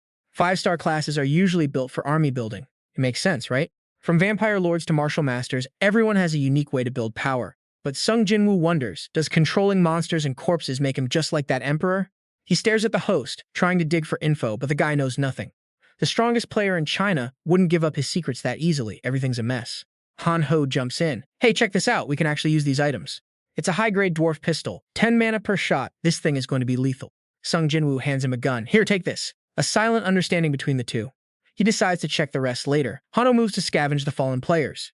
It's only natural for hunters to take what they can from the prey, he says. Now pay attention. This is where we get a look into his dark past. He taps into the memories of a corpse, and a massive ship appears in his vision. He sees the leader talking about a statue, an angel statue found in the south. The chat explodes. Angel statue? Is this the start of the high-rank species update? Sung Jin-Woo freezes, remembering the system's warning about angels and demons appearing later on. The leader says only the commander can touch it, but he's hiding his true mission. Wait, you're the general. Why wouldn't he tell you? His subordinate shouts in disbelief. A general. Sung Jin-Woo is hooked. He wants to know exactly what that title implies. The leader keeps it under wraps, focusing only on the mission to take Seoul. He pulls out a blueprint, and everyone stares in shock at the terrifying design. The ghost gate, the subordinate gasps. The aura in the room shifts to pure death. It stays open for 24 hours, letting monsters swarm out to destroy everything. It's a high-level dungeon key, but in the right hands, it's a total war machine. They're using a legendary scroll as a weapon. Seems overkill for a minigame, doesn't it? But for them, it's an investment. Trust me, you and I are about to see why they want Korea so bad. Sung Jin-Woo snaps out of the memory trace. Was that really the end? This time, he's not sure what to do. He heads for the cargo hold. Something tells him that scroll is hidden somewhere in these crates. Up above, Hyun spots him and waves. The scouts are back. She rushes down to report the situation. The pirates are retreating to China, but a ton of soldiers are still trapped on these massive ships. Sung Jin-Woo knows they're stuck. The game's almost over and they can't escape the coastline in time. The enemy thinks they can just turtle up for a few hours. That's where they're dead wrong. Sung Jin-Woo watches the sea. The ship's too far out for his zombies to crawl aboard, right? Not with his secret card. The ships are massive, and the sailors are starting to get really nervous. They think they're safe, but they're wrong. They're walking straight into a trap. Suddenly, they spot something in the sky. It's him. The real nightmare has finally arrived. Sung Jin-Woo's squad swarms the ship. Chaos erupts on deck. They're scrambling to hold their shields. The commander sneers, thinking his defenses can withstand anything. He's about to be humbled. The shields are draining too much mana. Sung Jin-Woo realizes breaking them from above isn't going to work. Time to switch tactics. The mages on deck start panicking. Something is coming from below the waves. Zombie merfolk burst out of the water. The enemy is terrified. What are those things? They try to stay tough, claiming they can handle a few undead, but they're already losing. Sung Jin-Woo grins. The deep sea hides secrets even he didn't know about. Watch this. A massive shadow rises from the deep, a sea serpent. This is getting crazy. It's just a baby, but still 10 meters long. Back then, it took him forever to hunt one. The sailors are frantic. Their shields are flickering, and they can't fend off the soldiers anymore. They keep underestimating him, thinking he's just some kid with weak minions. Then out of the water, the red demon. She's moving so fast, they don't stand a chance. It's over. Sung Jin-Woo and his team finally touch down on the deck. They've basically stripped the pirates of everything they had. Talk about a loot haul. Haeon says there's even more since they were building a base here. Then Yoo Jin-ho jumps in. Check this out, a rare, oversized battery device. It's still got 68% power left. He found it by the engine room. They're running a whole ship on these tiny things. There's got to be more treasure around here. Time to check the captain's quarters. They crowd around the safe. Sung Jin-Woo puts his back into it and finally it pops open. He grabs the scroll. This is it, the Demon's Gate, just like in the memory. It opens a portal for 24 hours. You can farm rare loot, but it's high risk. Remember, if you can go in, something else can definitely come out. It's a level 35 item. No wonder they were using it for their strategy. Sung Jin-Woo smiles. He knows exactly how to use this for his own gain. Why does this make me feel uneasy? Yoo Jin-ho watches him, knowing he's planning something wild. If the level requirement is this high, the rewards must be insane. He tucks it away. Can't use it yet, so it's going in the bag. Wait, what's this next item? An oath bank. It automatically taxes the gold of anyone who signs a contract. Stick with me. You and I are about to see this absolute game changer. It's a magic safe. 80% tax rate, 56 gold contracts, and over 13,000 gold tucked inside. Sung Jin-Woo is holding it, and honestly, he is hyped. This thing is perfect for keeping his crew in check. He looks at everyone with that grin, selling or renting this out. That's going to make a fortune. The minigame just wrapped up, and even though the enemies won, the loot is actually fire. 15 million gold dropped, plus he just hit level 19. Check the stats, this growth is insane. And here's where it gets crazy, a random skill unlock.